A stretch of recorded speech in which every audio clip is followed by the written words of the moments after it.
I am that. Talks with Sri Nisargadatta Maharaj. Translated from the Marathi tape recordings by Maurice Frydman. Revised and edited by Siddhakar S. Dikshit. First published 1973. The real does not die, the unreal never lived. Once you know that death happens to the body and not to you, you just watch your body falling off like a discarded garment. The real you is timeless and beyond birth and death. The body will survive as long as it is needed. It is not important that it should live long. That in whom reside all beings and who resides in all beings, who is the giver of grace to all, the supreme soul of the universe, the limitless being, I am that. Amrit Bindu Upanishad. That which permeates all, which nothing transcends and which, like the universal space around us, fills everything completely from within and without, that supreme non-dual Brahma, that thou art. Sankaracharya. The seeker is he who is in search of himself. Give up all questions except one, who am I? After all, the only fact you are sure of is that you are. The I am is certain. The I am this is not. Struggle to find out what you are in reality. To know what you are, you must first investigate and know what you are not. Discover all that you are not: body, feelings, thoughts, time, space, this or that, nothing, concrete or abstract, which you perceive can be you. The very act of perceiving shows that you are not what you perceive. The clearer you understand that on the level of mind you can be described in negative terms only, the quicker will you come to the end of your search and realize that you are the limitless being. 1. The sense of I am. Questioner: it is a matter of daily experience that on waking up the world suddenly appears. Where does it come from? Maharaj: before anything can come into being there must be somebody to whom it comes. All appearance and disappearance presupposes a change against some changeless background. Q. Before waking up I was unconscious. M. In what sense? Having forgotten, or not having experienced. Don't you experience even when unconscious? Can you exist without knowing? A lapse in memory, is it a proof of non-existence? And can you validly talk about your own non-existence as an actual experience? You cannot even say that your mind did not exist. Did you not wake up on being called? And on waking up, was it not the sense I am that came first? Some seed consciousness must be existing even during sleep, or swoon. On waking up the experience runs, I am, the body, in the world. It may appear to arise in succession but in fact it is all simultaneous, a single idea of having a body in a world. Can there be the sense of I am without being somebody or other? Q. I am always somebody with its memories and habits. I know no other I am. M. Maybe something prevents you from knowing? When you do not know something which others know, what do you do? Q. I seek the source of their knowledge under their instruction. M. Is it not important to you to know whether you are a mere body, or something else? Or, maybe nothing at all? Don't you see that all your problems are your body's problems: food, clothing, shelter, family, friends, name, fame, security, survival? All these lose their meaning the moment you realize that you may not be a mere body. Q. What benefit there is in knowing that I am not the body? M. Even to say that you are not the body is not quite true. In a way you are all the bodies, hearts, and minds and much more. Go deep into the sense of I am and you will find. How do you find a thing you have mislaid or forgotten? You keep it in your mind until you recall it. The sense of being, of I am is the first to emerge. Ask yourself whence it comes, or just watch it quietly. When the mind stays in the I am, without moving, you enter a state which cannot be verbalized but can be experienced. All you need to do is to try and try again. After all, the sense I am is always with you, only you have attached all kinds of things to it: body, feelings, thoughts, ideas, possessions, etc. All these self-identifications are misleading. Because of them you take yourself to be what you are not. Then what am I? It is enough to know what you are not. You need not know what you are. For, as long as knowledge means description in terms of what is already known, perceptual, or conceptual, there can be no such thing as self-knowledge, for what you are cannot be described, except as total negation. All you can say is, I am not this, I am not that. You cannot meaningfully say this is what I am. It just makes no sense. What you can point out as this or that cannot be yourself. Surely, you cannot be something else. You are nothing perceivable, or imaginable. Yet, without you there can be neither perception nor imagination. You observe the heart feeling, the mind thinking, the body acting. The very act of perceiving shows that you are not what you perceive. Can there be perception, experience, without you? An experience must belong. Somebody must come and declare it as his own. Without an experiencer, the experience is not real. It is the experiencer that imparts reality to experience. An experience which you cannot have, of what value is it to you? The sense of being in experiences, the sense of I am, is it not also an experience? Obviously, everything experienced is an experience. And in every experience there arises the experiencer of it. Memory creates the illusion of continuity. In reality, each experience has its own experiencer, and the sense of identity is due to the common factor at the root of all experiencer-experience relations. Identity and continuity are not the same. Just as each flower has its own color, but all colors are caused by the same light, so do many experiencers appear in the undivided and indivisible awareness, each separate in memory, identical in essence. This essence is the root, the foundation, the timeless and spaceless possibility of all experience. How do I get at it? You need not get at it, for you are it. It will get at you, if you give it a chance. Let go your attachment to the unreal, and the real will swiftly and smoothly step into its own. Stop imagining yourself being or doing this or that, and the realization that you are the source and heart of all will dawn upon you. With this will come great love, which is not choice or predilection, nor attachment, but a power which makes all things love-worthy and lovable. 2. Obsession with the body.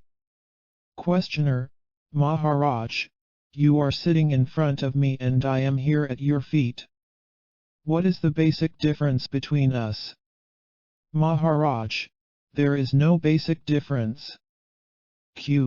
Still there must be some real difference. I come to you, you do not come to me. Because you imagine differences, you go here and there in search of superior people.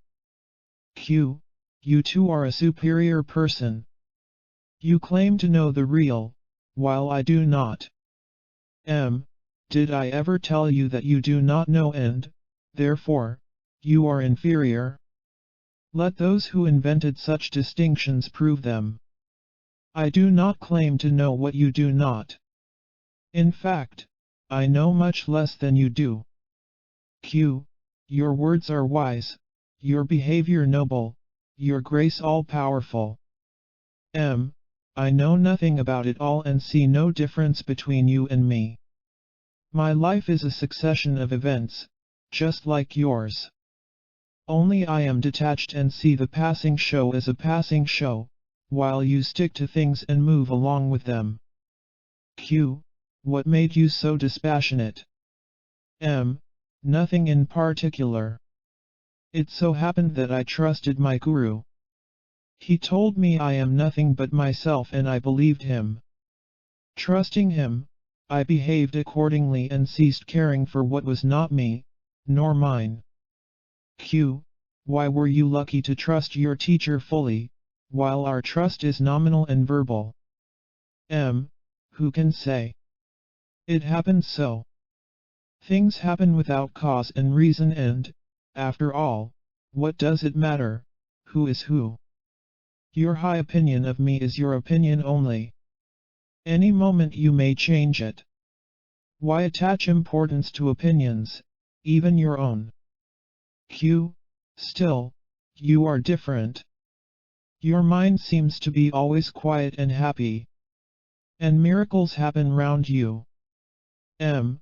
I know nothing about miracles, and I wonder whether nature admits exceptions to her laws, unless we agree that everything is a miracle. As to my mind, there is no such thing. There is consciousness in which everything happens. It is quite obvious and within the experience of everybody. You just do not look carefully enough. Look well, and see what I see. Q. What do you see? M. I see what you too could see, here and now, but for the wrong focus of your attention. You give no attention to yourself. Your mind is all with things, people, and ideas, never with yourself. Bring yourself into focus, become aware of your own existence. See how you function, watch the motives and the results of your actions. Study the prison you have built around yourself, by inadvertence. By knowing what you are not, you come to know yourself. The way back to yourself is through refusal and rejection. One thing is certain, the real is not imaginary, it is not a product of the mind. Even the sense I am is not continuous, though it is a useful pointer, it shows where to seek, but not what to seek. Just have a good look at it. Once you are convinced that you cannot say truthfully about yourself anything except I am, and that nothing that can be pointed at, can be yourself, the need for the I am is over, you are no longer intent on verbalizing what you are. All you need is to get rid of the tendency to define yourself. All definitions apply to your body only and to its expressions. Once this obsession with the body goes, you will revert to your natural state, spontaneously and effortlessly. The only difference between us is that I am aware of my natural state, while you are bemused. Just like gold made into ornaments has no advantage over gold dust, except when the mind makes it so, so are we one in being, we differ only in appearance. We discover it by being earnest, by searching, inquiring, questioning daily and hourly, by giving one's life to this discovery. 3. The living present. Questioner, as I can see, there is nothing wrong with my body nor with my real being. Both are not of my making and need not be improved upon.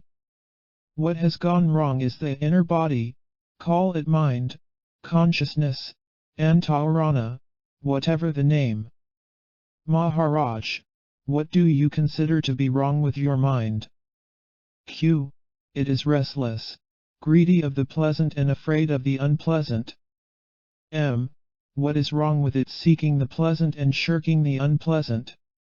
Between the banks of pain and pleasure the river of life flows. It is only when the mind refuses to flow with life, and gets stuck at the banks, that it becomes a problem. By flowing with life I mean acceptance, letting come what comes and go what goes. Desire not, fear not, observe the actual, as and when it happens, for you are not what happens, you are to whom it happens. Ultimately even the observer you are not. You are the ultimate potentiality of which the all-embracing consciousness is the manifestation and expression. Q. Yet, between the body and the self there lies a cloud of thoughts and feelings, which neither serve the body nor the self. These thoughts and feelings are flimsy, transient and meaningless, mere mental dust that blinds and chokes, yet they are there, obscuring and destroying. M. Surely, the memory of an event cannot pass for the event itself. Nor can the anticipation. There is something exceptional, unique, about the present event, which the previous, or the coming do not have. There is a livingness about it, an actuality, it stands out as if illumined. There is the stamp of reality on the actual, which the past and future do not have. Q. What gives the present that stamp of reality? M. There is nothing peculiar in the present event to make it different from the past and future. For a moment the past was actual and the future will become so. What makes the present so different? Obviously, my presence. I am real for I am always now, in the present, and what is with me now shares in my reality. The past is in memory, the future, in imagination. There is nothing in the present event itself that makes it stand out as real. It may be some simple, periodical occurrence, like the striking of the clock. In spite of our knowing that the successive strokes are identical, the present stroke is quite different from the previous one and the next, as remembered, or expected. A thing focused in the now is with me, for I am ever present, it is my own reality that I impart to the present event. Q. But we deal with things remembered as if they were real. M. We consider memories, only when they come into the present. The forgotten is not counted until one is reminded, which implies bringing into the now. Q. Yes, I can see there is in the now some unknown factor that gives momentary reality to the transient actuality. M. You need not say it is unknown, for you see it in constant operation. Since you were born, has it ever changed? Things and thoughts have been changing all the time. But the feeling that what is now is real has never changed, even in dream. Q. In deep sleep there is no experience of the present reality. M. The blankness of deep sleep is due entirely to the lack of specific memories. But a general memory of well-being is there. There is a difference in feeling when we say I was deeply asleep from I was absent. Q. We shall repeat the question we began with. Between life's source and life's expression, which is the body, there is the mind and its ever-changeful states. The stream of mental states is endless, meaningless, and painful. Pain is the constant factor. What we call pleasure is but a gap, an interval between two painful states. Desire and fear are the weft and warp of living, and both are made of pain. Our question is, can there be a happy mind? M. Desire is the memory of pleasure and fear is the memory of pain. Both make the mind restless. Moments of pleasure are merely gaps in the stream of pain. How can the mind be happy? Q. That is true when we desire pleasure or expect pain. But there are moments of unexpected, unanticipated joy. Pure joy, uncontaminated by desire, unsought, undeserved, God-given. M. Still, joy is joy only against a background of pain. Q. Is pain a cosmic fact, or purely mental? M. The universe is complete and where there is completeness, where nothing lacks, what can give pain? Q. The universe may be complete as a whole, but incomplete in details. M. A part of the whole seen in relation to the whole is also complete. Only when seen in isolation it becomes deficient and thus a seat of pain. What makes for isolation? Q. Limitations of the mind, of course. The mind cannot see the whole for the part. M. Good enough. The mind, by its very nature, divides and opposes. Can there be some other mind, which unites and harmonizes, which sees the whole in the part and the part is totally related to the whole? Q. The other mind, where to look for it? M. In the going beyond the limiting, dividing, and opposing mind. In ending the mental process as we know it. When this comes to an end, that mind is born. Q. In that mind, the problem of joy and sorrow exist no longer? M. Not as we know them, as desirable or repugnant. It becomes rather a question of love seeking expression and meeting with obstacles. The inclusive mind is love in action, battling against circumstances, initially frustrated, ultimately victorious. Q. Between the spirit and the body, is it love that provides the bridge? M. What else? Mind creates the abyss, the heart crosses it. 4. Real world is beyond the mind. Questioner. On several occasions the question was raised as to whether the universe is subject to the law of causation, or does it exist and function outside the law? You seem to hold the view that it is uncaused, that everything, however small, is uncaused, arising and disappearing for no known reason whatsoever. Maharaj, causation means succession in time of events in space, the space being physical or mental.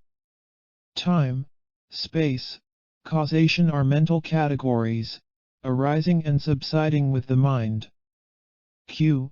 As long as the mind operates, causation is a valid law. M. Like everything mental, the so-called law of causation contradicts itself. No thing in existence has a particular cause, the entire universe contributes to the existence of even the smallest thing, nothing could be as it is without the universe being what it is. When the source and ground of everything is the only cause of everything, to speak of causality as a universal law is wrong. The universe is not bound by its content, because its potentialities are infinite, besides it is a manifestation, or expression of a principle fundamentally and totally free. Q. Yes, one can see that ultimately to speak of one thing being the only cause of another thing is altogether wrong. Yet, in actual life we invariably initiate action with a view to a result. M. Yes, there is a lot of such activity going on, because of ignorance. Would people know that nothing can happen unless the entire universe makes it happen, they would achieve much more with less expenditure of energy. Q. If everything is an expression of the totality of causes, how can we talk of a purposeful action towards an achievement? M. The very urge to achieve is also an expression of the total universe. It merely shows that the energy potential has risen at a particular point. It is the illusion of time that makes you talk of causality. When the past and the future are seen in the timeless now, as parts of a common pattern, the idea of cause-effect loses its validity and creative freedom takes its place. Q. Yet, I cannot see how anything come to be without a cause. M. When I say a thing is without a cause, I mean it can be without a particular cause. Your own mother was not needed to give you birth, you could have been born from some other woman. But you could not have been born without the sun and the earth. Even these could not have caused your birth without the most important factor, your own desire to be born. It is desire that gives birth, that gives name and form.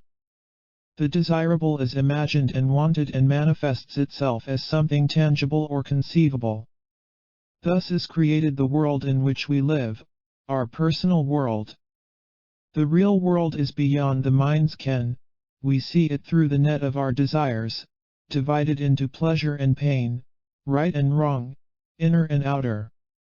To see the universe as it is, you must step beyond the net. It is not hard to do so, for the net is full of holes. Q. What do you mean by holes? And how to find them? M. Look at the net and its many contradictions. You do and undo at every step. You want peace, love, happiness, and work hard to create pain, hatred and war. You want longevity and overeat. You want friendship and exploit. See your net is made of such contradictions and remove them. Your very seeing them will make them go. Q. Since my seeing the contradiction makes it go, is there no causal link between my seeing and its going? M. Causality, even as a concept, does not apply to chaos. Q. To what extent is desire a causal factor? M. One of the many. For everything there are innumerable causal factors. But the source of all that is the infinite possibility, the supreme reality, which is in you and which throws its power and light and love on every experience. But, this source is not a cause and no cause is a source. Because of that, I say everything is uncaused. You may try to trace how a thing happens, but you cannot find out why a thing is as it is. A thing is as it is, because the universe is as it is. 5. What is born must die. Questioner, is the witness consciousness permanent or not? Maharaj, it is not permanent. The knower rises and sets with the known. That in which both the knower and the known arise and set, is beyond time. The words permanent or eternal do not apply. Q. In sleep there is neither the known, nor the knower. What keeps the body sensitive and receptive? M. Surely you cannot say the knower was absent. The experience of things and thoughts was not there, that is all. But the absence of experience too is experience. It is like entering a dark room and saying I see nothing. A man blind from birth knows not what darkness means. Similarly, only the knower knows that he does not know. Sleep is merely a lapse in memory. Life goes on. Q. And what is death? M. It is the change in the living process of a particular body. Integration ends and disintegration sets in. Q. But what about the knower? With the disappearance of the body, does the knower disappear? M. Just as the knower of the body appears at birth, so he disappears at death. Q. And nothing remains? M. Life remains. Consciousness needs a vehicle and an instrument for its manifestation. When life produces another body, another knower comes into being. Q. Is there a causal link between the successive body knowers, or body minds? M. Yes, there is something that may be called the memory body, or causal body, a record of all that was thought, wanted, and done. It is like a cloud of images held together. Q. What is this sense of a separate existence? M. It is a reflection in a separate body of the one reality. In this reflection the unlimited and the limited are confused and taken to be the same. To undo this confusion is the purpose of yoga. Q. Does not death undo this confusion? M. In death only the body dies. Life does not, consciousness does not, reality does not. And the life is never so alive as after death. Q. But does one get reborn? M. What was born must die. Only the unborn is deathless. Find what is it that never sleeps and never wakes, and whose pale reflection is our sense of I. Q. How am I to go about this finding out? M. How do you go about finding anything? By keeping your mind and heart on it. Interest there must be and steady remembrance. To remember what needs to be remembered is the C-set of success. You come to it through earnestness. Q. Do you mean to say that mere wanting to find out is enough? Surely, both qualifications and opportunities are needed. M. These will come with earnestness. What is supremely important is to be free from contradictions. The goal and the way must not be on different levels. Life and light must not quarrel. Behavior must not betray belief. Call it honesty, integrity, wholeness. You must not go back, undo, uproot, abandon the conquered ground. Tenacity of purpose and honesty in pursuit will bring you to your goal. Q. Tenacity and honesty are endowments, surely. Not a trace of them I have. M. All will come as you go on. Take the first step first. All blessings come from within. Turn within.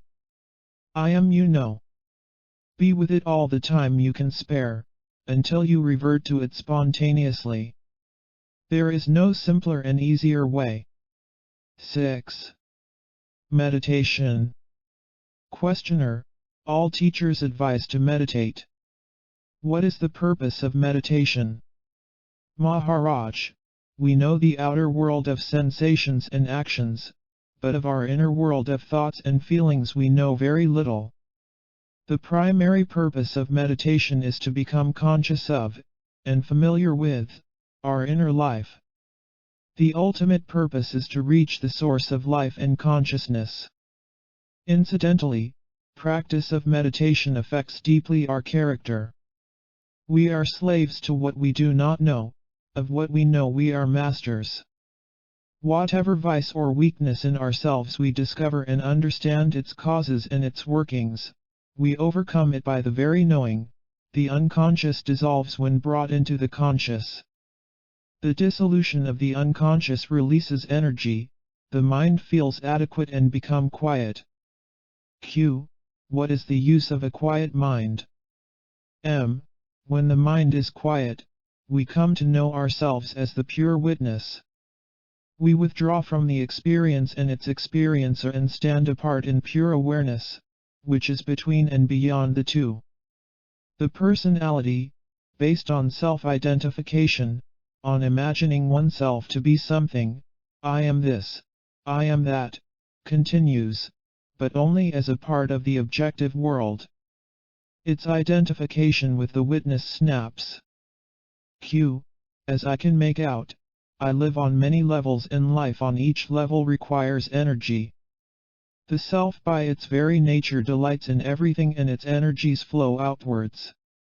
Is not the purpose of meditation to dam up the energies on the higher levels, or to push them back and up, so as to enable the higher levels to prosper also? M.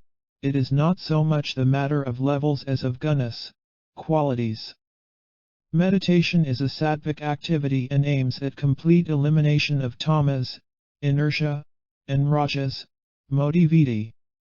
Pure sattva, harmony, is perfect freedom from sloth and restlessness. Q. How to strengthen and purify the sattva? M. The sattva is pure and strong always. It is like the sun. It may seem obscured by clouds and dust, but only from the point of view of the perceiver. Deal with the causes of obscuration, not with the sun. Q. What is the use of sattva? M. What is the use of truth, goodness, harmony, beauty? They are their own goal. They manifest spontaneously and effortlessly, when things are left to themselves, are not interfered with, not shunned, or wanted, or conceptualized, but just experienced in full awareness.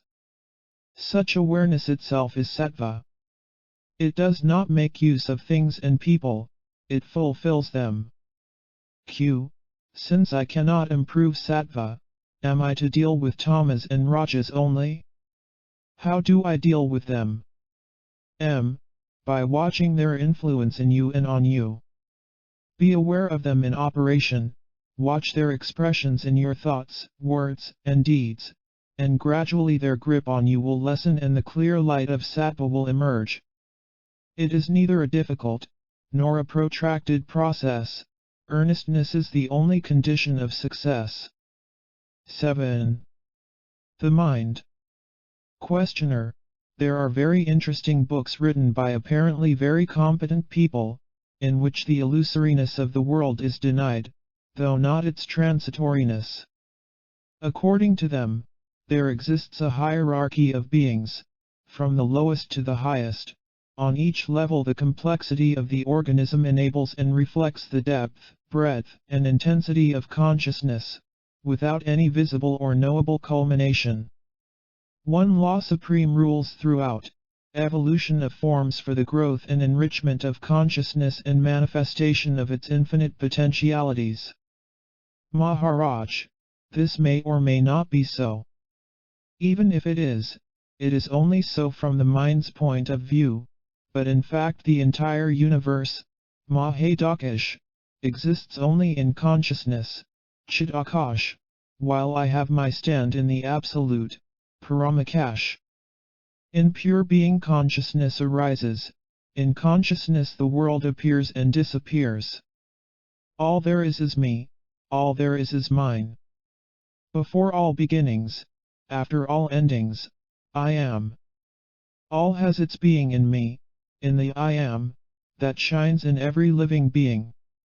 Even not being is unthinkable without me. Whatever happens, I must be there to witness it. Q. Why do you deny being to the world? M. I do not negate the world. I see it as appearing in consciousness, which is the totality of the known in the immensity of the unknown. What begins and ends is mere appearance. The world can be said to appear, but not to be.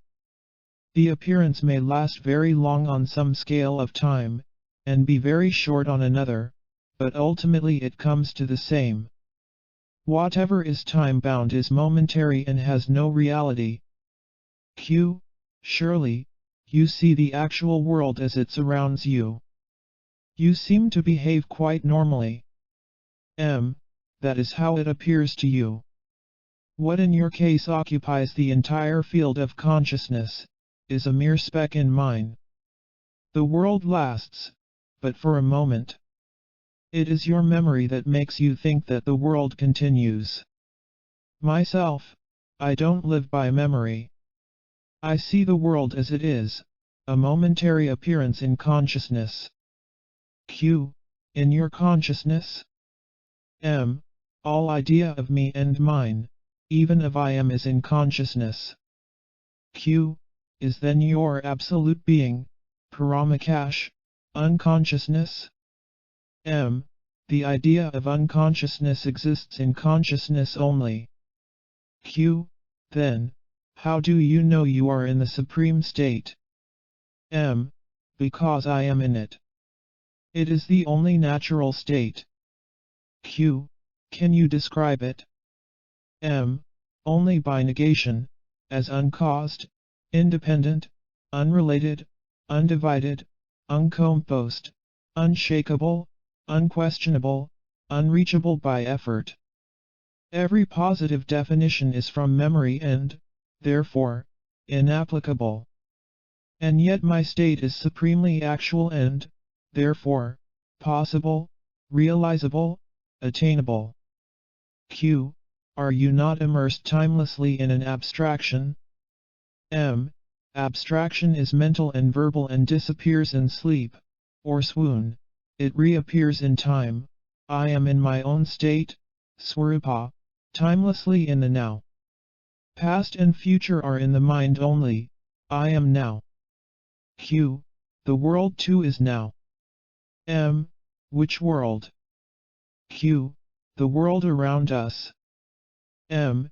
It is your world you have in mind, not mine. What do you know of me, when even my talk with you is in your world only? You have no reason to believe that my world is identical with yours. My world is real, true, as it is perceived, while yours appears and disappears, according to the state of your mind. Your world is something alien, and you are afraid of it. My world is myself. I am at home. Q. If you are the world, how can you be conscious of it? Is not the subject of consciousness different from its object? M. Consciousness and the world appear and disappear together, hence they are two aspects of the same state. Q. In sleep I am not, and the world continues. M. How do you know? Q. On waking up I come to know. My memory tells me. M. Memory is in the mind. The mind continues in sleep. Q. It is partly in abeyance. M. But its world picture is not affected. As long as the mind is there, your body and your world are there. Your world is mind-made, subjective, enclosed within the mind, fragmentary, temporary, personal, hanging on the thread of memory. Q. So is yours? M. Oh, no. I live in a world of realities, while yours is of imaginings. Your world is personal, private, unshareable, intimately your own. Nobody can enter it, see as you see, hear as you hear, feel your emotions and think your thoughts.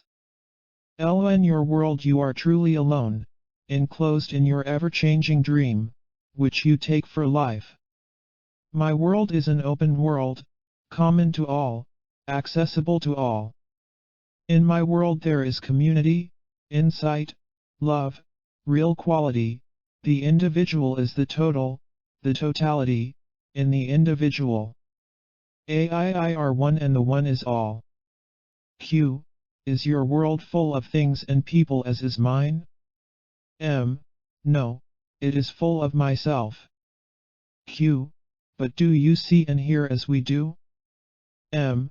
Yes, I appear to hear and see and talk and act, but to me it just happens, as to you digestion or perspiration happens. The body-mind machine looks after it, but leaves me out of it. Just as you do not need to worry about growing hair, so I need not worry about words and actions. They just happen and leave me unconcerned, for in my world nothing ever goes wrong. 8. The self stands beyond mind. Questioner. As a child fairly often I experienced states of complete happiness, verging on ecstasy. Later, they ceased, but since I came to India they reappeared, particularly after I met you. Yet these states, however wonderful, are not lasting. They come and go and there is no knowing when they will come back. Maharaj, how can anything be steady in a mind which itself is not steady? Q. How can I make my mind steady? M. How can an unsteady mind make itself steady?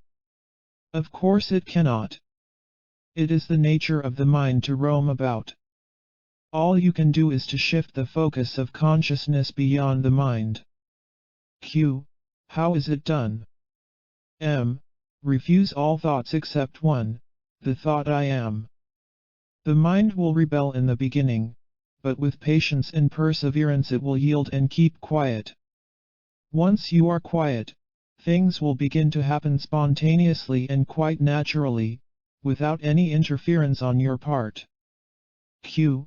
Can I avoid this protracted battle with my mind? M. Yes, you can.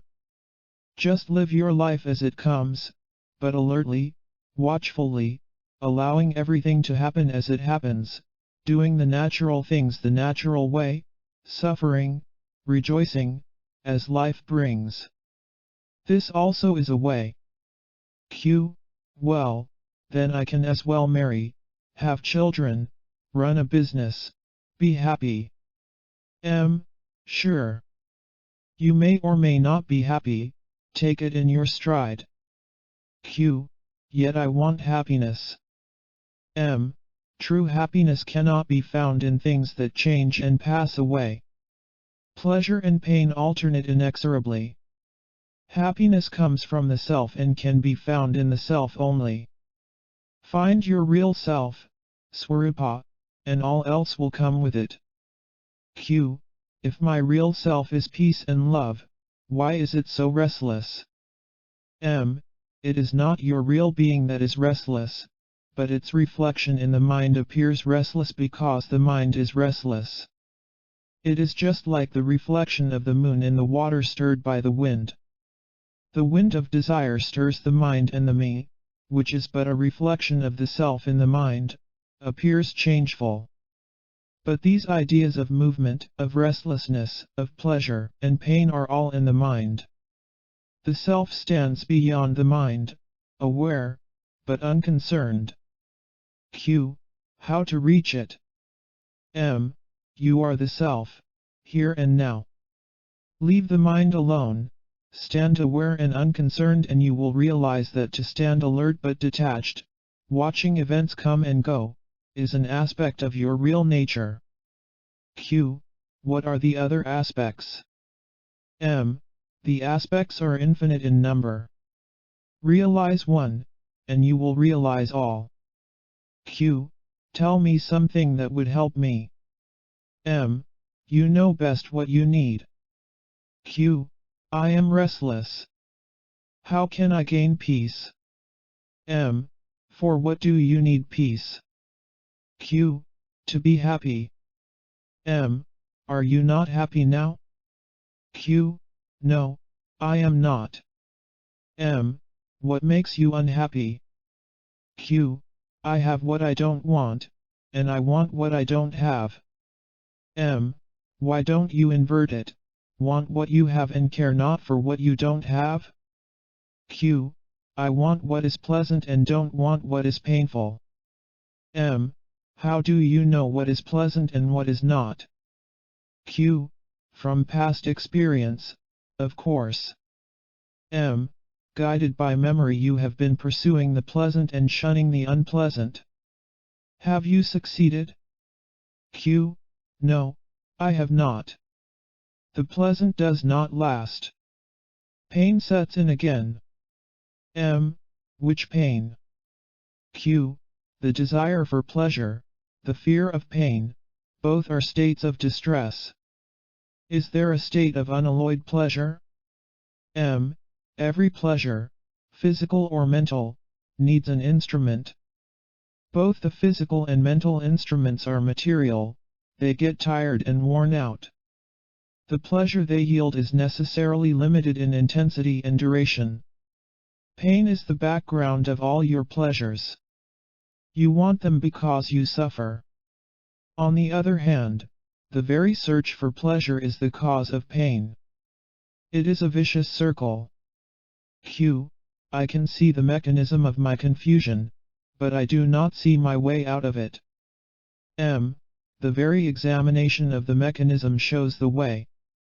After all, your confusion is only in your mind, which never rebelled so far against confusion and never got to grips with it.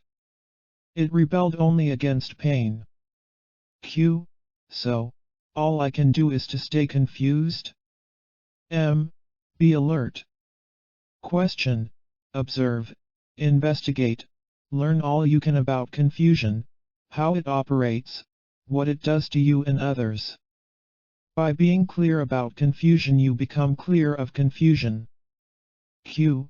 When I look into myself, I find my strongest desire is to create a monument, to build something which will outlast me. Even when I think of a home, wife, and child, it is because it is a lasting, solid, testimony to myself.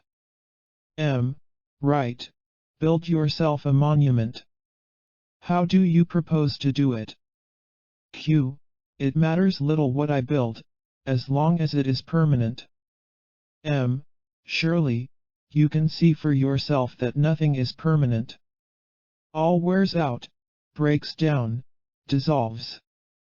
The very ground on which you build gives way. What can you build that will outlast all? Q. Intellectually, verbally, I am aware that all is transient. Yet, somehow my heart wants permanency. I want to create something that lasts.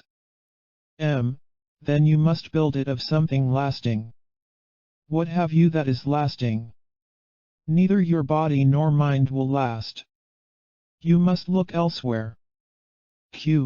I long for permanency, but I find it nowhere. Are you, yourself, not permanent?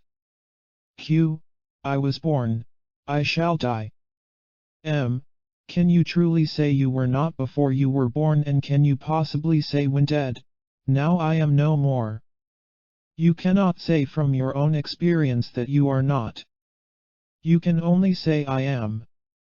Others too cannot tell you you are not. There is no I am in sleep. Before you make such sweeping statements, examine carefully your waking state. You will soon discover that it is full of gaps, when the mind blanks out. Notice how little you remember even when fully awake. You cannot say that you were not conscious during sleep. You just don't remember. A gap in memory is not necessarily a gap in consciousness. Can I make myself remember my state of deep sleep? Of course. By eliminating the intervals of inadvertence during your waking hours, you will gradually eliminate the long interval of absent-mindedness, which you call sleep. You will be aware that you are asleep. Yet, the problem of permanency, of continuity of being, is not solved. Permanency is a mere idea, born of the action of time. Time again depends on memory. By permanency you mean unfailing memory through endless time. You want to eternalize the mind, which is not possible. Then what is eternal? That which does not change with time. You cannot eternalize a transient thing, only the changeless is eternal. I am familiar with the general sense of what you say. I do not crave for more knowledge. All I want is peace. You can have for the asking all the peace you want. I am asking. You must ask with an undivided heart and live an integrated life. How? Detach yourself from all that makes your mind restless. Renounce all that disturbs its peace. If you want peace, deserve it. Surely everybody deserves peace. Those only deserve it, who don't disturb it. In what way do I disturb peace? By being a slave to your desires and fears. Even when they are justified. Emotional reactions, born of ignorance or inadvertence, are never justified. Seek a clear mind and a clean heart. All you need is to keep quietly alert, inquiring into the real nature of yourself. This is the only way to peace. 9. Responses of memory. Questioner: some say the universe was created. Others say that it always existed and is forever undergoing transformations. Some say it is subject to eternal laws. Others deny even causality. Some say the world is real. Others, that it has no being whatsoever. Maharaj, which world are you inquiring about? The world of my perceptions, of course. The world you can perceive is a very small world indeed. And it is entirely private. Take it to be a dream and be done with it. How can I take it to be a dream? A dream does not last. How long will your own little world last? After all, my little world is but a part of the total. Is not the idea of a total world a part of your personal world? The universe does not come to tell you that you are a part of it. It is you who have invented a totality to contain you as a part. In fact, all you know is your own private world, however well you have furnished it with your imaginations and expectations. Q. Surely, perception is not imagination. M. What else? Perception is recognition, is it not? Something entirely unfamiliar can be sensed, but cannot be perceived. Perception involves memory. Q. Granted, but memory does not make it illusion. M. Perception, imagination, expectation, anticipation, illusion, all are based on memory. There are hardly any border lines between them. They just merge into each other. All are responses of memory. Q. Still, memory is there to prove the reality of my world. M. How much do you remember? Try to write down from memory what you were thinking, saying, and doing on the 30th of the last month. Q. Yes, there is a blank. M. It is not so bad. You do remember a lot. Unconscious memory makes the world in which you live so familiar. Q. Admitted that the world in which I live is subjective and partial. What about you? In what kind of world do you live? M. My world is just like yours. I see, I hear, I feel, I think, I speak, and act in a world I perceive, just like you. But with you it is all, with me it is almost nothing. Knowing the world to be a part of myself, I pay it no more attention than you pay to the food you have eaten. While being prepared and eaten, the food is separate from you and your mind is on it. Once swallowed, you become totally unconscious of it. I have eaten up the world and I need not think of it anymore. Q. Don't you become completely irresponsible?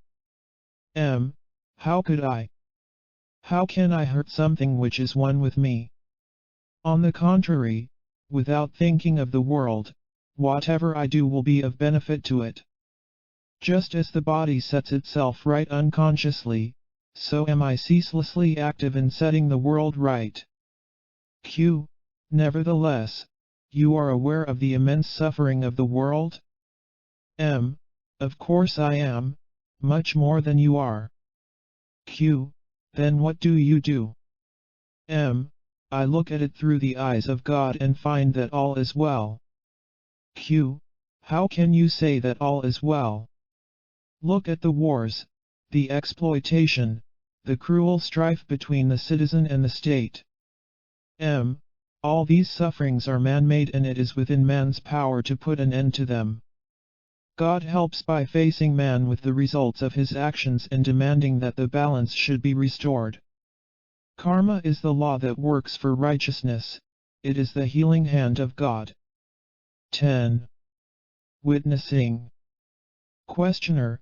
I am full of desires and want them fulfilled. How am I to get what I want? Maharaj. Do you deserve what you desire?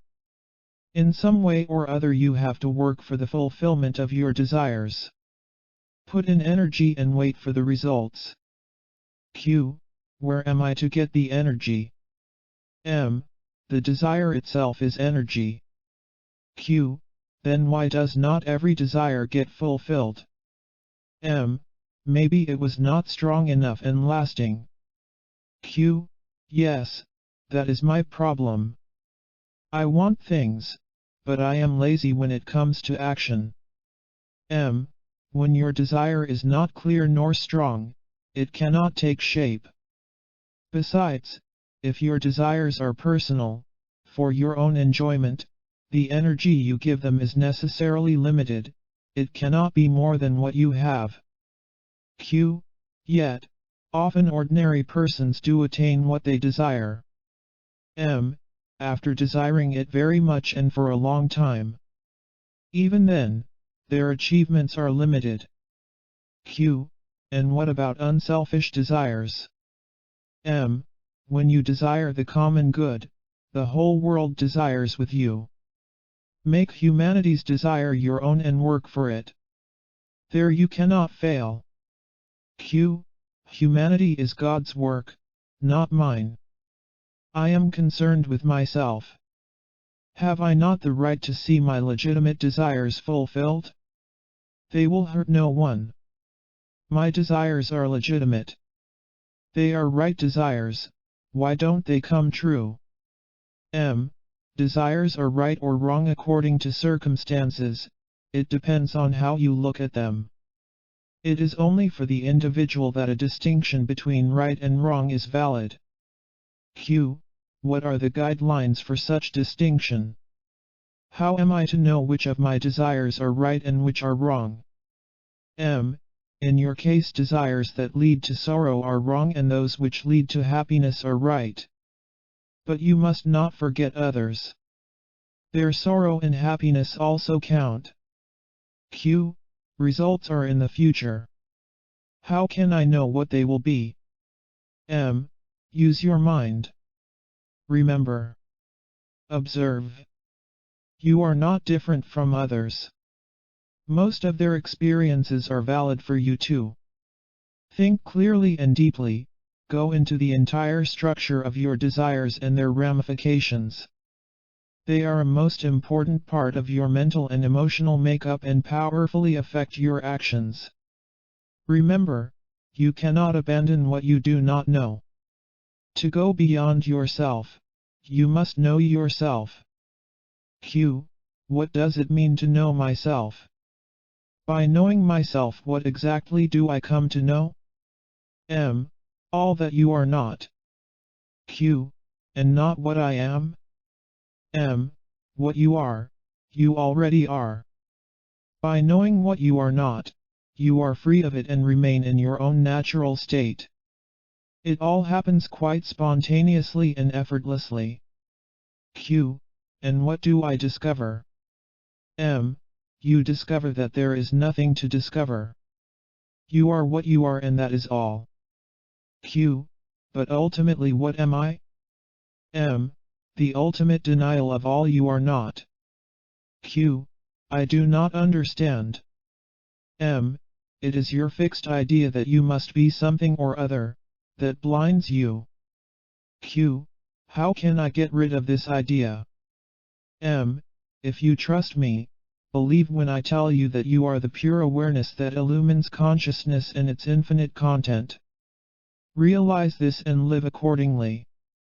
If you do not believe me, then go within, inquiring what am I, or, focus your mind on I am. Witnessing 27. Which is pure and simple being. Q. On what my faith in you depends. On your insight into other people's hearts. If you cannot look into my heart, look into your own. Q. I can do neither. Purify yourself by a well-ordered and useful life. Watch over your thoughts, feelings, words, and actions. This will clear your vision. Q. Must I not renounce everything first, and live a homeless life? You cannot renounce. You may leave your home and give trouble to your family, but attachments are in the mind and will not leave you until you know your mind in and out. First thing first, know yourself, all else will come with it. Q. But you already told me that I am the supreme reality. Is it not self-knowledge? Of course you are the supreme reality. But what of it? Every grain of sand is God, to know it is important, but that is only the beginning. Q. Well, you told me that I am the supreme reality. I believe you. What next is there for me to do? I told you already. Discover all you are not. Body, feelings, thoughts, ideas, time, space, being, and not being, this or that. Nothing concrete or abstract you can point out to is you. A mere verbal statement will not do. You may repeat a formula endlessly without any result whatsoever. You must watch yourself continuously, particularly your mind, moment by moment, missing nothing. This witnessing is essential for the separation of the self from the not-self. Q. The witnessing, is it not my real nature? M. For witnessing, there must be something else to witness. We are still in duality. Q. What about witnessing the witness? Awareness of awareness? M. Putting words together will not take you far. Go within and discover what you are not. Nothing else matters. 11. Awareness and consciousness. Questioner. What do you do when asleep? Maharaj. I am aware of being asleep. Q. Is not sleep a state of unconsciousness? M. Yes, I am aware of being unconscious. Q. And when awake, or dreaming? M. I am aware of being awake, or dreaming. Q. I do not catch you. What exactly do you mean? Let me make my terms clear. By being asleep I mean unconscious. By being awake I mean conscious. By dreaming I mean conscious of one's mind, but not of the surroundings. M. Well, it is about the same with me. Yet, there seems to be a difference. In each state you forget the other two, while to me there is but one state of being, including and transcending the three mental states of waking, dreaming, and sleeping. Q. Do you see in the world a direction and a purpose? M. The world is but a reflection of my imagination. Whatever I want to see, I can see. But why should I invent patterns of creation, evolution, and destruction? I do not need them. The world is in me, the world is myself. I am not afraid of it and have no desire to lock it up in a mental picture. Q. Coming back to sleep. Do you dream? M. Of course. Q. What are your dreams? M. Echoes of the waking state. Q. And your deep sleep? M. The brain consciousness is suspended. Q. Are you then unconscious? M. Unconscious of my surroundings, yes. Q. Not quite unconscious? M. I remain aware that I am unconscious. Q. You use the words aware and conscious. Are they not the same? M.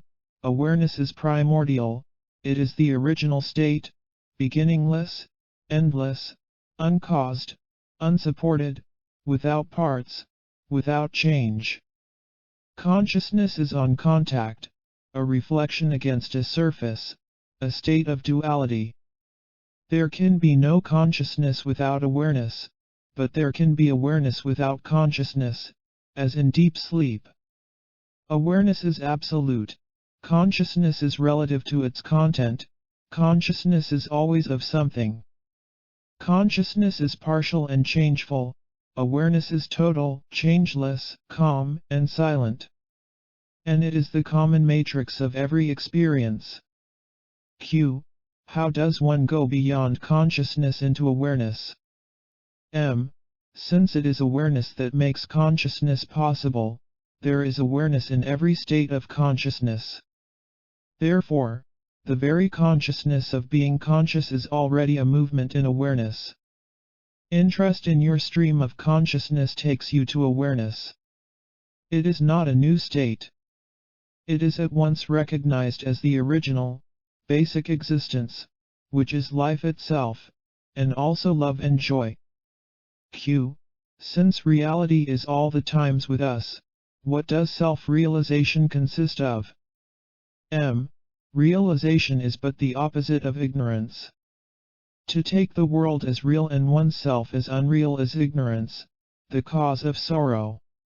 To know the self as the only reality and all else as temporal and transient is freedom, peace, and joy. It is all very simple. Instead of seeing things as imagined, learn to see them as they are. When you can see everything as it is, you will also see yourself as you are. It is like cleansing a mirror. The same mirror that shows you the world as it is, will also show you your own face. The thought I am is the polishing cloth. Use it. 12. The person is not reality. Questioner, kindly tell us how you realized. Maharaj, I met my guru when I was 34 and realized by 37. Q. What happened? What was the change? M. Pleasure and pain lost their sway over me.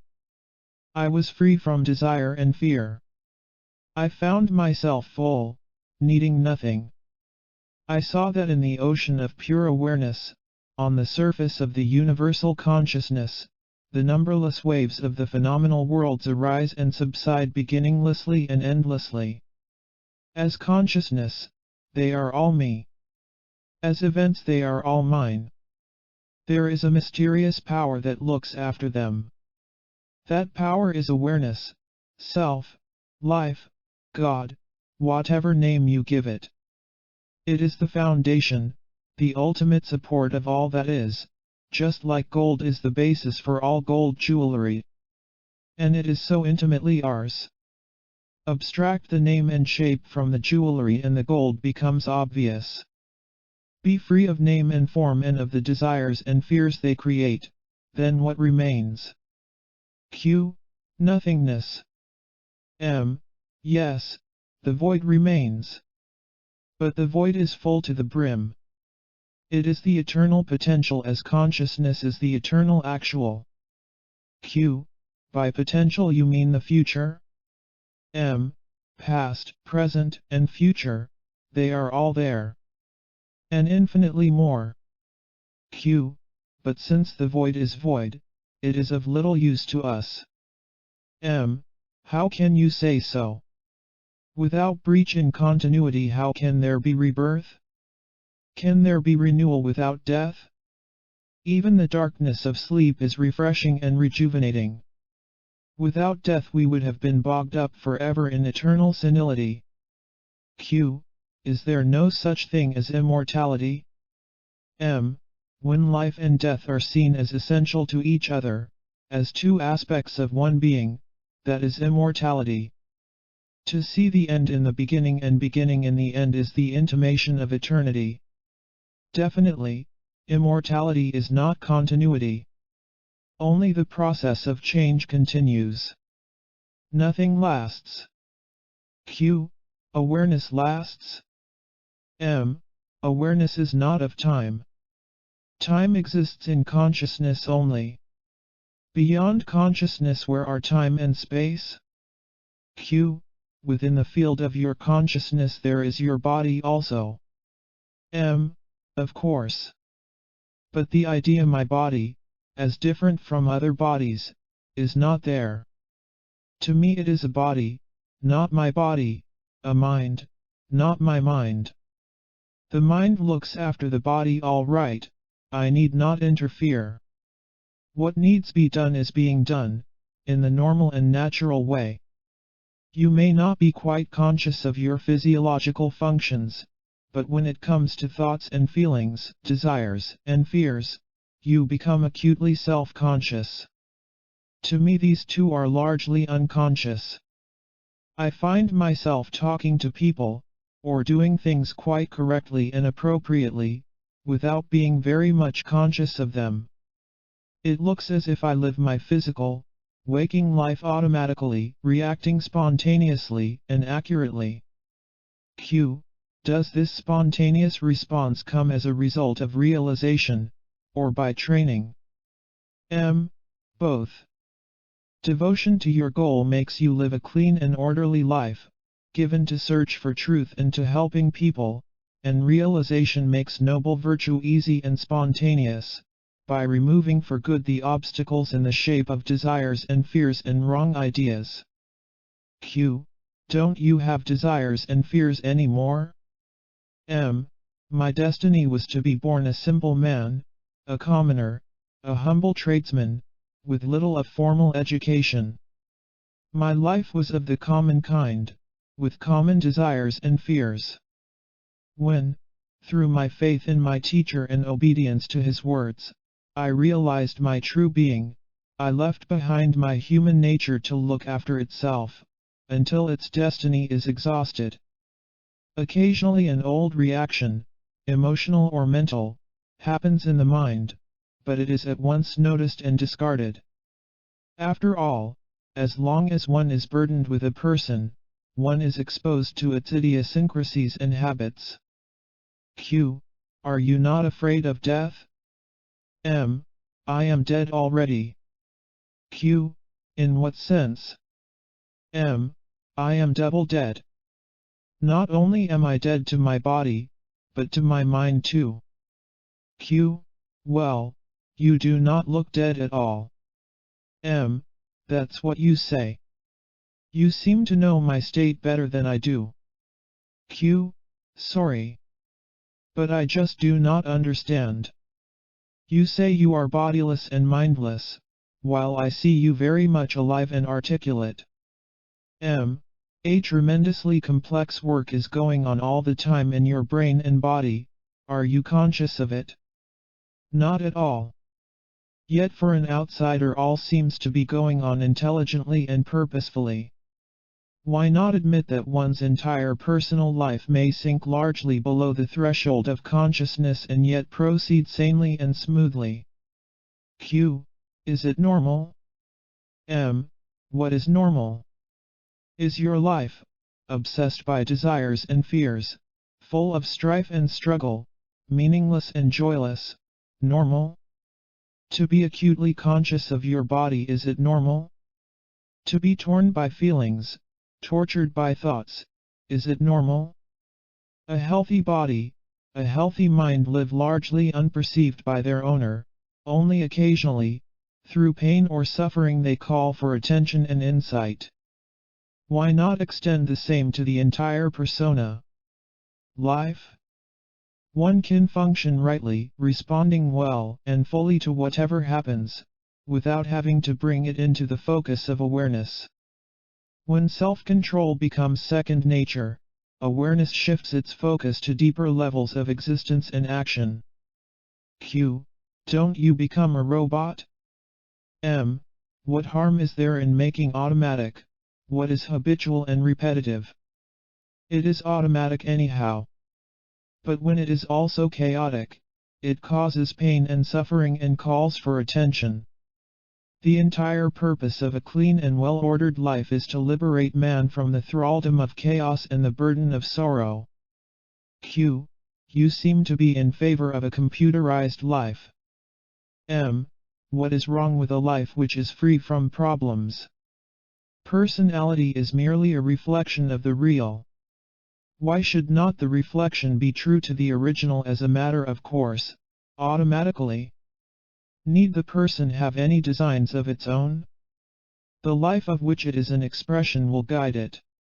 Once you realize that the person is merely a shadow of the reality, but not reality itself, you cease to fret and worry. You agree to be guided from within and life becomes a journey into the unknown. 13. The Supreme, the Mind, and the Body. Questioner. From what you told us it appears that you are not quite conscious of your surroundings. To us you seem extremely alert and active. We cannot possibly believe that you are in a kind of hypnotic state, which leaves no memory behind. On the contrary, your memory seems excellent.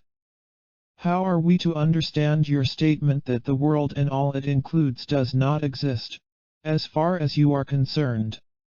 Maharaj, it is all a matter of focus. Your mind is focused in the world, mine is focused in reality. It is like the moon in daylight, when the sun shines, the moon is hardly visible. Or, watch how you take your food. As long as it is in your mouth, you are conscious of it. Once swallowed, it does not concern you any longer. It would be troublesome to have it constantly in mind until it is eliminated. The mind should be normally in abeyance. Incessant activity is a morbid state. The universe works by itself, that I know. What else do I need to know? Q. So Anani knows what he is doing only when he turns his mind to it, otherwise he just acts, without being concerned. M. The average man is not conscious of his body as such. He is conscious of his sensations, feelings, and thoughts. Even these, once detachment sets in, move away from the center of consciousness and happen spontaneously and effortlessly. Q. What then is in the center of consciousness? M. That which cannot be given name and form, for it is without quality and beyond consciousness.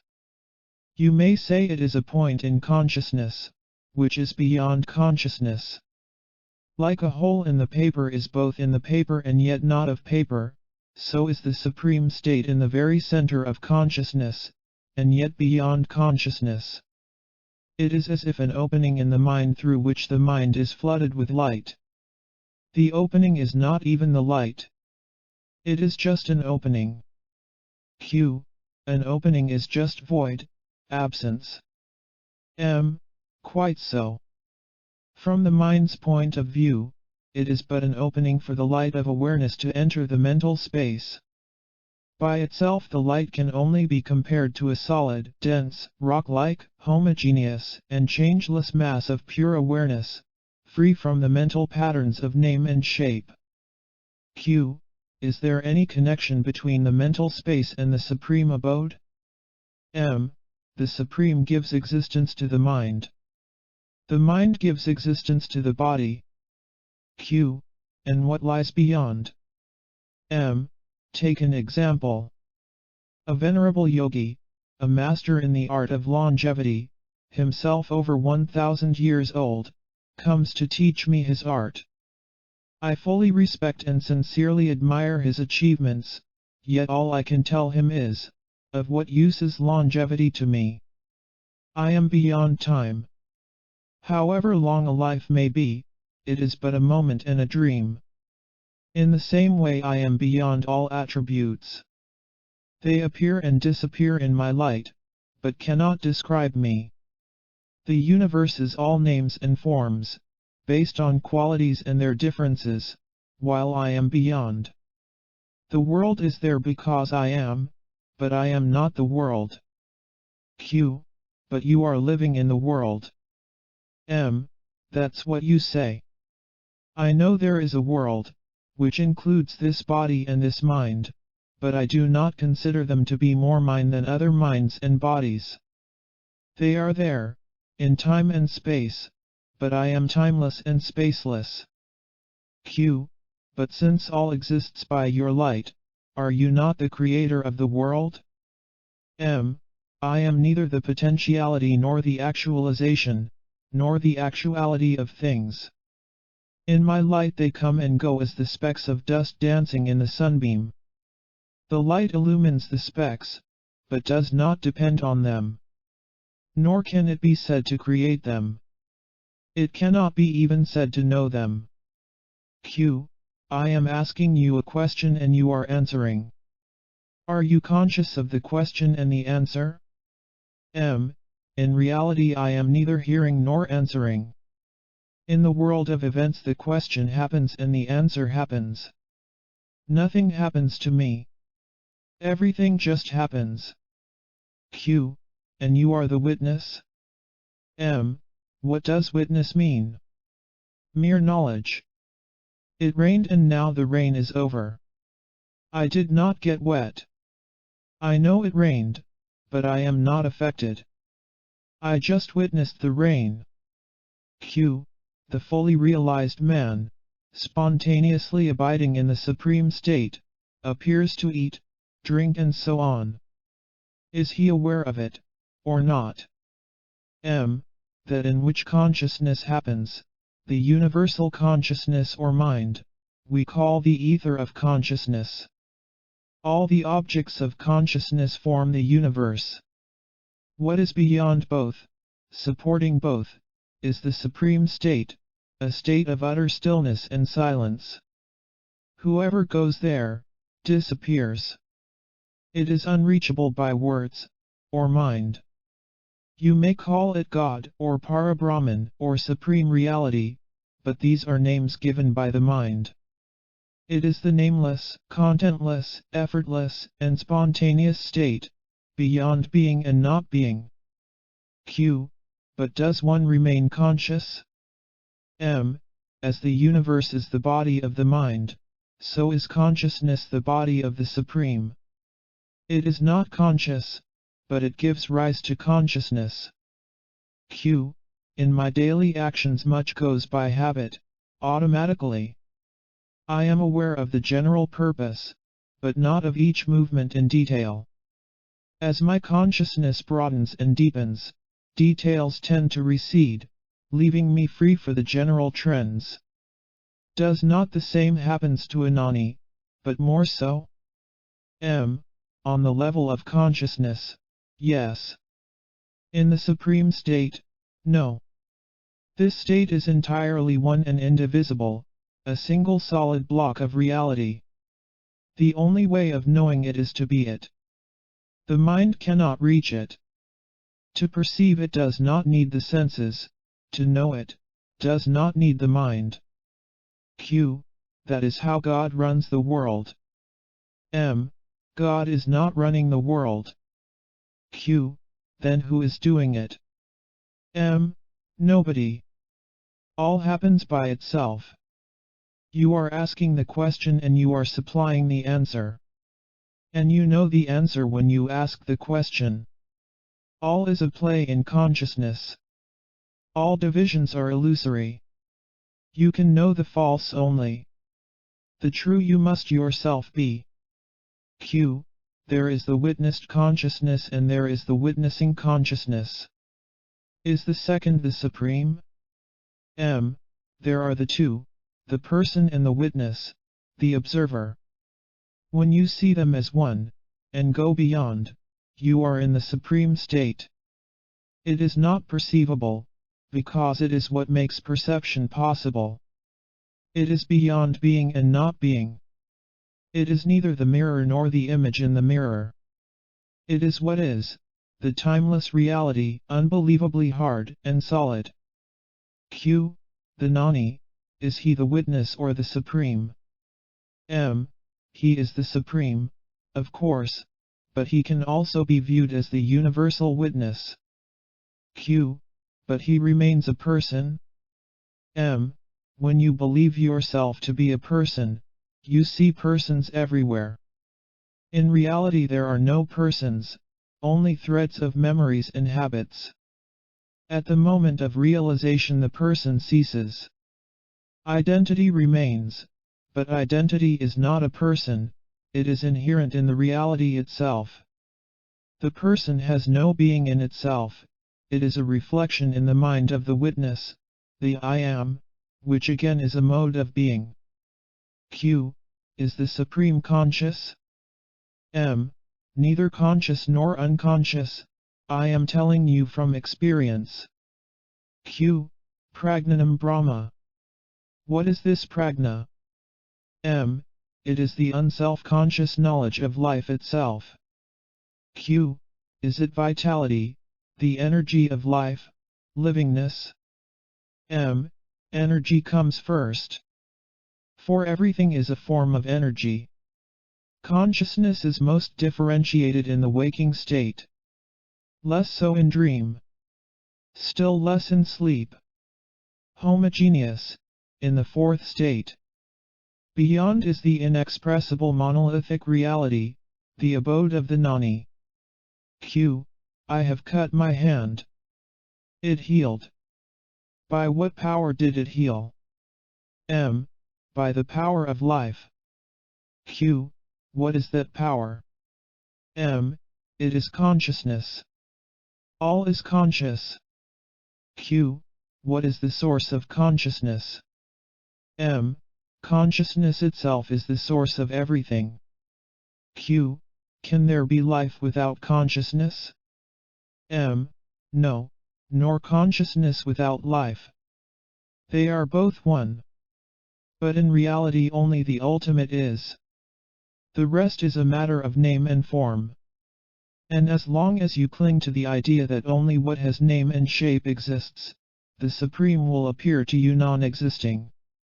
When you understand that names and shapes are hollow shells without any content whatsoever, and what is real is nameless and formless, pure energy of life and light of consciousness, you will be at peace, immersed in the deep silence of reality. Q.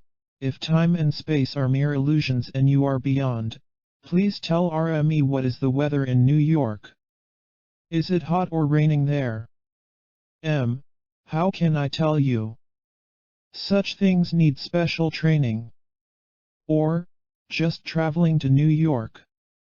I may be quite certain that I am beyond time and space, and yet unable to locate myself at will at some point of time and space. I am not interested enough. I see no purpose in undergoing a special yogic training. I have just heard of New York. To me it is a word. Why should I know more than the word conveys? Every atom may be a universe, as complex as ours. Must I know them all? I can, if I train. Q. In putting the question about the weather in New York, where did I make the mistake? M. The world and the mind are states of being. The Supreme is not a state. It pervades all states, but it is not a state of something else. It is entirely uncaused, independent, complete in itself, beyond time and space, mind and matter. Q. By what sign do you recognize it? M. That's the point, that it leaves no traces. There is nothing to recognize it by. It must be seen directly, by giving up all search for signs and approaches. When all names and forms have been given up, the real is with you. You need not seek it. Plurality and diversity are the play of the mind only. Reality is one. Q. If reality leaves no evidence, there is no speaking about it. M. It is. It cannot be denied. It is deep and dark, mystery beyond mystery. But it is, while all else merely happens. Q. Is it the unknown? M. It is beyond both, the known and the unknown. But I would rather call it the known, than the unknown. For whenever something is known, it is the real that is known. Q. Is silence an attribute of the real? M. This too is of the mind. All states and conditions are of the mind. Q. What is the place of samadhi? M. Not making use of one's consciousness is samadhi. You just leave your mind alone. You want nothing, neither from your body nor from your mind. 14. Appearances and the reality. Questioner. Repeatedly you have been saying that events are causeless, a thing just happens and no cause can be assigned to it. Surely everything has a cause, or several causes. How am I to understand the causelessness of things? Maharaj. From the highest point of view the world has no cause. Q. But what is your own experience? M. Everything is uncaused. The world has no cause. Q. I am not inquiring about the causes that led to the creation of the world. Who has seen the creation of the world? It may even be without a beginning, always existing. But I am not talking of the world. I take the world to exist, somehow. It contains so many things. Surely, each must have a cause, or several causes. M.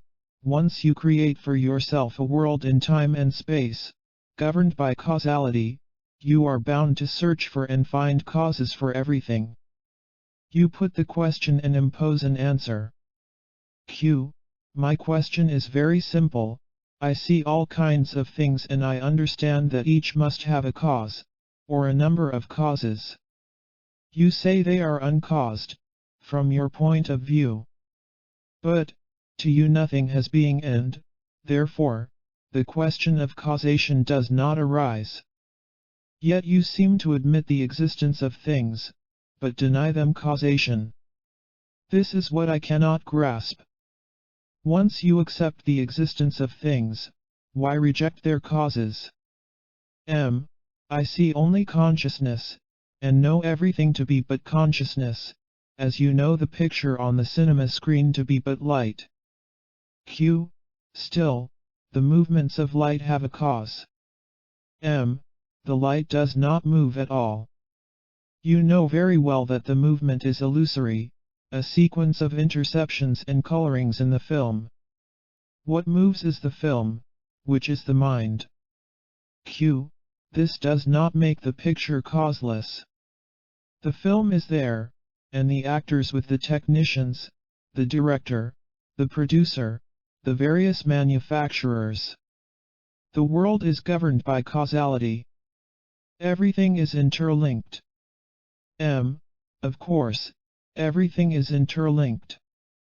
And therefore everything has numberless causes. The entire universe contributes to the least thing. A thing is as it is, because the world is as it is.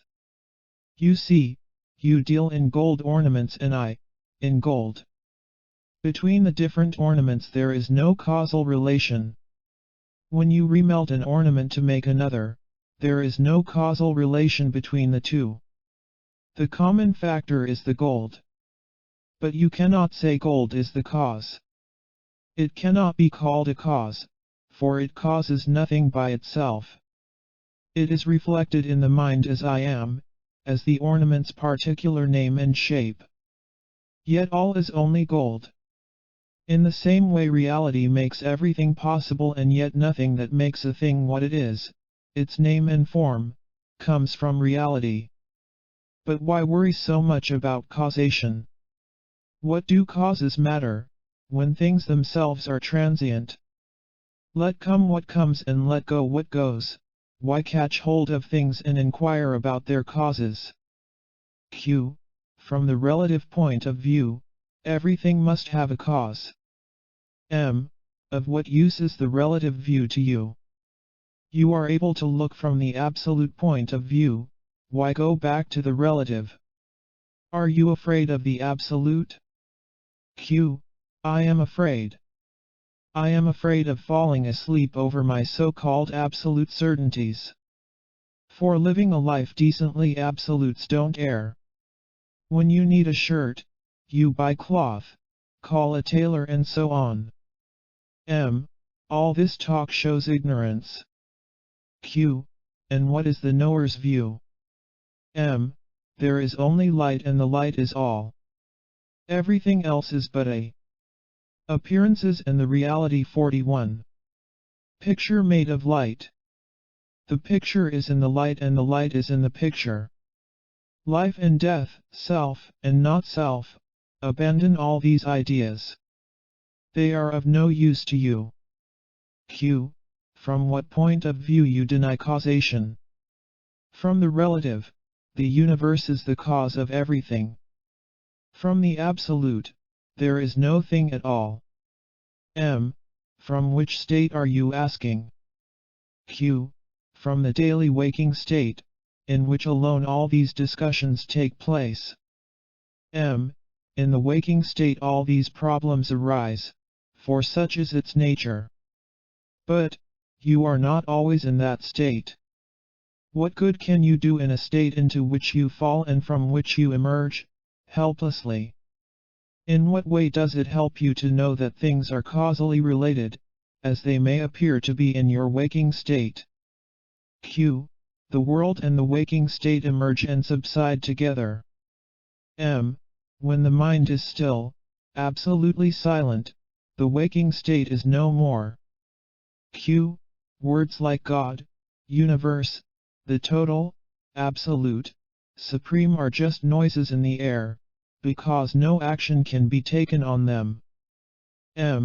You are bringing up questions which you alone can answer. Q. Don't brush me off like this. You are so quick to speak for the totality, the universe, and such imaginary things.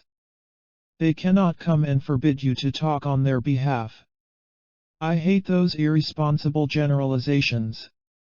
And you are so prone to personalize them. Without causality there will be no order, nor purposeful action will be possible. Do you want to know all the causes of each event? Is it possible? Q. I know it is not possible. All I want to know is if there are causes for everything and the causes can be influenced, thereby affecting the events. To influence events, you need not know the causes. What a roundabout way of doing things. Are you not the source and the end of every event? Control it at the source itself. Q. Every morning I pick up the newspaper and read with dismay that the world's sorrows, poverty, hatred and wars, continue unabated. My questions are concerning the fact of sorrow, the cause, the remedy. Don't brush me off saying that it is Buddhism. Don't label me. Your insistence on causelessness removes all hope of the world ever changing. You are confused, because you believe that you are in the world, not the world in you. Who came first, you or your parents? You imagine that you were born at a certain time and place, that you have a father and a mother, a body and a name. This is your sin and your calamity. Surely you can change your world if you work at it. By all means, work. Who stops you? I have never discouraged you. Causes or no causes, you have made this world and you can change it.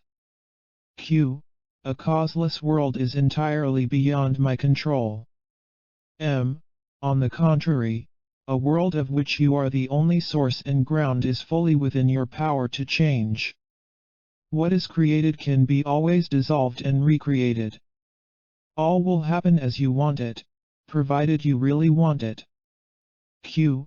All I want to know is how to deal with the world's sorrows.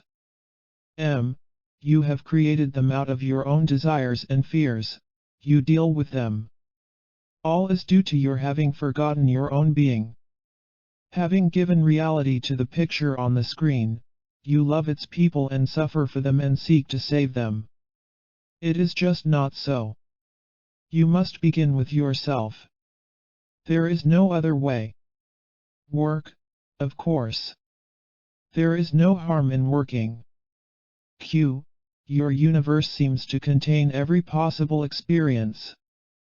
The individual traces a line through it and experiences pleasant and unpleasant states.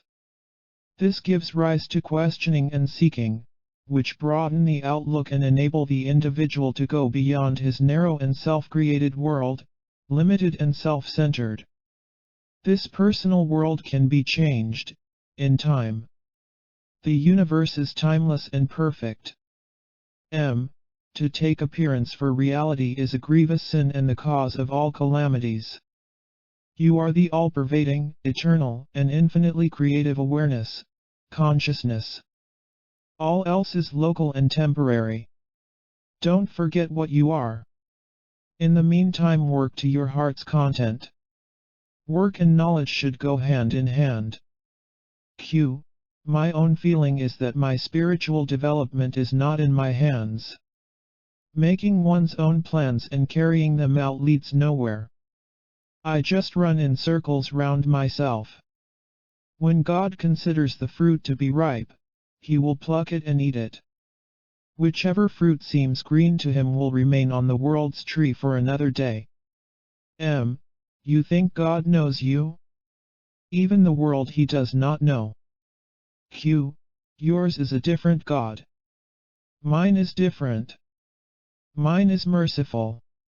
He suffers along with us. You pray to save one, while thousands die.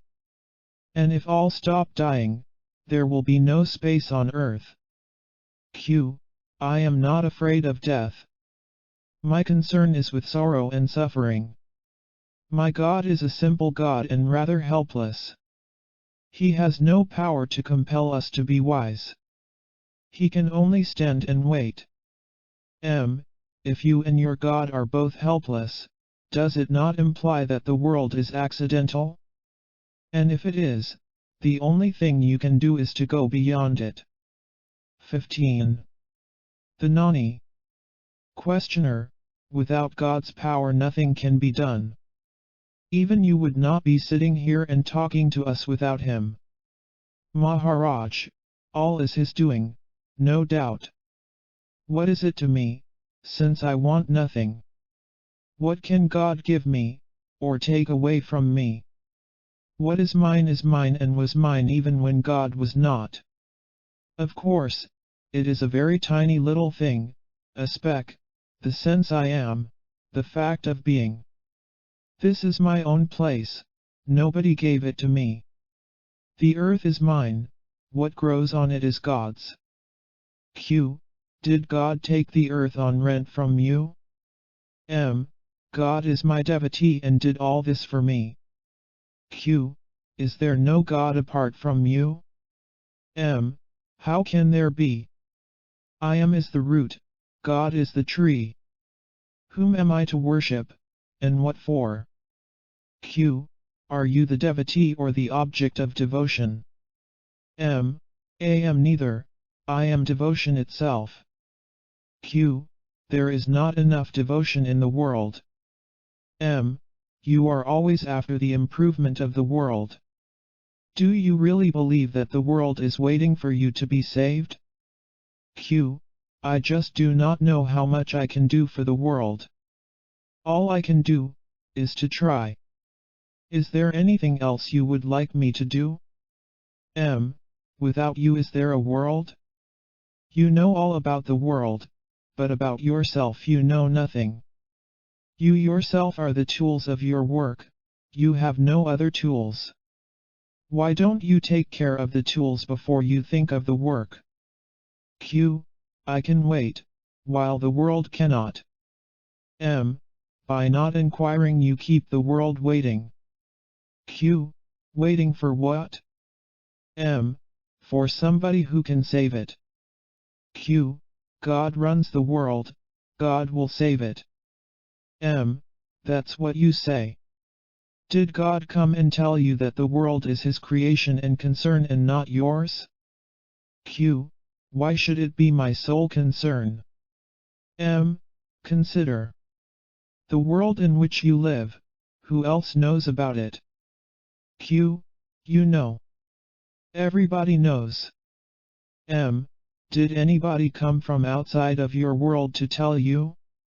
Myself and everybody else appear and disappear in your world. We are all at your mercy. Q. It cannot be so bad. I exist in your world as you exist in mine. M. You have no evidence of my world. You are completely wrapped up in the world of your own making. Q. I see. Completely, but hopelessly? M. Within the prison of your world appears a man who tells you that the world of painful contradictions, which you have created, is neither continuous nor permanent and is based on a misapprehension. He pleads with you to get out of it, by the same way by which you got into it. You got into it by forgetting what you are and you will get out of it by knowing yourself as you are. Q. In what way does it affect the world? M. When you are free of the world, you can do something about it. As long as you are a prisoner of it, you are helpless to change it. On the contrary, whatever you do will aggravate the situation. Q. Righteousness will set me free. M.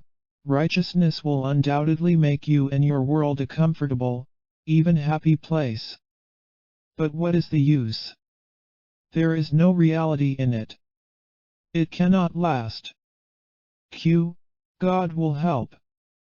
M. To help you God must know your existence. But you and your world are dream states. In dream you may suffer agonies. None knows them, and none can help you. Q. So all my questions, my search and study are of no use? M. these are but the stirrings of a man who is tired of sleeping. They are not the causes of awakening, but its early signs. But, you must not ask idle questions, to which you already know the answers. Q. How am I to get a true answer? M. By asking a true question, non-verbally, but by daring to live according to your lights. A man willing to die for truth will get it. Q. Another question. There is the person. There is the knower of the person. There is the witness. Are the knower and the witness the same, or are they separate states? M. The knower and the witness are two or one. When the knower is seen as separate from the known, the witness stands alone. When the known and the knower are seen as one, the witness becomes one with them. Q. Who is the Nani? The witness or the Supreme? M. The Nani is the Supreme and also the witness. He is both being and awareness. In relation to consciousness he is awareness. In relation to the universe he is pure being. Q. And what about the person? What comes first, the person or the knower? M. The person is a very small thing. Actually it is a composite, it cannot be said to exist by itself. Unperceived, it is just not there. It is but the shadow of the mind, the sum total of memories. Pure being is reflected in the mirror of the mind, as knowing. What is known takes the shape of a person, based on memory and habit.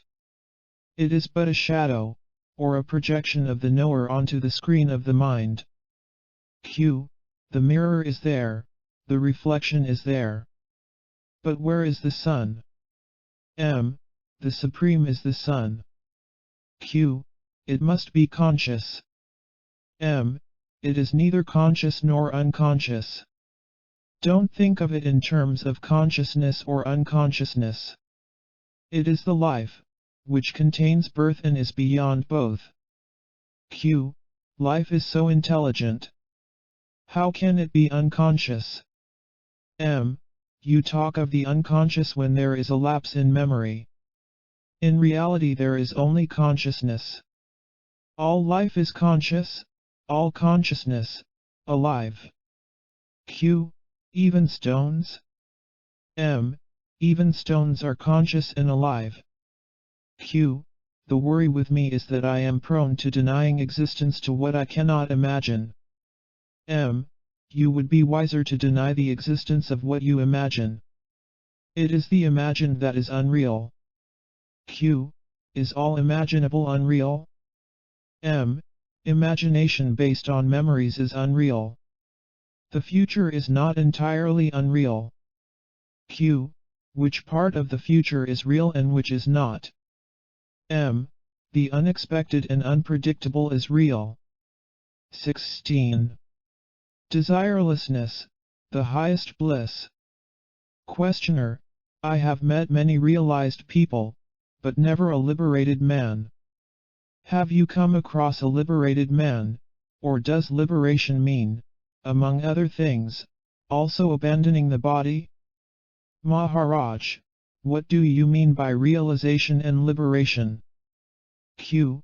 By realization I mean a wonderful experience of peace, goodness, and beauty, when the world makes sense and there is an all-pervading unity of both substance and essence. While such experience does not last, it cannot be forgotten. It shines in the mind, both as memory and longing. I know what I am talking about, for I have had such experiences. By liberation I mean to be permanently in that wonderful state. What I am asking is whether liberation is compatible with the survival of the body. M. What is wrong with the body? Q. The body is so weak and short-lived. It creates needs and cravings. It limits one grievously. M. So what? Let the physical expressions be limited. But liberation is of the self from its false and self-imposed ideas, it is not contained in some particular experience, however glorious. Q. Does it last forever? M. All experience is time-bound. Whatever has a beginning must have an end. Q. So liberation, in my sense of the word, does not exist? M. On the contrary, one is always free. You are both conscious and free to be conscious. Nobody can take this away from you. Do you ever know yourself non-existing, or unconscious? Q. I may not remember, but that does not disprove my being occasionally unconscious. M. Why not turn away from the experience to the experiencer and realize the full import of the only true statement you can make, I am? Q. How is it done? M. There is no how here. Just keep in mind the feeling I am, merge in it, till your mind and feeling become one. By repeated attempts you will stumble on the right balance of attention and affection, and your mind will be firmly established in the thought-feeling I am. Whatever you think, say, or do, this sense of immutable and affectionate being remains as the ever-present background of the mind. Q. And you call it liberation? M. I call it normal. What is wrong with being, knowing, and acting effortlessly and happily? Why consider it so unusual as to expect the immediate destruction of the body? What is wrong with the body that it should die? Correct your attitude to your body and leave it alone. Don't pamper, don't torture. Just keep it going, most of the time below the threshold of conscious attention. Q. The memory of my wonderful experiences haunts me. I want them back. M. Because you want them back, you cannot have them. The state of craving for anything blocks all deeper experience. Nothing of value can happen to a mind which knows exactly what it wants. For nothing the mind can visualize and want is of much value. Q. Then what is worth wanting? M. Want the best. The highest happiness, the greatest freedom. Desirelessness is the highest bliss. Q. Freedom from desire is not the freedom I want. I want the freedom to fulfill my longings. M. You are free to fulfill your longings. As a matter of fact, you are doing nothing else. Q. I try, but there are obstacles which leave me frustrated. M. Overcome them. Q. I cannot. I am too weak. M. What makes you weak? What is weakness? Others fulfill their desires, why don't you? Q. I must be lacking energy. M. What happened to your energy? Where did it go? Did you not scatter it over so many contradictory desires and pursuits? You don't have an infinite supply of energy. Q. Why not? M. Your aims are small and low. They do not call for more. Only God's energy is infinite, because He wants nothing for Himself. Be like Him and all your desires will be fulfilled. The higher your aims and vaster your desires, the more energy you will have for their fulfillment. Desire the good of all and the universe will work with you. But if you want your own pleasure, you must earn it the hard way. Before desiring, deserve. Q. I am engaged in the study of philosophy, sociology, and education. I think more mental development is needed before I can dream of self-realization. Am I on the right track? M. To earn a livelihood some specialized knowledge is needed. General knowledge develops the mind, no doubt. But if you are going to spend your life in amassing knowledge, you build a wall round yourself. To go beyond the mind, a well-furnished mind is not needed. Q. Then what is needed? M. Distrust your mind, and go beyond. Q. What shall I find beyond the mind? M. The direct experience of being, knowing and loving. Q. How does one go beyond the mind? M. There are many starting points, they all lead to the same goal. You may begin with selfless work, abandoning the fruits of action. You may then give up thinking and end in giving up all desires. Here, giving up, tyaga, is the operational factor. Or, you may not bother about anything you want, or think, or do and just stay put in the thought and feeling I am, focusing I am firmly in your mind. AI kinds of experience may come to you, remain unmoved in the knowledge that all perceivable is transient, and only the I am endures. Q. I cannot give all my life to such practices. I have my duties to attend to. M. By all means attend to your duties. Action, in which you are not emotionally involved and which is beneficial and does not cause suffering, will not bind you.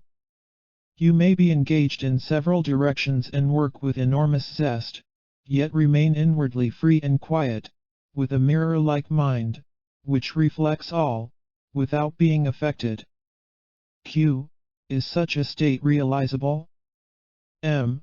I would not talk about it, if it were not. Why should I engage in fancies? Q. Everybody quotes scriptures. M. Those who know only scriptures know nothing. To know is to be. I know what I am talking about, it is not from reading, or hearsay. Q. I am studying Sanskrit under a professor, but really I am only reading scriptures.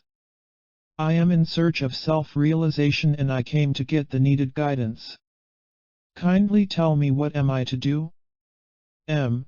Since you have read the scriptures, why do you ask me? Q. The scriptures show the general directions but the individual needs personal instructions. M. Your own self is your ultimate teacher, Sadhguru. The outer teacher, Guru, is merely a milestone. It is only your inner teacher that will walk with you to the goal, for he is the goal. Q.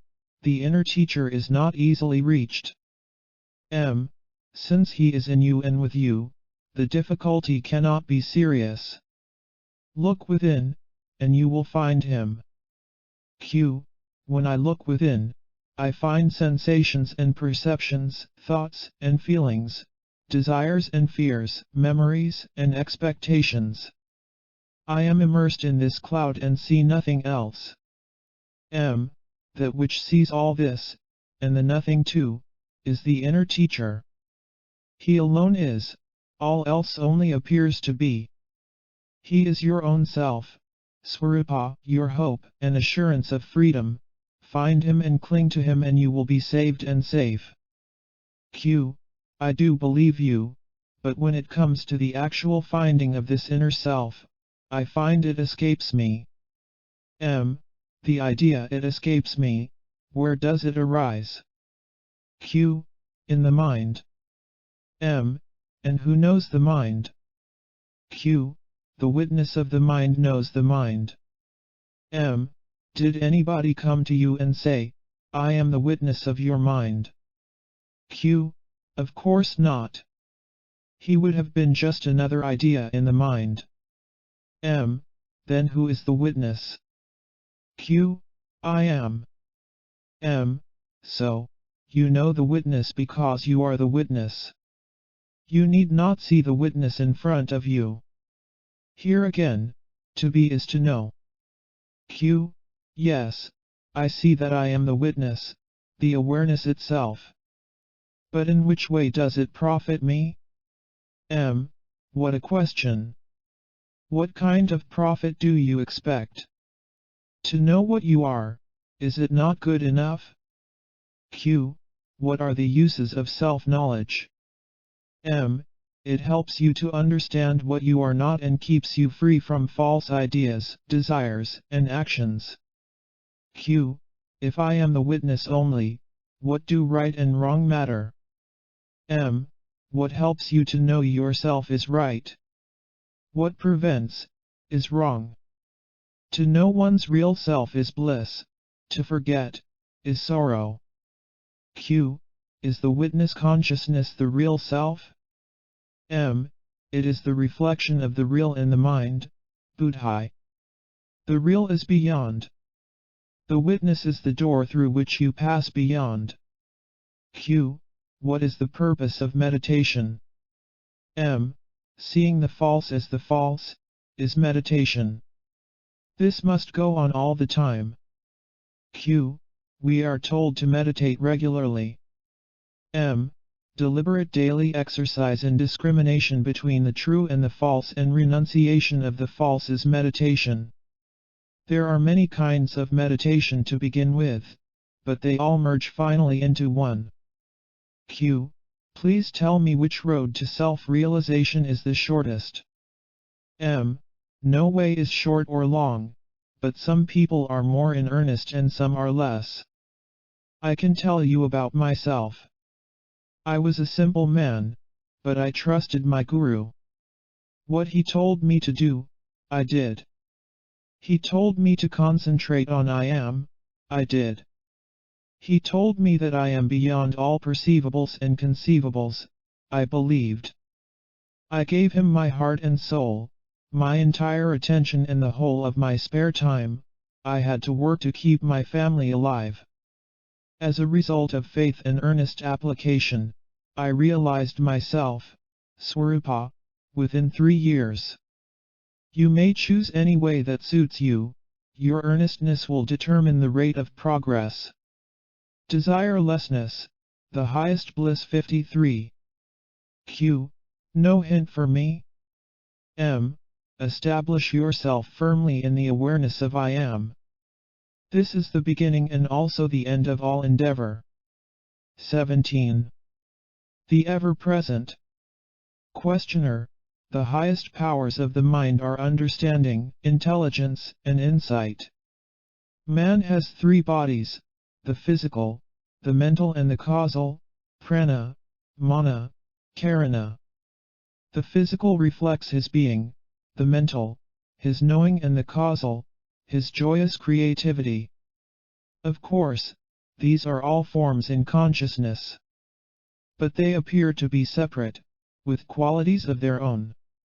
Intelligence, buddhi, is the reflection in the mind of the power to know, chit. It is what makes the mind knowledgeable. The brighter the intelligence, the wider, deeper and truer the knowledge.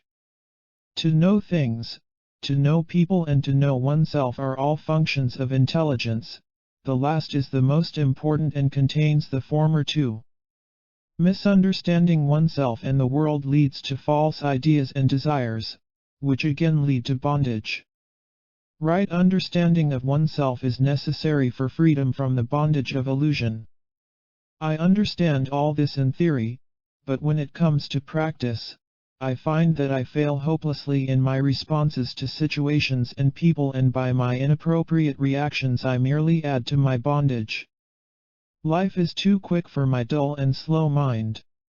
I do understand, but too late, when the old mistakes have been already repeated. Maharaj, what then is your problem? Q. I need a response to life, not only intelligent, but also very quick. It cannot be quick unless it is perfectly spontaneous. How can I achieve such spontaneity? M. The mirror can do nothing to attract the sun. It can only keep bright. As soon as the mind is ready, the sun shines in it. Q. The light is of the self, or of the mind. M. Both. It is uncaused and unvarying by itself and colored by the mind, as it moves and changes. It is very much like a cinema. The light is not in the film, but the film colors the light and makes it appear to move by intercepting it. Q. Are you now in the perfect state? M. Perfection is a state of the mind, when it is pure. I am beyond the mind, whatever its state, pure or impure. Awareness is my nature. Ultimately I am beyond being and non-being. Q. Will meditation help me to reach your state? M. Meditation will help you to find your bonds, loosen them, untie them and cast your moorings. When you are no longer attached to anything, you have done your share. The rest will be done for you. Q. By whom? M. By the same power that brought you so far, that prompted your heart to desire truth and your mind to seek it. It is the same power that keeps you alive. You may call it life or the supreme. Q. The same power kills me in due course. M. Were you not present at your birth? Will you not be present at your death? Find him who is always present and your problem of spontaneous and perfect response will be solved. Q. Realization of the eternal and an effortless and adequate response to the ever-changing temporary event are two different and separate questions. You seem to roll them into one. What makes you do so? M. To realize the eternal is to become the eternal, the whole, the universe, with all it contains. Every event is the effect and the expression of the whole and is in fundamental harmony with the whole. All response from the whole must be right, effortless and instantaneous. It cannot be otherwise, if it is right. Delayed response is wrong response. Thought, feeling and action must be one and simultaneous with the situation that calls for them. Q. How does it come? M. I told you already. Find him who was present at your birth and will witness your death. Q. My father and mother? M. Yes, your father-mother, the source from which you came. To solve a problem you must trace it to its source. Only in the dissolution of the problem in the universal solvents of inquiry and dispassion, can its right solution be found. 18. To know what you are, find what you are not. Questioner, your way of describing the universe as consisting of matter, mind, and spirit is one of the many. There are other patterns to which the universe is expected to conform, and one is at a loss to know which pattern is true and which is not. One ends in suspecting that all patterns are only verbal and that no pattern can contain reality. According to you, reality consists of three expanses: the expanse of matter-energy, Mahadakash, the expanse of consciousness, Chidakash, and of pure spirit, Paramakash. The first is something that has both movement and inertia. That we perceive. We also know that we perceive we are conscious and also aware of being conscious. Thus, we have two: matter-energy and consciousness. Matter seems to be in space while energy is always in time, being connected with change and measured by the rate of change. Consciousness seems to be somehow here and now, in a single point of time and space. But you seem to suggest that consciousness too is universal, which makes it timeless, spaceless and impersonal. I can somehow understand that there is no contradiction between the timeless and spaceless and the here and now, but impersonal consciousness I cannot fathom. To me consciousness is always focalized, centered, individualized, a person. You seem to say that there can be perceiving without a perceiver, knowing without a knower, loving without a lover, acting without an actor. I feel that the trinity of knowing, knower and known can be seen in every movement of life. Consciousness implies a conscious being, an object of consciousness and the fact of being conscious. That which is conscious I call a person. A person lives in the world, is a part of it, affects it, and is affected by it. M. Why don't you inquire how real are the world and the person? Q. Oh, no. I need not inquire. Enough if the person is not less real than the world in which the person exists. M. Then what is the question? Q. Are persons real, and universals conceptual, or are universals real and persons imaginary? M. Neither are real. Q. Surely, I am real enough to merit your reply and am a person. M. Not when asleep. Q. Submergence is not absence. Even though asleep, I am. M. To be a person you must be self-conscious. Are you so always? Q. Not when I sleep, of course, nor when I am in a swoon, or drugged. M. During your waking hours are you continually self-conscious? Q. No. Sometimes I am absent-minded, or just absorbed. M. Are you a person during the gaps in self-consciousness? Q. Of course I am the same person throughout. I remember myself as I was yesterday and yesteryear, definitely, I am the same person. M. So, to be a person, you need memory? Q. Of course. M. And without memory, what are you? Q. Incomplete memory entails incomplete personality. Without memory I cannot exist as a person. M. Surely you can exist without memory. You do so, in sleep. Q. Only in the sense of remaining alive. Not as a person. M. Since you admit that as a person you have only intermittent existence, can you tell me what are you in the intervals in between experiencing yourself as a person? Q.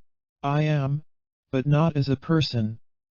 Since I am not conscious of myself in the intervals, I can only say that I exist, but not as a person. M. Shall we call it impersonal existence? Q. I would call it rather unconscious existence. I am, but I do not know that I am. M. You have said just now, I am, but I do not know that I am. Could you possibly say it about your being in an unconscious state? Q. No, I could not. M. You can only describe it in the past tense, I did not know. I was unconscious, in the sense of not remembering. Q. Having been unconscious, how could I remember and what? M. Were you really unconscious, or you just do not remember? Q. How am I to make out? M. Consider. Do you remember every second of yesterday? Q. Of course, not. M. Were you then unconscious? Q. Of course, not. M. So, you are conscious and yet you do not remember? Q. Yes. M. Maybe you were conscious in sleep and just do not remember. Q. No, I was not conscious. I was asleep. I did not behave like a conscious person. M. Again, how do you know? Q. I was told so by those who saw me asleep. M. All they can testify to is that they saw you lying quietly with closed eyes and breathing regularly. They could not make out whether you were conscious or not. Your only proof is your own memory. A very uncertain proof it is. Q. Yes, I admit that on my own terms I am a person only during my waking hours. What I am in between, I do not know. M. At least you know that you do not know. Since you pretend not to be conscious in the intervals between the waking hours, leave the intervals alone. Let us consider the waking hours only. Q. I am the same person in my dreams. M. Agreed. Let us consider them together, waking and dreaming. The difference is merely in continuity. Were your dreams consistently continuous, bringing back night after night the same surroundings and the same people, you would be at a loss to know which is the waking and which is the dream. Henceforward, when we talk of the waking state, we shall include the dream state too. Q. Agreed. I am a person in a conscious relation with a world. M. Are the world and the conscious relation with it essential to your being a person? Q. Even immured in a cave, I remain a person. M. It implies a body and a cave, and a world in which they can exist. Q. Yes, I can see. The world and the consciousness of the world are essential to my existence as a person. M. This makes the person a part and parcel of the world, or vice versa. The two are one. Q. Consciousness stands alone. The person and the world appear in consciousness. M. You said, appear. Could you add, disappear? Q. No, I cannot. I can only be aware of my and my world's appearance. As a person, I cannot say, the world is not. Without a world I would not be there to say it. Because there is a world, I am there to say, there is a world. M. Maybe it is the other way round. Because of you, there is a world. Q. To me such statement appears meaningless. M. Its meaninglessness may disappear on investigation. Q. Where do we begin? M. All I know is that whatever depends, is not real. The real is truly independent. Since the existence of the person depends on the existence of the world and it is circumscribed and defined by the world, it cannot be real. Q. It cannot be a dream, surely. M. Even a dream has existence, when it is cognized and enjoyed, or endured. Whatever you think and feel has being.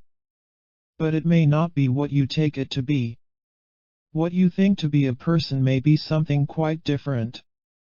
Q. I am what I know myself to be. M. You cannot possibly say that you are what you think yourself to be. Your ideas about yourself change from day to day and from moment to moment. Your self-image is the most changeful thing you have. It is utterly vulnerable, at the mercy of a passerby. A bereavement, the loss of a job, an insult, and your image of yourself, which you call your person, changes deeply. To know what you are you must first investigate and know what you are not. And to know what you are not you must watch yourself carefully, rejecting all that does not necessarily go with the basic fact, I am. The ideas, I am born at a given place, at a given time, from my parents and now I am so and so, living at, married to, father of, employed by, and so on, are not inherent in the sense I am. Our usual attitude is of I am this. Separate consistently and perseveringly the I am from this or that, and try to feel what it means to be, just to be, without being this or that.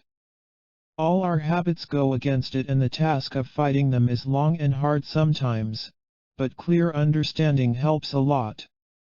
The clearer you understand that on the level of the mind you can be described in negative terms only, the quicker you will come to the end of your search and realize your limitless being. 19. Reality lies in objectivity. Questioner: I am a painter and I earn by painting pictures. Has it any value from the spiritual point of view? Maharaj: when you paint, what do you think about? Q. When I paint, there is only the painting and myself. M. What are you doing there? Q. I paint. M. No, you don't. You see the painting going on. You are watching only, all else happens. Q. The picture is painting itself? Or, is there some deeper me, or some God who is painting? M. Consciousness itself is the greatest painter. The entire world is a picture. Q. Who painted the picture of the world? M. the painter is in the picture. Q. The picture is in the mind of the painter and the painter is in the picture, which is in the mind of the painter who is in the picture. Is not this infinity of states and dimensions absurd? The moment we talk of picture in the mind, which itself is in the picture, we come to an endless succession of witnesses, the higher witness witnessing the lower. It is like standing between two mirrors and wondering at the crowd. Quite right, you alone and the double mirror are there. Between the two, your forms and names are numberless. Q. How do you look at the world? I see a painter painting a picture. The picture I call the world, the painter I call God. I am neither. I do not create, nor am I created. I contain all, nothing contains me. Q. When I see a tree, a face, a sunset, the picture is perfect. When I close my eyes, the image in my mind is faint and hazy. If it is my mind that projects the picture, why need I open my eyes to see a lovely flower and with eyes closed I see it vaguely? It is because your outer eyes are better than your inner eyes. Your mind is all turned outward. As you learn to watch your mental world, you will find it even more colorful and perfect than what the body can provide. Of course, you will need some training. But why argue?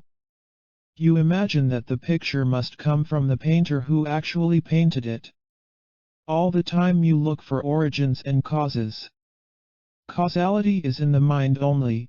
Memory gives the illusion of continuity and repetitiveness creates the idea of causality. When things repeatedly happen together, we tend to see a causal link between them. It creates a mental habit, but a habit is not a necessity. Q. You have just said that the world is made by God. Remember that language is an instrument of the mind, it is made by the mind, for the mind. Once you admit a cause, then God is the ultimate cause and the world the effect. They are different, but not separate. Q. People talk of seeing God. When you see the world you see God. There is no seeing God, apart from the world. Beyond the world to see God is to be God. The light by which you see the world, which is God, is the tiny little spark, I am, apparently so small, yet the first and the last in every act of knowing and loving. Q. Must I see the world to see God? How else? No world, no God. Q. What remains? You remain as pure being. Q. And what becomes of the world and of God? Pure being, avyakta. Q. Is it the same as the great expanse, Paramakash? You may call it so. Words do not matter, for they do not reach it. They turn back in utter negation. Q. How can I see the world as God? What does it mean to see the world as God? It is like entering a dark room. You see nothing, you may touch, but you do not see, no colors, no outlines. The window opens and the room is flooded with light. Colors and shapes come into being.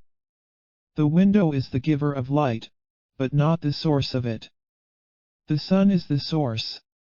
Similarly, matter is like the dark room, consciousness, the window, flooding matter with sensations and perceptions, and the supreme is the sun, the source both of matter and of light. The window may be closed, or open, the sun shines all the time. It makes all the difference to the room, but none to the sun. Yet all this is secondary to the tiny little thing which is the I am. Without the I am there is nothing. All knowledge is about the I am. False ideas about this I am lead to bondage, right knowledge leads to freedom and happiness. Q. is I am and there is the same? M. I am denotes the inner, there is, the outer. Both are based on the sense of being. Q. Is it the same as the experience of existence? M. To exist means to be something, a thing, a feeling, a thought, an idea. All existence is particular. Only being is universal, in the sense that every being is compatible with every other being. Existence is clash, being, never. Existence means becoming, being there is silent peace. Q. If I create the world, why have I made it bad? M. Everyone lives in his own world. Not all the worlds are equally good or bad. Q. What determines the difference? M. The mind that projects the world, colors it its own way. When you meet a man, he is a stranger. When you marry him, he becomes your own self. When you quarrel, he becomes your enemy. It is your mind's attitude that determines what he is to you. Q. I can see that my world is subjective. Does it make it also illusory? M. It is illusory as long as it is subjective and to that extent only. Reality lies in objectivity. Q. What does objectivity mean? You said the world is subjective and now you talk of objectivity. Is not everything subjective? M.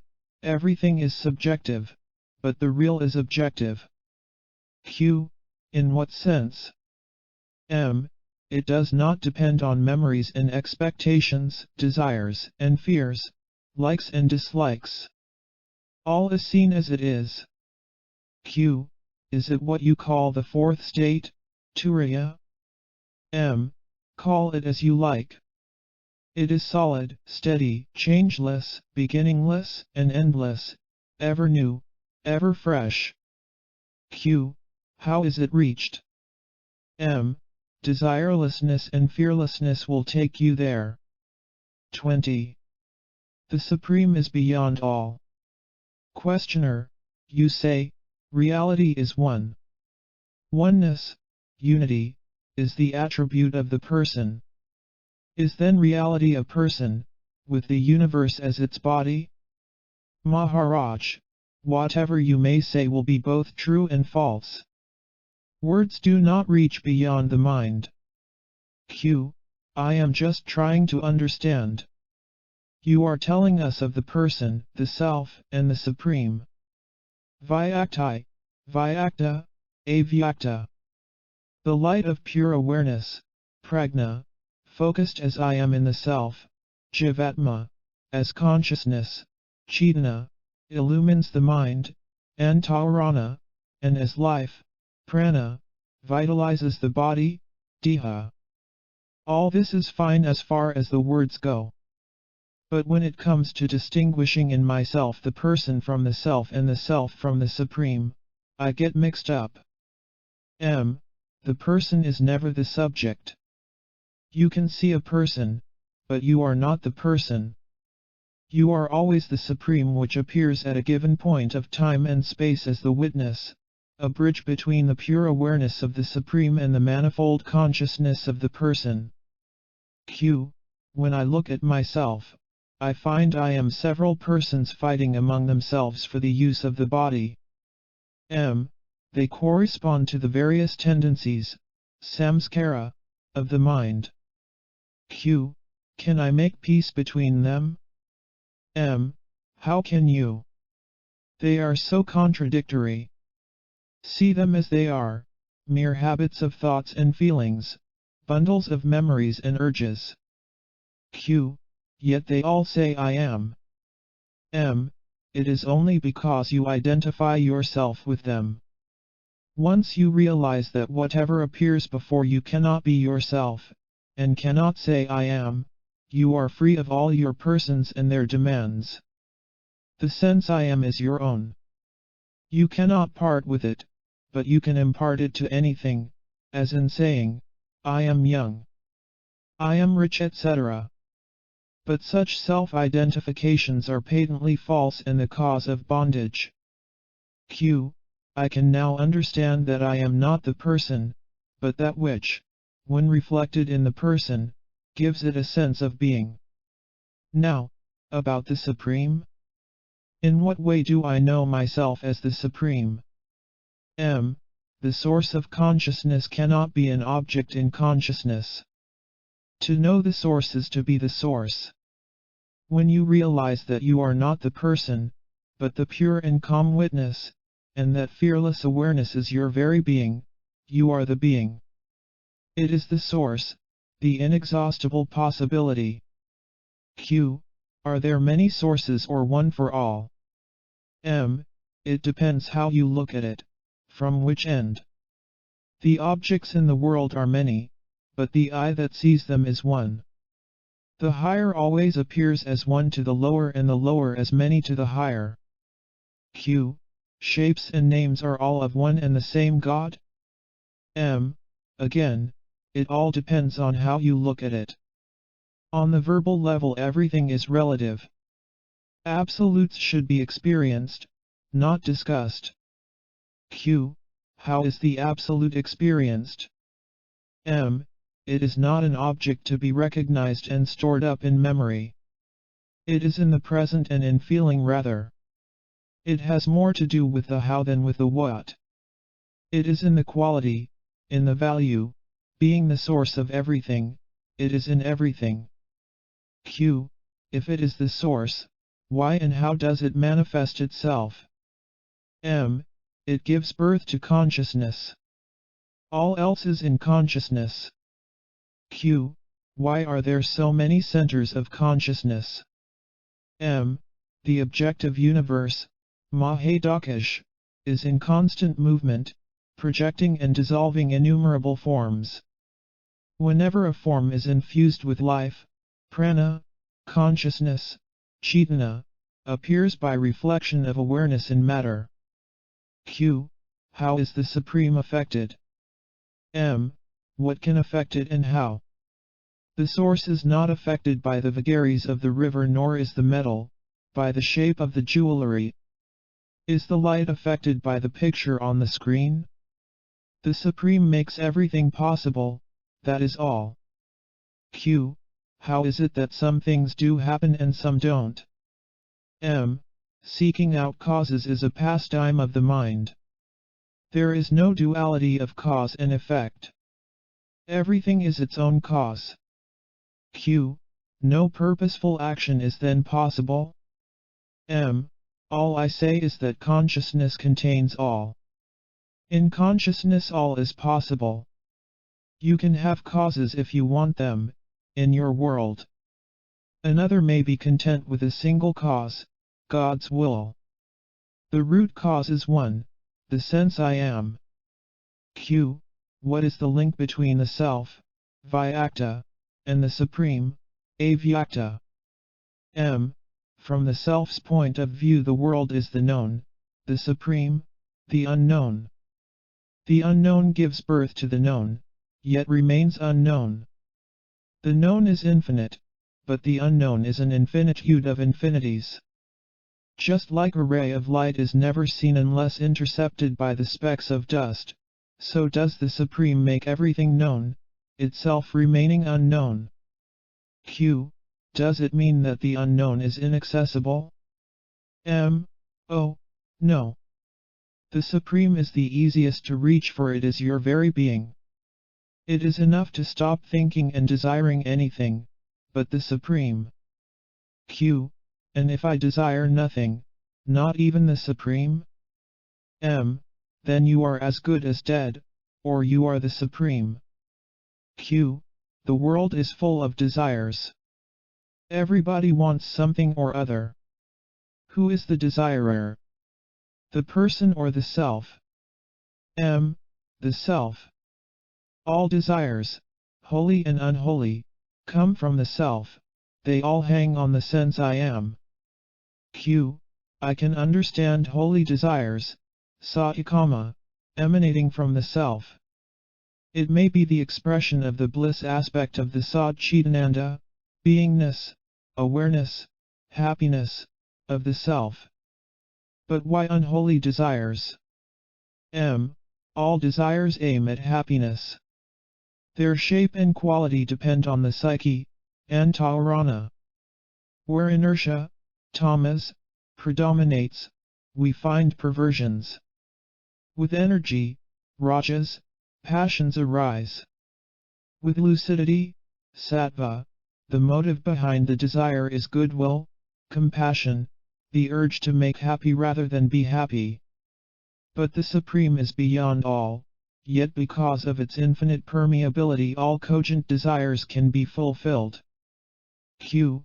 Which desires are cogent? M. Desires that destroy their subjects, or objects, or do not subside on satisfaction are self-contradictory and cannot be fulfilled. Only desires motivated by love, goodwill, and compassion are beneficial to both the subject and object and can be fully satisfied. Q. All desires are painful, the holy as well as the unholy. M. They are not the same and pain is not the same. Passion is painful, compassion, never. The entire universe strives to fulfill a desire born of compassion. Q. Does the Supreme know itself? Is the impersonal conscious? M. The source of all has all. Whatever flows from it must be there already in seed form. And as a seed is the last of innumerable seeds, and contains the experience and the promise of numberless forests, so does the unknown contain all that was, or could have been and all that shall or would be. The entire field of becoming is open and accessible, past and future coexist in the eternal now. Q. Are you living in the supreme unknown? M. Where else? Q. What makes you say so? M. No desire ever arises in my mind. Q. Are you then unconscious? M. Of course not. I am fully conscious, but since no desire or fear enters my mind, there is perfect silence. Q. Who knows the silence? M. Silence knows itself. It is the silence of the silent mind, when passions and desires are silenced. Q. Do you experience desires occasionally? M. Desires are just waves in the mind. You know a wave when you see one. A desire is just a thing among many. I feel no urge to satisfy it, no action needs be taken on it. Freedom from desire means this: the compulsion to satisfy is absent. Q. Why do desires arise at all? M. Because you imagine that you were born, and that you will die if you do not take care of your body. Desire for embodied existence is the root cause of trouble. Q. Yet, so many jivas get into bodies. Surely it cannot be some error of judgment. There must be a purpose. What could it be? M. To know itself, the self must be faced with its opposite, the not-self. Desire leads to experience. Experience leads to discrimination, detachment, self-knowledge, liberation. And what is liberation after all? To know that you are beyond birth and death. By forgetting who you are and imagining yourself a mortal creature, you created so much trouble for yourself that you have to wake up, like from a bad dream. Inquiry also wakes you up. You need not wait for suffering. Inquiry into happiness is better, for the mind is in harmony and peace. Q. Who exactly is the ultimate experiencer, the self, or the unknown? M. The self, of course. Q. Then why introduce the notion of the supreme unknown? M. To explain the self. Q. But is there anything beyond the self? M. Outside the self there is nothing. All is one and all is contained in I am. In the waking and dream states it is the person. In deep sleep and turiya it is the self. Beyond the alert intentness of Turiya lies the great, silent peace of the Supreme. But in fact all is one in essence and related in appearance. In ignorance the seer becomes the seen, and in wisdom he is the seeing. But why be concerned with the Supreme? Know the knowers and all will be known. 21. Who am I? Questioner, we are advised to worship reality personified as God, or as the perfect man. We are told not to attempt the worship of the Absolute, as it is much too difficult for a brain-centered consciousness. Maharaj, truth is simple and open to all, why do you complicate? Truth is loving and lovable. It includes all, accepts all, purifies all. It is untruth that is difficult and a source of trouble. It always wants, expects, demands. Being false, it is empty, always in search of confirmation and reassurance. It is afraid of and avoids inquiry. It identifies itself with any support, however weak and momentary. Whatever it gets, it loses, and asks for more. Therefore put no faith in the conscious. Nothing you can see, feel, or think is so. Even sin and virtue, merit and demerit are not what they appear.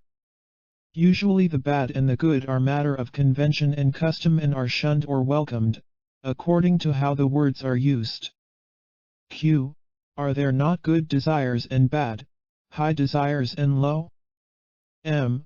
All desires are bad, but some are worse than others. Pursue any desire, it will always give you trouble. Q. Even the desire to be free of desire? M. Why desire at all? Desiring a state of freedom from desire will not set you free. Nothing can set you free, because you are free. See yourself with desireless clarity, that is all. Q. It takes time to know oneself. M. How can time help you? Time is a succession of moments, each moment appears out of nothing and disappears into nothing, never to reappear. How can you build on something so fleeting? 70. Q. What is permanent? M. Look to yourself for the permanent. Dive deep within and find what is real in you. Q. How to look for myself?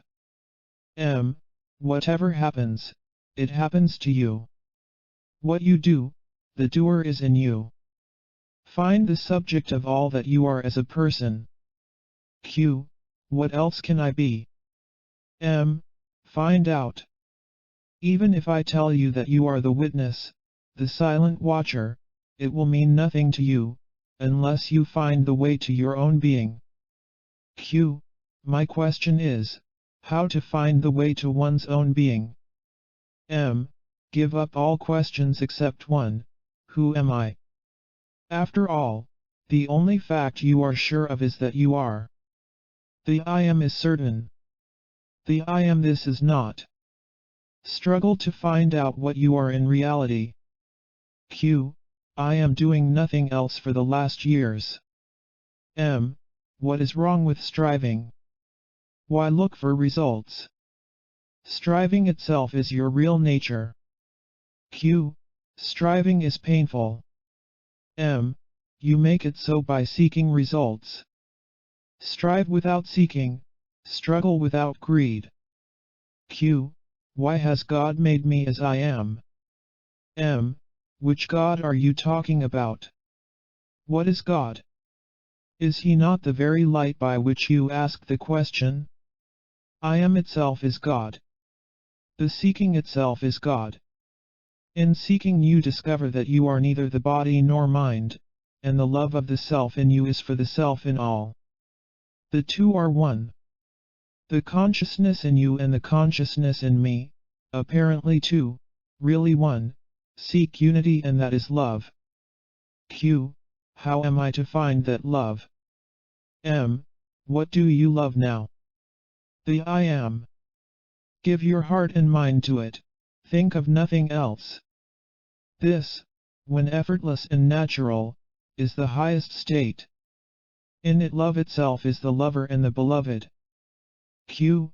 Everybody wants to live, to exist. Is it not self-love? M. All desire has its source in the self. LT is all a matter of choosing the right desire. Q. What is right and what is wrong varies with habit and custom. Standards vary with societies. M. Discard all traditional standards. Leave them to the hypocrites. Only what liberates you from desire and fear and wrong ideas is good. As long as you worry about sin and virtue, you will have no peace. Q. I grant that sin and virtue are social norms.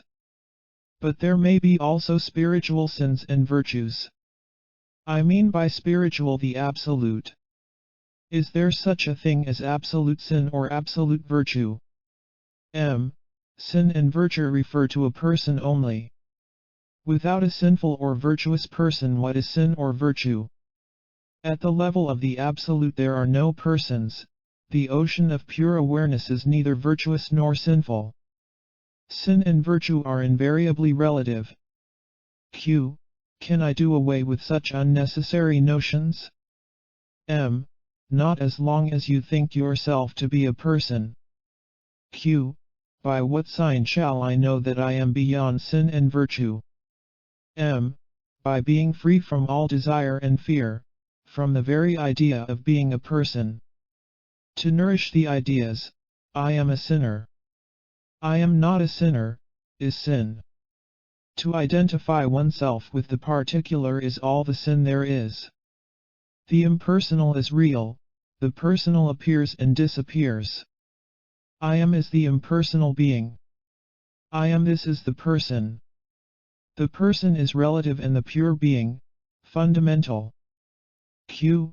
Surely pure being is not unconscious, nor is it devoid of discrimination. How can it be beyond sin and virtue?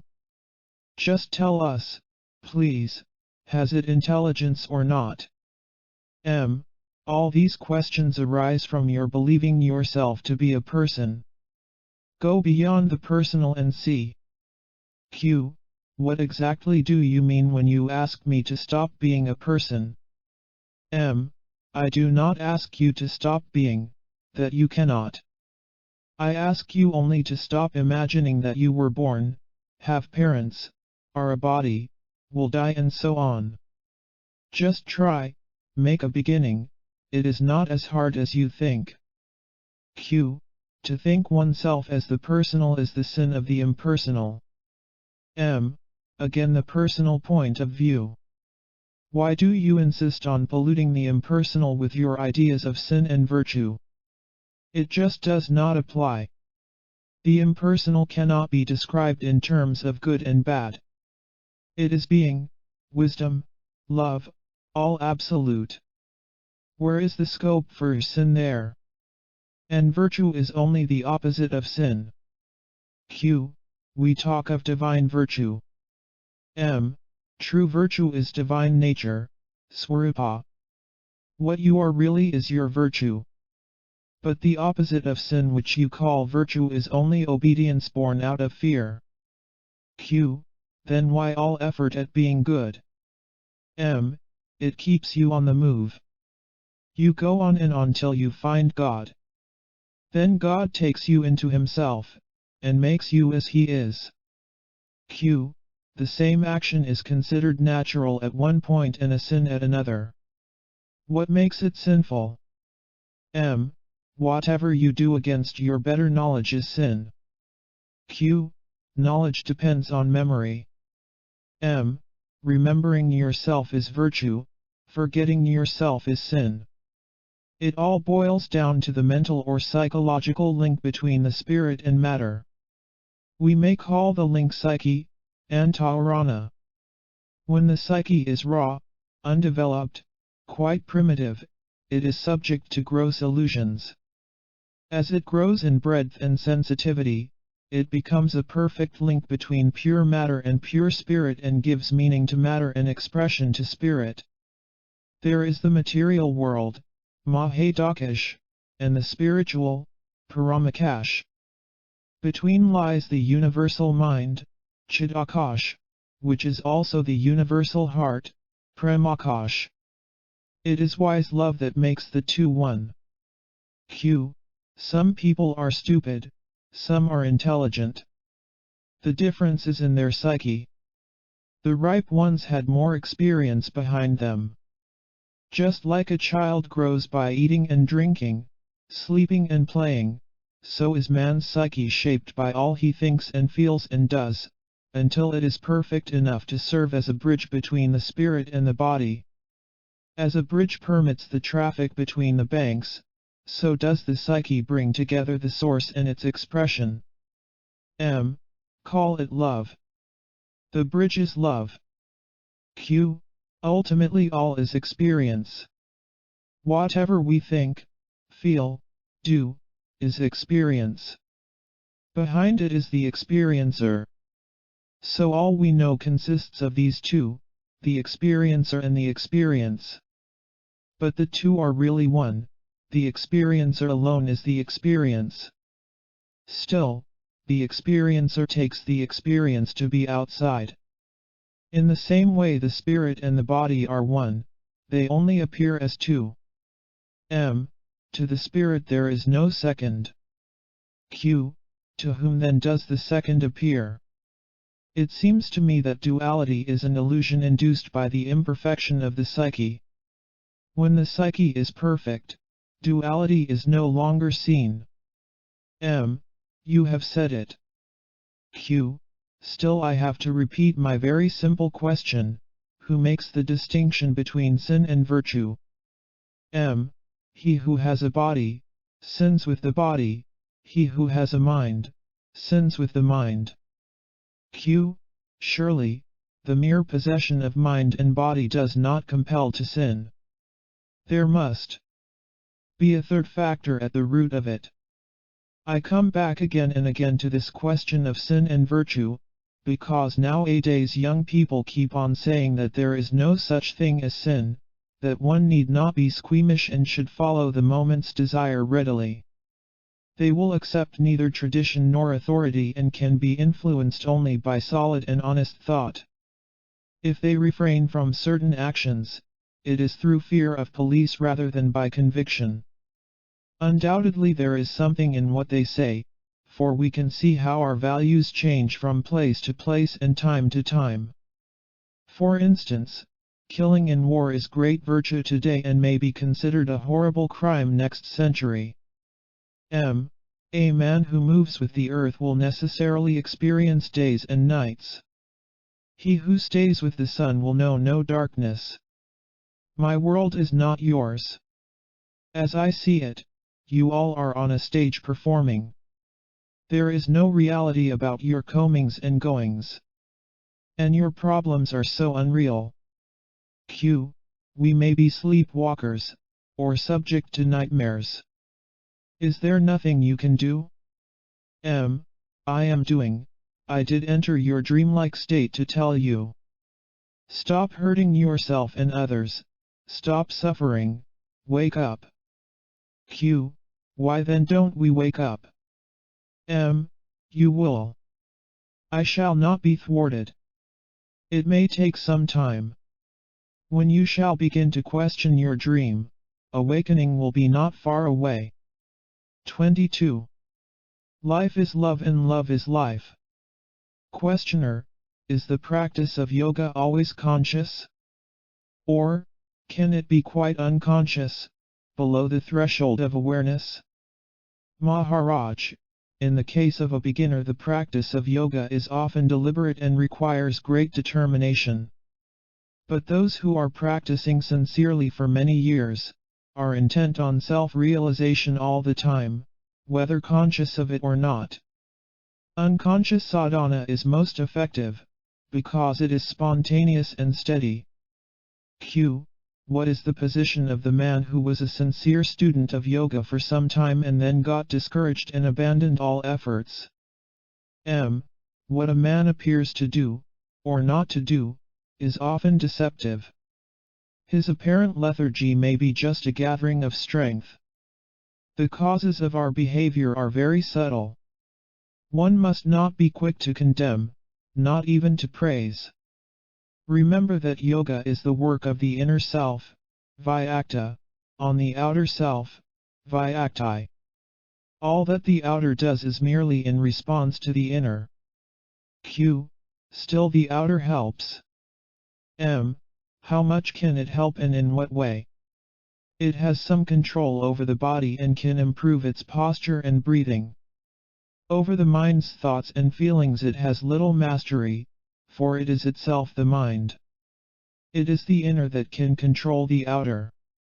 The outer will be wise to obey.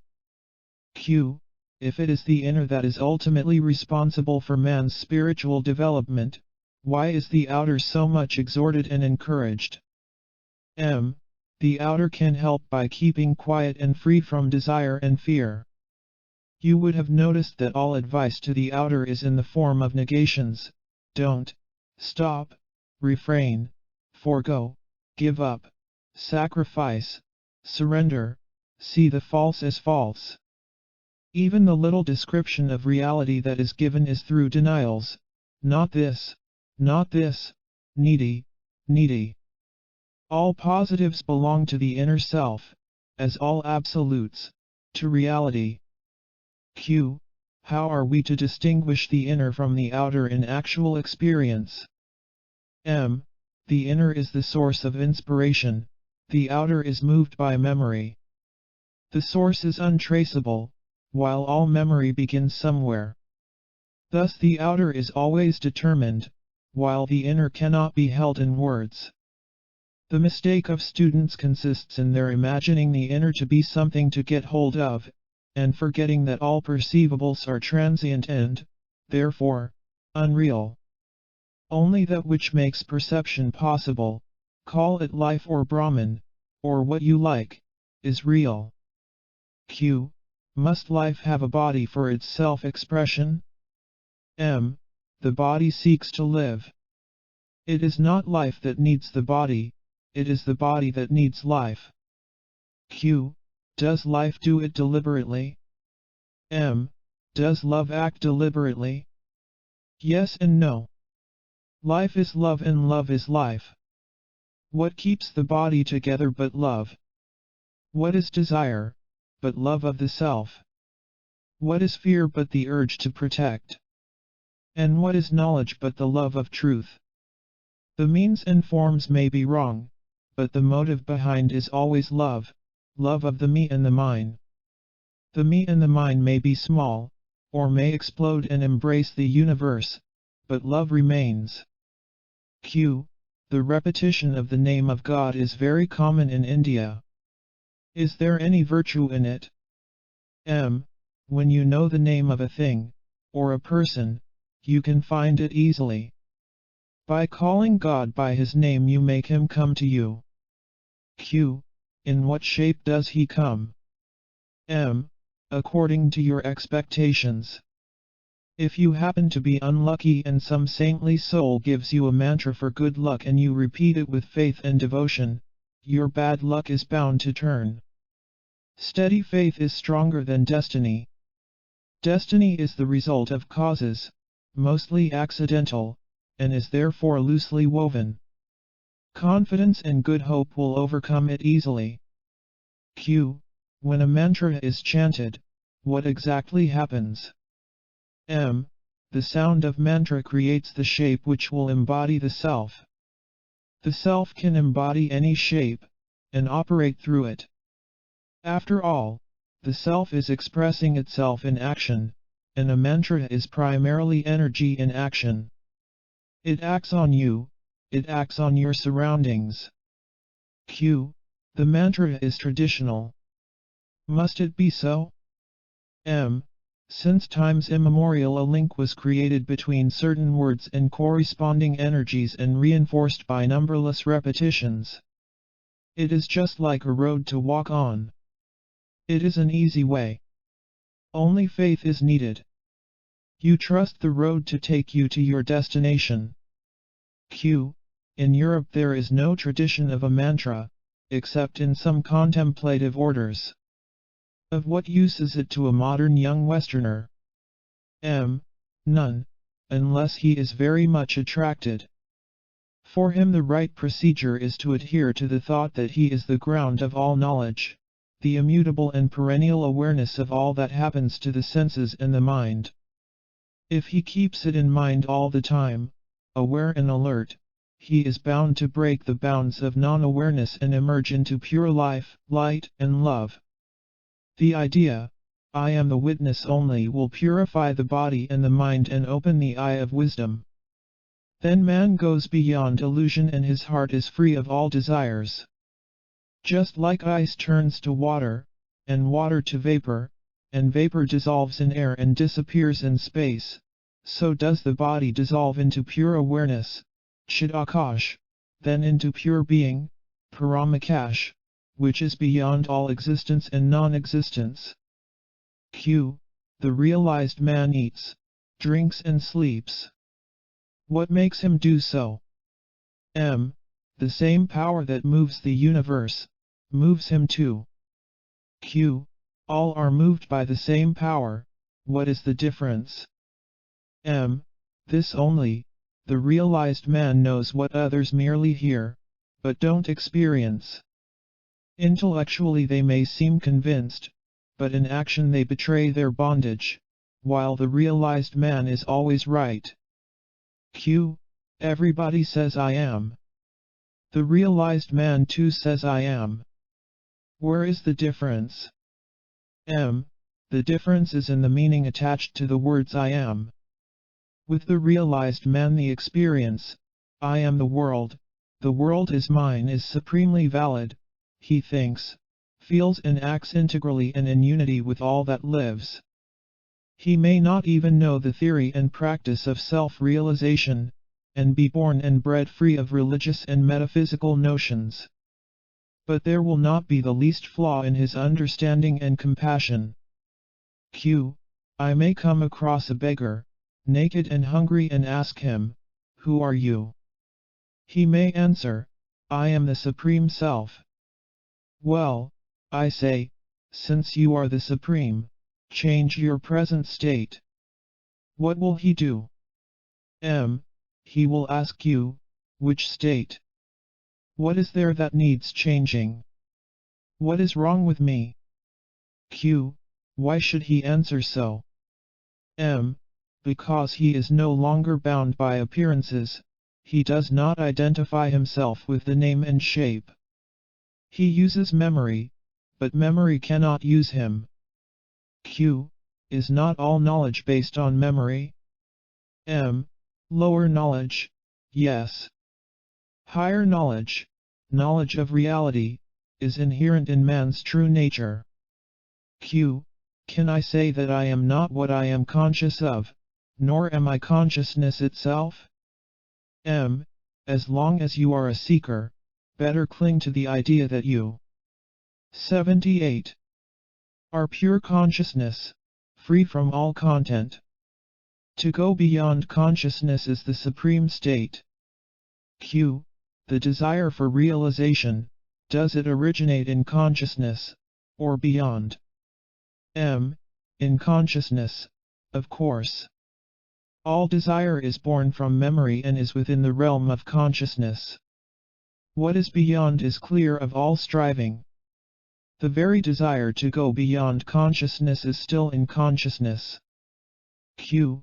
Is there any trace, or imprint, of the beyond on consciousness? M. No, there cannot be. Q. Then, what is the link between the two? How can a passage be found between two states which have nothing in common? Is not pure awareness the link between the two?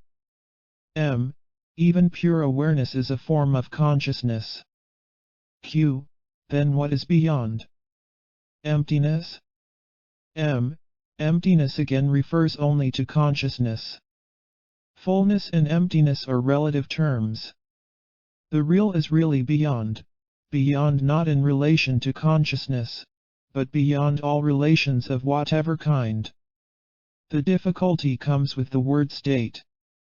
The real is not a state of something else, it is not a state of mind or consciousness or psyche, nor is it something that has a beginning and an end, being and not being. All opposites are contained in it, but it is not in the play of opposites. You must not take it to be the end of a transition. It is itself, after the consciousness as such is no more. Then words I am man, or I am God have no meaning. Only in silence and in darkness can it be heard and seen. 23. Discrimination leads to detachment. Maharaj, you are all drenched for it is raining hard. In my world it is always fine weather. There is no night or day, no heat or cold. No worries beset me there, nor regrets. My mind is free of thoughts, for there are no desires to slave for. Questioner, are there two worlds? Your world is transient, changeful. My world is perfect, changeless. You can tell me what you like about your world, I shall listen carefully, even with interest, yet not for a moment shall I forget that your world is not, that you are dreaming. Q. What distinguishes your world from mine? My world has no characteristics by which it can be identified. You can say nothing about it. I am my world. My world is myself. It is complete and perfect. Every impression is erased, every experience, rejected. I need nothing, not even myself, for myself I cannot lose. Q. Not even God? All these ideas and distinctions exist in your world, in mine there is nothing of the kind. My world is single and very simple. Q. Nothing happens there? Whatever happens in your world, only there it has validity and evokes response. In my world nothing happens. Q. The very fact of your experiencing your own world implies duality inherent in all experience. Verbally, yes. But your words do not reach me. Mine is a nonverbal world. In your world the unspoken has no existence. In mine, the words and their contents have no being. In your world nothing stays, in mine, nothing changes. My world is real, while yours is made of dreams. Q. Yet we are talking. The talk is in your world. In mine, there is eternal silence. My silence sings, my emptiness is full, I lack nothing. You cannot know my world until you are there. Q. It seems as if you alone are in your world. How can you say alone or not alone, when words do not apply? Of course, I am alone for I am all. Q. Are you ever coming into our world? What is coming and going to me? These again are words. Whence am I to come from and where to go? Q. Of what use is your world to me? You should consider more closely your own world, examine it critically and, suddenly, one day you will find yourself in mine. Q. What do we gain by it? You gain nothing. You leave behind what is not your own and find what you have never lost, your own being. Q. Who is the ruler of your world? There are no ruler and ruled here. There is no duality whatsoever. You are merely projecting your own ideas. Your scriptures and your gods have no meaning here. Q. Still you have a name and shape, display consciousness and activity. In your world I appear so. In mine I have being only. Nothing else. You people are rich with your ideas of possession, of quantity and quality. I am completely without ideas. Q. In my world there is disturbance, distress, and despair. You seem to be living on some hidden income, while I must slave for a living. M. Do as you please. You are free to leave your world for mine. Q. How is the crossing done? M. See your world as it is, not as you imagine it to be. Discrimination will lead to detachment. Detachment will ensure right action. Right action will build the inner bridge to your real being. Action is a proof of earnestness. Do what you are told diligently and faithfully, and all obstacles will dissolve. Q. Are you happy? M. In your world I would be most miserable. To wake up, to eat, to talk, to sleep again, what a bother. Q. So you do not want to live even? M. To live, to die, what meaningless words are these? When you see me alive, I am dead. When you think me dead, I am alive. How muddled up you are. Q. How indifferent you are. All the sorrows of our world are as nothing to you. M. I am quite conscious of your troubles. Q. Then what are you doing about them? M. There is nothing I need doing. They come and go. Q. Do they go by the very act of your giving them attention?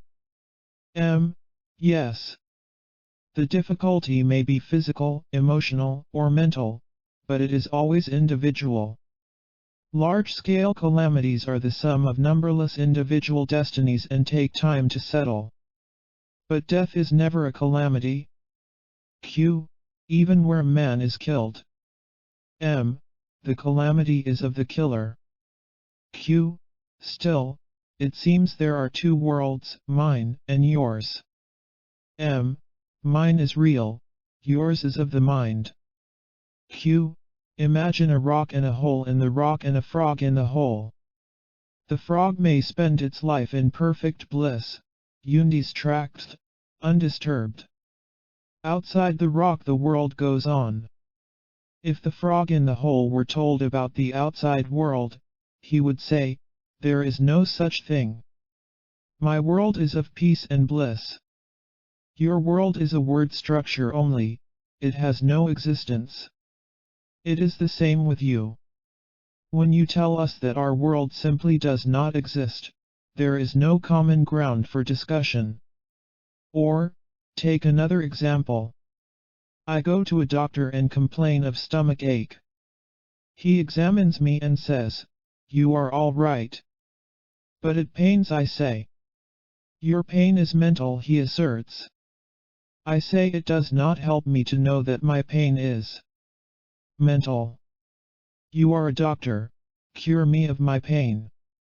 If you cannot cure me, you are not my doctor. M. Quite right. Q. You have built the railroad, but for lack of a bridge no train can pass. Build the bridge. M. There is no need of a bridge. Q. There must be some link between your world and mine. M. There is no need of a link between a real world and an imaginary world, for there cannot be any. Q. So what are we to do? M. Investigate your world, apply your mind to it, examine it critically, scrutinize every idea about it, that will do. Q. The world is too big for investigation. All I know is that I am, the world is, the world troubles me and I trouble the world. M. My experience is that everything is bliss. But the desire for bliss creates pain. Thus bliss becomes the seed of pain. The entire universe of pain is born of desire. Give up the desire for pleasure and you will not even know what is pain. Q. Why should pleasure be the seed of pain? M. Because for the sake of pleasure you are committing many sins. And the fruits of sin are suffering and death. Q. You say the world is of no use to us, only a tribulation. I feel it cannot be so. God is not such a fool. The world seems to me a big enterprise for bringing the potential into actual, matter into life, the unconscious into full awareness. To realize the supreme we need the experience of the opposites. Just as for building a temple we need stone and mortar, wood and iron, glass and tiles, so for making a man into a divine sage, a master of life and death, one needs the material of every experience. As a woman goes to the market, buys provisions of every sort, comes home, cooks, bakes and feeds her Lord, so we bake ourselves nicely in the fire of life and feed our God. Well, if you think so, act on it. Feed your God, by all means. A child goes to school and learns many things, which will be of no use to it later. But in the course of learning it grows.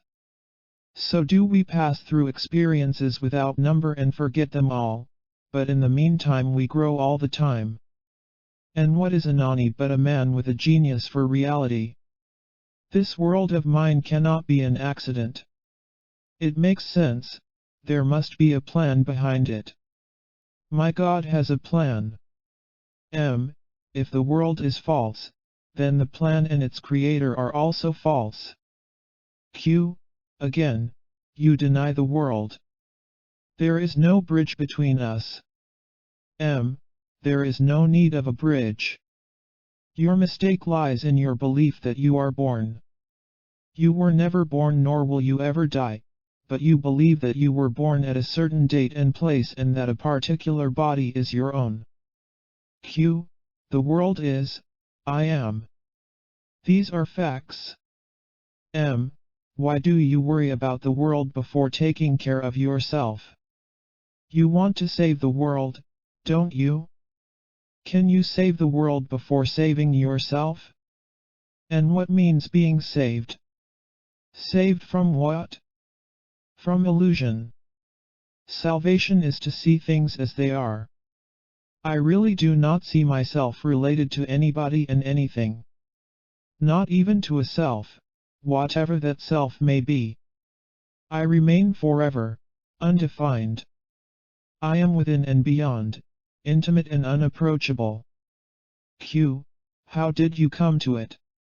By my trust in my Guru. He told me, you alone are, and I did not doubt him. I was merely puzzling over it, until I realized that it is absolutely true. Conviction by repetition?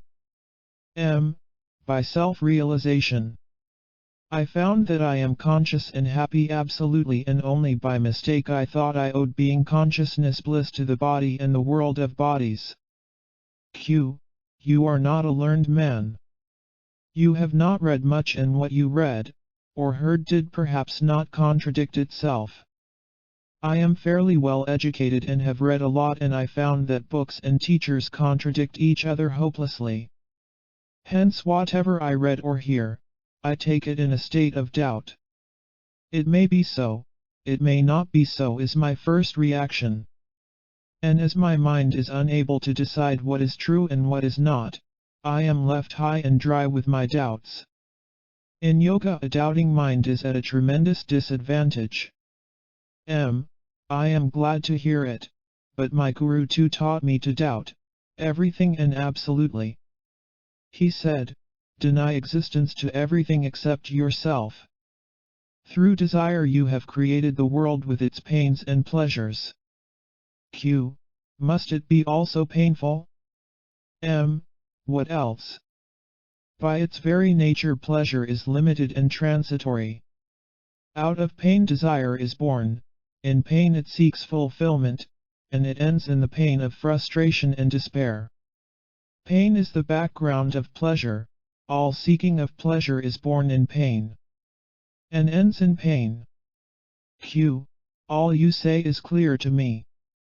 But when some physical or mental trouble comes, my mind goes dull and gray, or seeks frantically for relief. What does it matter? It is the mind that is dull or restless, not you. Look, All kinds of things happen in this room. Do I cause them to happen? They just happen. So it is with you.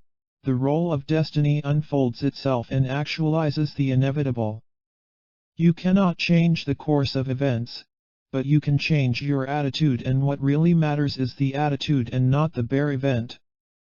The world is the abode of desires and fears. You cannot find peace in it. For peace you must go beyond the world. The root cause of the world is self-love. Because of it we seek pleasure and avoid pain. Replace self-love by love of the self and the picture changes. Brahma the Creator is the sum total of all desires. The world is the instrument for their fulfillment. Souls take whatever pleasure they desire and pay for them in tears. Time squares all accounts. The law of balance reigns supreme. To be a Superman one must be a man first. Manhood is the fruit of innumerable experiences. Desire drives to experience. Hence at its own time and level desire is right. All this is true in a way. But a day comes when you have amassed enough and must begin to build. Then sorting out and discarding, vivka are absolutely necessary. Everything must be scrutinized and the unnecessary ruthlessly destroyed. Believe me, there cannot be too much destruction. For in reality nothing is of value. Be passionately dispassionate, that is all. 24. God is the all-doer, the Nani a non-doer. Questioner: some Mahatmas, enlightened beings, maintain that the world is neither an accident nor a play of God, but the result and expression of a mighty plan of work aiming at awakening and developing consciousness throughout the universe. From lifelessness to life, from unconsciousness to consciousness, from dullness to bright intelligence, from misapprehension to clarity, that is the direction in which the world moves ceaselessly and relentlessly. Of course, there are moments of rest and apparent darkness, when the universe seems to be dormant, but the rest comes to an end and the work on consciousness is resumed. From our point of view the world is a dale of tears, a place to escape from, as soon as possible and by every possible means. To enlightened beings the world is good and it serves a good purpose.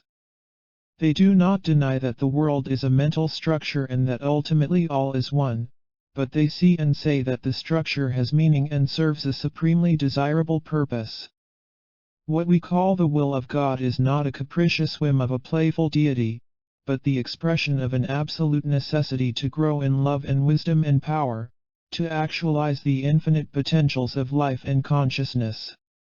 Just as a gardener grows flowers from a tiny seed to glorious perfection, so does God in his own garden grow, among other beings, men to supermen, who know and love and work along with him. When God takes rest, pralaya, those whose growth was not completed, become unconscious for a time, while the perfect ones, who have gone beyond all forms and contents of consciousness, remain aware of the universal silence. When the time comes for the emergence of a new universe, the sleepers wake up and their work starts. The more advanced wake up first and prepare the ground for the less advanced, who thus find forms and patterns of behavior suitable for their further growth. Thus runs the story. The difference with your teaching is this: you insist that the world is no good and should be shunned. They say that distaste for the world is a passing stage, necessary, yet temporary, and is soon replaced by an all-pervading love, and a steady will to work with God. Maharaj, all you say is right for the outgoing, pravritti, path. For the path of return, nivritti, nodding oneself is necessary. My stand I take where nothing, paramakash, is. Words do not reach there, nor thoughts.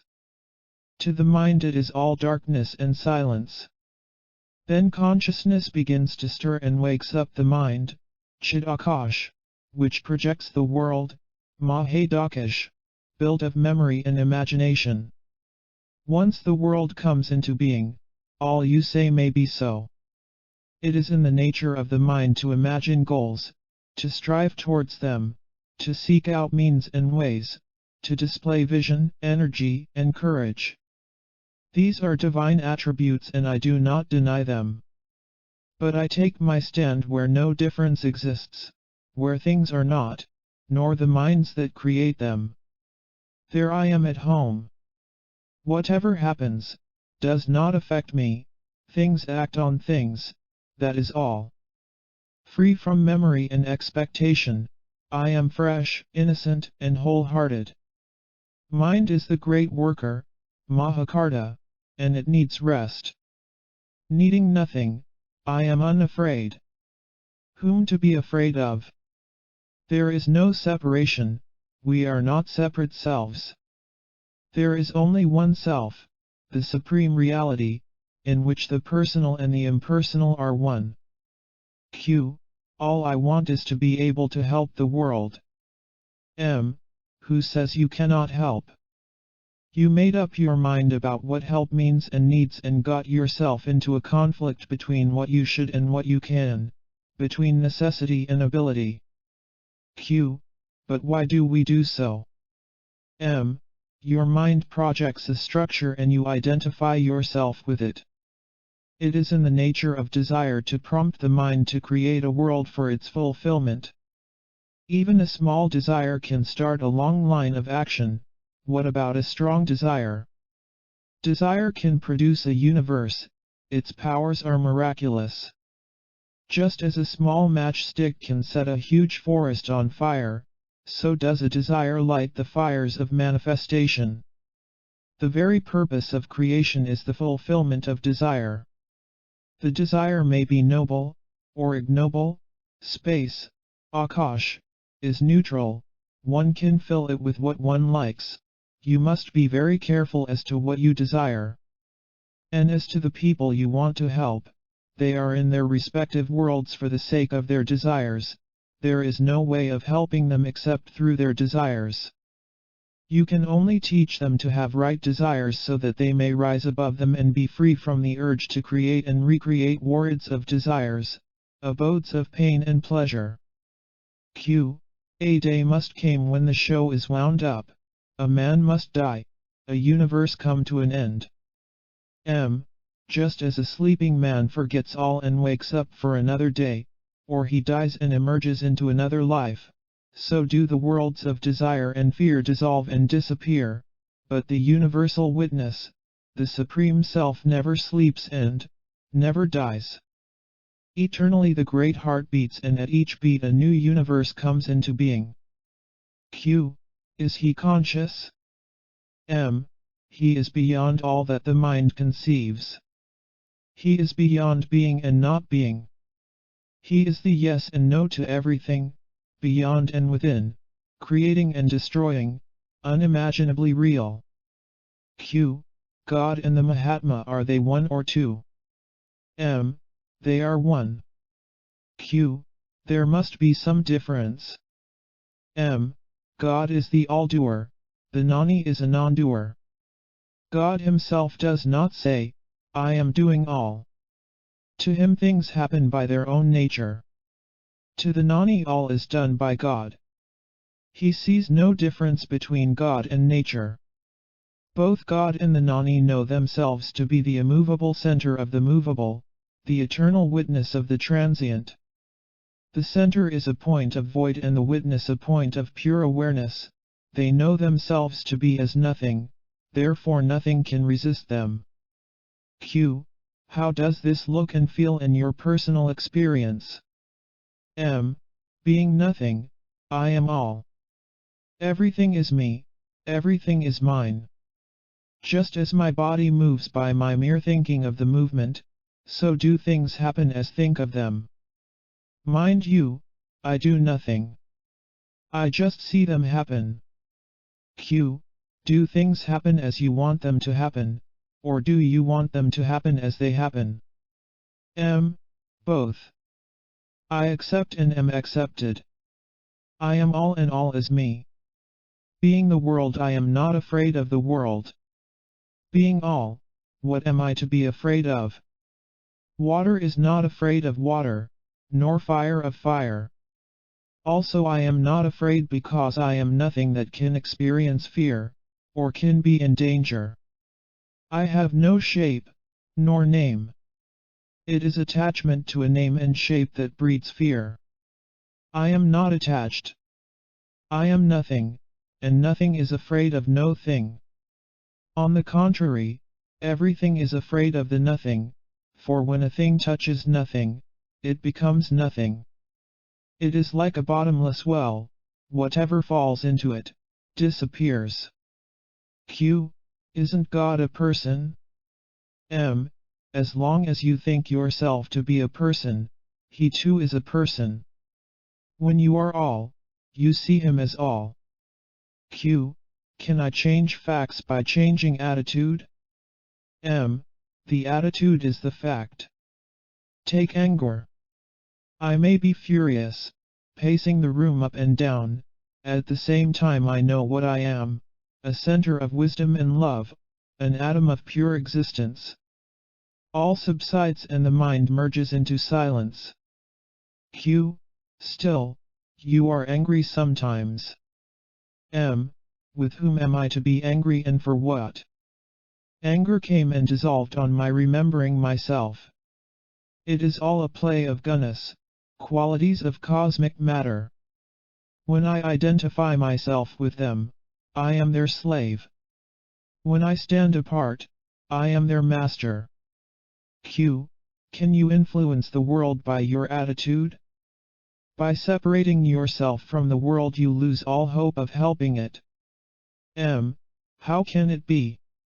All is myself. Can't I help myself? I do not identify myself with anybody in particular, for I am all, both the particular and the universal. Q. Can you then help me, the particular person? M. But I do help you always, from within. Myself and yourself are one. I know it, but you don't. That is all the difference, and it cannot last. Q. And how do you help the entire world? M. Gandhi is dead, yet his mind pervades the earth. The thought of Anani pervades humanity and works ceaselessly for good. Being anonymous, coming from within, it is the more powerful and compelling. That is how the world improves, the inner aiding and blessing the outer. When Anani dies, he is no more, in the same sense in which a river is no more when it merges in the sea, the name, the shape, are no more, but the water remains and becomes one with the ocean. When Anani joins the universal mind, all his goodness and wisdom become the heritage of humanity and uplift every human being. Q. We are attached to our personality. Our individuality, our being unlike others, we value very much. You seem to denounce both as useless. You're unmanifest. Of what use is it to us? M. Unmanifest, manifested, individuality, personality, nirguna, saguna, vyakta, vyakti, all these are mere words, points of view, mental attitudes. There is no reality in them. The real is experienced in silence. You cling to personality, but you are conscious of being a person only when you are in trouble. When you are not in trouble you do not think of yourself. Q. You did not tell me the uses of the unmanifest. M. Surely, you must sleep in order to wake up. You must die in order to live. You must melt down to shape anew. You must destroy to build, annihilate before creation. The Supreme is the universal solvent, it corrodes every container, it burns through every obstacle. Without the absolute denial of everything the tyranny of things would be absolute. The Supreme is the great harmonizer, the guarantee of the ultimate and perfect balance, of life and freedom. It dissolves you and thus reasserts your true being. Q. It is all well on its own level. But how does it work in daily life? M. The daily life is a life of action. Whether you like it or not, you must function. Whatever you do for your own sake accumulates and becomes explosive. One day it goes off and plays havoc with you and your world. When you deceive yourself that you work for the good of all, it makes matters worse, for you should not be guided by your own ideas of what is good for others. A man who claims to know what is good for others is dangerous. Q. How is one to work then? M. Neither for yourself nor for others, but for the work's own sake. A thing worth doing is its own purpose and meaning. Make nothing a means to something else. Bind not. God does not create one thing to serve another. Each is made for its own sake. Because it is made for itself, it does not interfere. You are using things and people for purposes alien to them and you play havoc with the world and yourself. Q. Our real being is all the time with us, you say. How is it that we do not notice it? M. Yes, you are always the supreme. But your attention is fixed on things, physical or mental. When your attention is off a thing and not yet fixed on another, in the interval you are pure being. When through the practice of discrimination and detachment, vivka vairagya, you lose sight of sensory and mental states, pure being emerges as the natural state. Q. How does one bring to an end this sense of separateness? M. By focusing the mind on I am, on the sense of being, I am so and so dissolves, I am a witness only remains and that too submerges in I am all. Then the all becomes the one and the one, yourself, not to be separate from me. Abandon the idea of a separate I and the question of whose experience will not arise. Q. You speak from your own experience. How can I make it mine? M. You speak of my experience as different from your experience, because you believe we are separate. But we are not. On a deeper level my experience is your experience. Dive deep within yourself and you will find it easily and simply. Go in the direction of I am. 25. Hold on to I am. Questioner, are you ever glad or sad? Do you know joy and sorrow? Maharaj, call them as you please. To me they are states of mind only, and I am not the mind. Q. Is love a state of mind? M. Again, it depends what you mean by love. Desire is, of course, a state of mind. But the realization of unity is beyond mind. To me, nothing exists by itself. All is the self, all is myself. To see myself in everybody and everybody in myself most certainly is love. Q. When I see something pleasant, I want it. Who exactly wants it? The self or the mind? M. The question is wrongly put. There is no who. There is desire, fear, anger, and the mind says, this is me, this is mine. There is no thing which could be called me or mine. Desire is a state of the mind, perceived and named by the mind. Without the mind perceiving and naming, where is desire? Q. But is there such a thing as perceiving without naming? M. Of course. Naming cannot go beyond the mind, while perceiving is consciousness itself. Q. When somebody dies what exactly happens? M. Nothing happens. Something becomes nothing. Nothing was, nothing remains. Q. Surely there is a difference between the living and the dead. You speak of the living as dead and of the dead as living. M.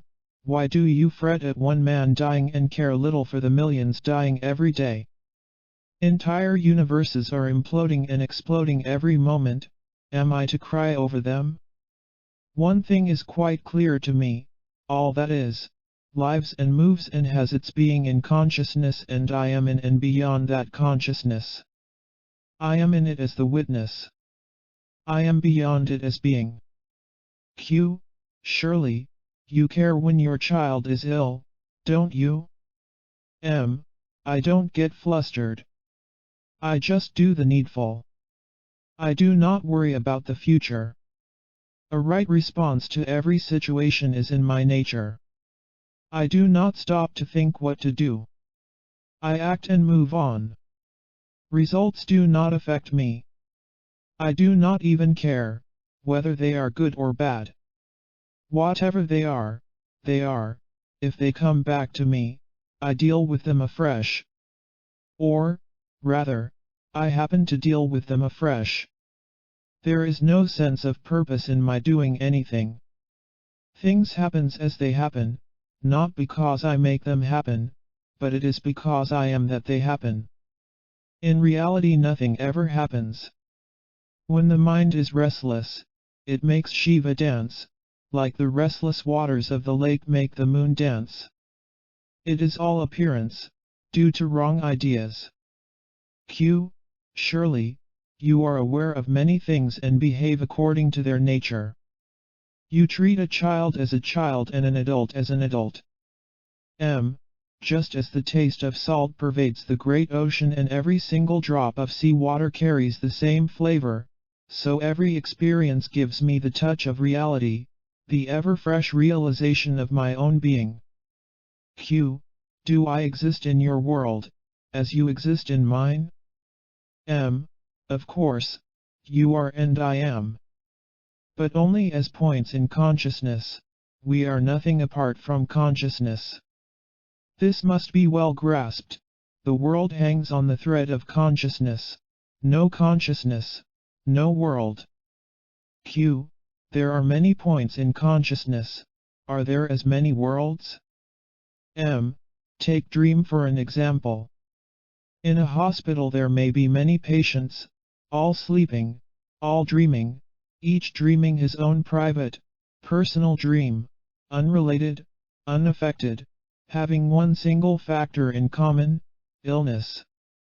Similarly, we have divorced ourselves in our imagination from the real world of common experience and enclosed ourselves as a cloud of personal desires and fears, images and thoughts, ideas and concepts.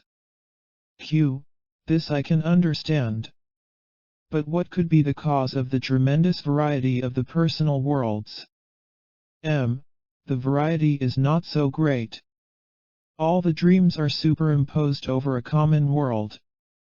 To some extent they shape and influence each other. The basic unity operates in spite of all. At the root of it all lies self-forgetfulness, not knowing who I am.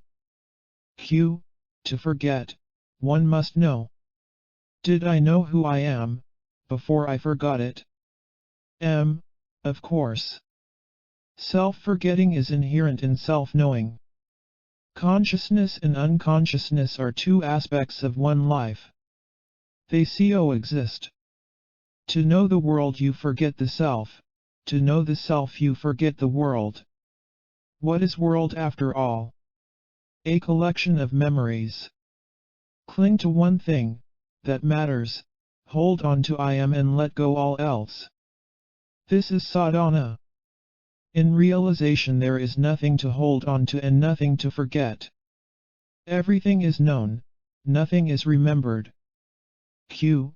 What is the cause of self-forgetting? M. There is no cause, because there is no forgetting. Mental states succeed one another, and each obliterates the previous one. Self-remembering is a mental state and self-forgetting is another.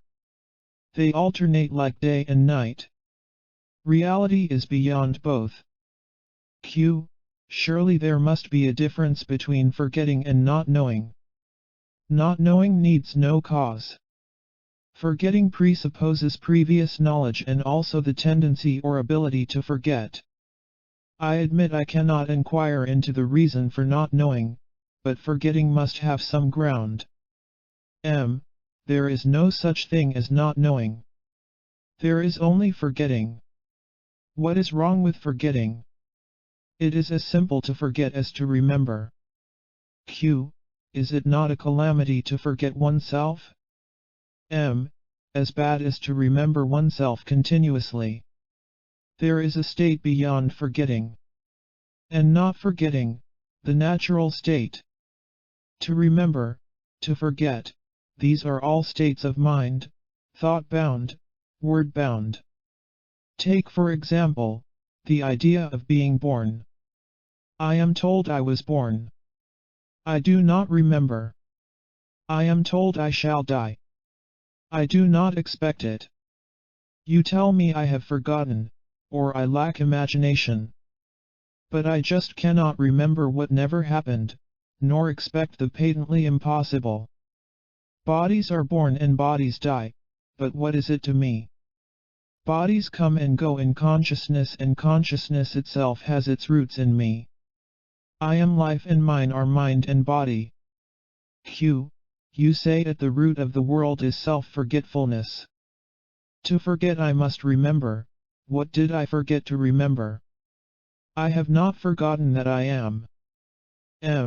This I am too may be a part of the illusion. How can it be? You cannot prove to me that I am not. Even when convinced that I am not, I am. Reality can neither be proved nor disproved. Within the mind you cannot, beyond the mind you need not. In the real, the question what is real, does not arise. The manifested, saguna, and unmanifest, nirguna, are not different. In that case all is real. I am all. As myself all is real. Apart from me, nothing is real. I do not feel that the world is the result of a mistake. You may say so only after a full investigation, not before. Of course, when you discern and let go all that is unreal, what remains is real. Does anything remain? The real remains. But don't be misled by words. Since immemorial time, during innumerable births, I build and improve and beautify my world. It is neither perfect, nor unreal. It is a process. You are mistaken. The world has no existence apart from you. At every moment it is but a reflection of yourself. You create it, you destroy it. And build it again, improved. To improve it, you must disprove it. One must die to live. There is no rebirth, except through death. Your universe may be perfect. My personal universe is improving.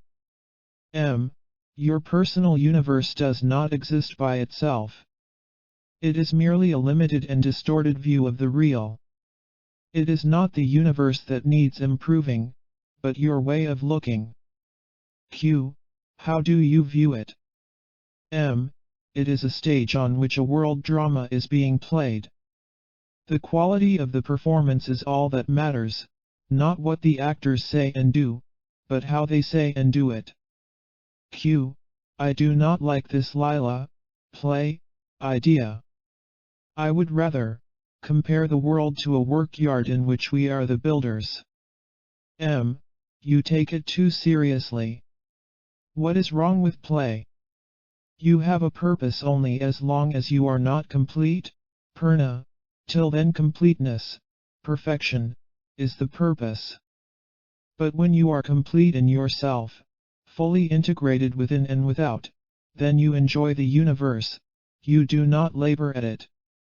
To the disintegrated you may seem working hard, but that is their illusion. Sportsmen seem to make tremendous efforts, yet their sole motive is to play and display. Do you mean to say that God is just having fun, that he is engaged in purposeless action? M. God is not only true and good, he is also beautiful, Satyam Shivam Sundaram. He creates beauty, for the joy of it. Q. Well, then beauty is his purpose.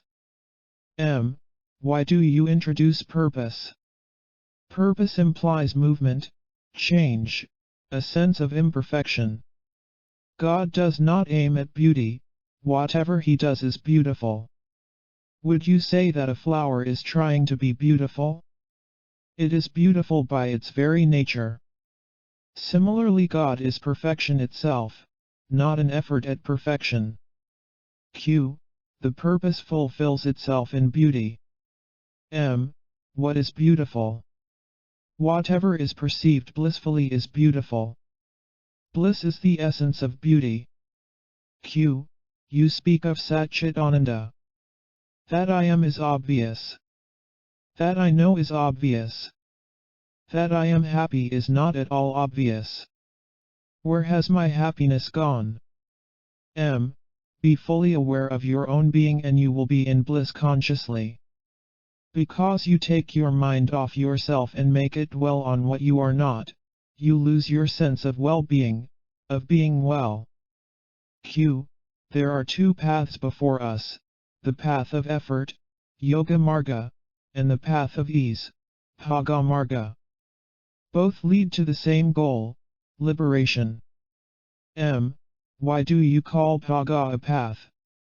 How can ease bring you perfection? Q. The perfect renouncer, yogi, will find reality. The perfect enjoyer, bhagi, also will come to it. M. How can it be? Aren't they contradictory? Q. The extremes meet. To be a perfect bhagi is more difficult than to be a perfect yogi. I am a humble man and cannot venture judgments of value. Both the yogi and the bhagi, after all, are concerned with the search for happiness. The yogi wants it permanent, the bhagi is satisfied with the intermittent. Often the bhagi strives harder than the yogi. M. What is your happiness worth when you have to strive and labor for it? True happiness is spontaneous and effortless. Q. All beings seek happiness. The means only differ. Some seek it within and are therefore called yogis, some seek it without and are condemned as bhagis. Yet they need each other. M. Pleasure and pain alternate. Happiness is unshakable. What you can seek and find is not the real thing. Find what you have never lost, find the inalienable. 26. Personality, an obstacle. Questioner, as I can see, the world is a school of yoga and life itself is yoga practice. Everybody strives for perfection, and what is yoga but striving? There is nothing contemptible about the so-called common people and their common lives. They strive as hard and suffer as much as the yogi, only they are not conscious of their true purpose. Maharaj, in what way are your common people, yogis? Q. Their ultimate goal is the same. What the yogi secures by renunciation, tyaga, the common man realizes through experience, bhaga. The way of bhaga is unconscious and, therefore, repetitive and protracted, while the way of yoga is deliberate and intense and, therefore, can be more rapid. M. Maybe the periods of yoga and bhaga alternate. First bhagi, then yogi, then again bhagi, then again yogi. Q. What may be the purpose? M. Weak desires can be removed by introspection and meditation, but strong, deep-rooted ones must be fulfilled and their fruits, sweet or bitter, tasted. Q. Why then should we pay tribute to yogis and speak slightingly of bhagis? Ali are yogis, in a way. M. On the human scale of values, deliberate effort is considered praiseworthy.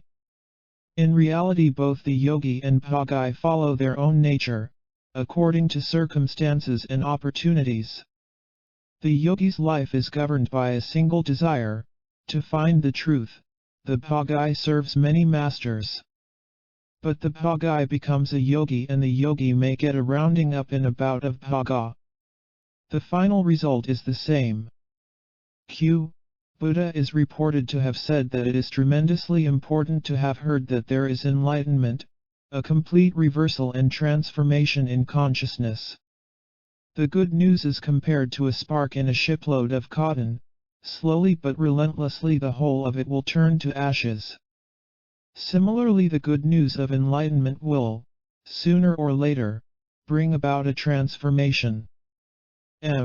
Yes, first hearing, shravana, then remembering, smarana, pondering, manana, and so on. We are on familiar ground.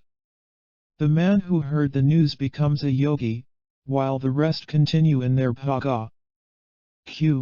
But you agree that living a life, just living the humdrum life of the world, being born to die and dying to be born, advances man by its sheer volume, just like the river finds its way to the sea by the sheer mass of the water it gathers. Before the world was, consciousness was. In consciousness it comes into being, in consciousness it lasts and into pure consciousness it dissolves. At the root of everything, is the feeling I am. The state of mind, there is a world is secondary, for to be, I do not need the world needs me. The desire to live is a tremendous thing. Still greater is the freedom from the urge to live. The freedom of the stone? Yes, the freedom of the stone, and much more besides. Freedom unlimited and conscious. Is not personality required for gathering experience? As you are now, the personality is only an obstacle. Self-identification with the body may be good for an infant, but true growing up depends on getting the body out of the way. Normally, one should outgrow body-based desires early in life. Even the bhagi, who does not refuse enjoyments, need not hanker after the ones he has tasted. Habit, desire for repetition, frustrates both the yogi and the bhagi. Why do you keep on dismissing the person, vyakti, as of no importance? Personality is the primary fact of our existence. It occupies the entire stage. As long as you do not see that it is mere habit, built on memory, prompted by desire, you will think yourself to be a person, living, feeling, thinking, active, passive, pleased or pained. Question yourself, ask yourself. Is it so? Who am I? What is behind and beyond all this? And soon you will see your mistake. And it is in the very nature of a mistake to cease to be, when seen. The yoga of living, of life itself, we may call the natural yoga, Nisarga yoga. It reminds me of the primal yoga, Adi yoga, mentioned in the Rig Veda, which was described as the marrying of life with mind. A life lived thoughtfully, in full awareness, is by itself Nisarga yoga. What does the marriage of life and mind mean? Living in spontaneous awareness, consciousness of effortless living, being fully interested in one's life, all this is implied. Sharada Devi, wife of Sri Ramakrishna Paramahamsa, used to scold his disciples for too much effort. She compared them to mangoes on the tree which are being plucked before they are ripe. Why hurry, she used to say. Wait till you are fully ripe, mellow, and sweet. How right she was. There are so many who take the dawn for the noon, a momentary experience for full realization, and destroy even the little they gain by excess of pride. Humility and silence are essential for a sadhaka, however advanced. Only a fully ripened gnani can allow himself complete spontaneity. Q. It seems there are schools of yoga where the student, after illumination, is obliged to keep silent for 7 or 12 or 15 or even 25 years. Even Bhagavan Sri Ramana Maharshi imposed on himself 20 years of silence before he began to teach. Yes, the inner fruit must ripen. Until then the discipline, the living in awareness, must go on. Gradually the practice becomes more and more subtle, until it becomes altogether formless. Q. Krishnamurti too speaks of living in awareness. He always aims directly at the ultimate. Yes, ultimately all yogas end in Yuradi Yoga, the marriage of consciousness, the bride, to life, the bridegroom. Consciousness and being, Satchit, meet in bliss, Ananda. For bliss to arise there must be meeting, contact, the assertion of unity in duality. Q. Buddha too has said that for the attainment of nirvana one must go to living beings. Consciousness needs life to grow. The world itself is contact, the totality of all contacts actualized in consciousness. The spirit touches matter and consciousness results. Such consciousness, when tainted with memory and expectation, becomes bondage. Pure experience does not bind. Experience caught between desire and fear is impure and creates karma. Q. Can there be happiness in unity? Does not all happiness imply necessarily contact, hence duality? There is nothing wrong with duality as long as it does not create conflict. Multiplicity and variety without strife is joy. In pure consciousness there is light. For warmth, contact is needed. Above the unity of being is the union of love. Love is the meaning and purpose of duality. Q. I am an adopted child. My own father I do not know. My mother died when I was born. My foster father, to please my foster mother, who was childless, adopted me, almost by accident. He is a simple man, a truck owner and driver. My mother keeps the house. I am 24 years now. For the last 2.5 years I am traveling, restless, seeking. I want to live a good life, a holy life. What am I to do? Go home, take charge of your father's business, look after your parents in their old age. Marry the girl who is waiting for you, be loyal, be simple, be humble. Hide your virtue, live silently. The 5 senses and the 3 qualities, gunas, are your 8 steps in yoga. And I am is the great reminder, Mahamantra. You can learn from them all you need to know. Be attentive, inquire ceaselessly. That is all. Q. If just living one's life liberates, why are not all liberated? All are being liberated. It is not what you live, but how you live that matters. The idea of enlightenment is of utmost importance. Just to know that there is such possibility, changes one's entire outlook. It acts like a burning match in a heap of sawdust. All the great teachers did nothing else. A spark of truth can burn up a mountain of lies. The opposite is also true. The sun of truth remains hidden behind the cloud of self-identification with the body. Q. This spreading the good news of enlightenment seems very important. The very hearing of it, is a promise of enlightenment. The very meeting a guru is the assurance of liberation.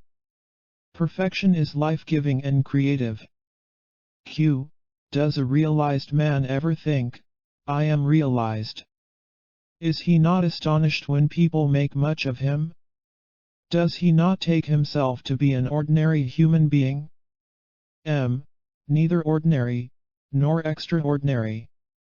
Just being aware and affectionate, intensely. He looks at himself without indulging in self-definitions and self-identifications. He does not know himself as anything apart from the world. He is the world.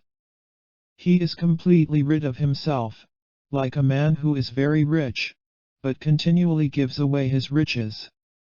He is not rich, for he has nothing.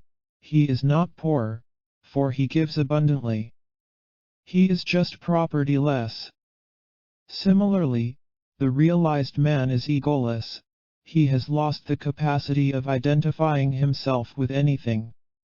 He is without location, placeless, beyond space and time, beyond the world. Beyond words and thoughts is he. Q. Well, it is deep mystery to me.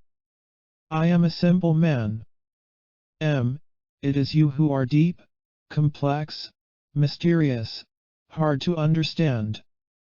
I am simplicity itself, compared to you. I am what is, without any distinction whatsoever into inner and outer, mine and yours, good and bad. What the world is, I am. What I am the world is. Q. How does it happen that each man creates his own world? M. When a number of people are asleep, each dreams his own dream.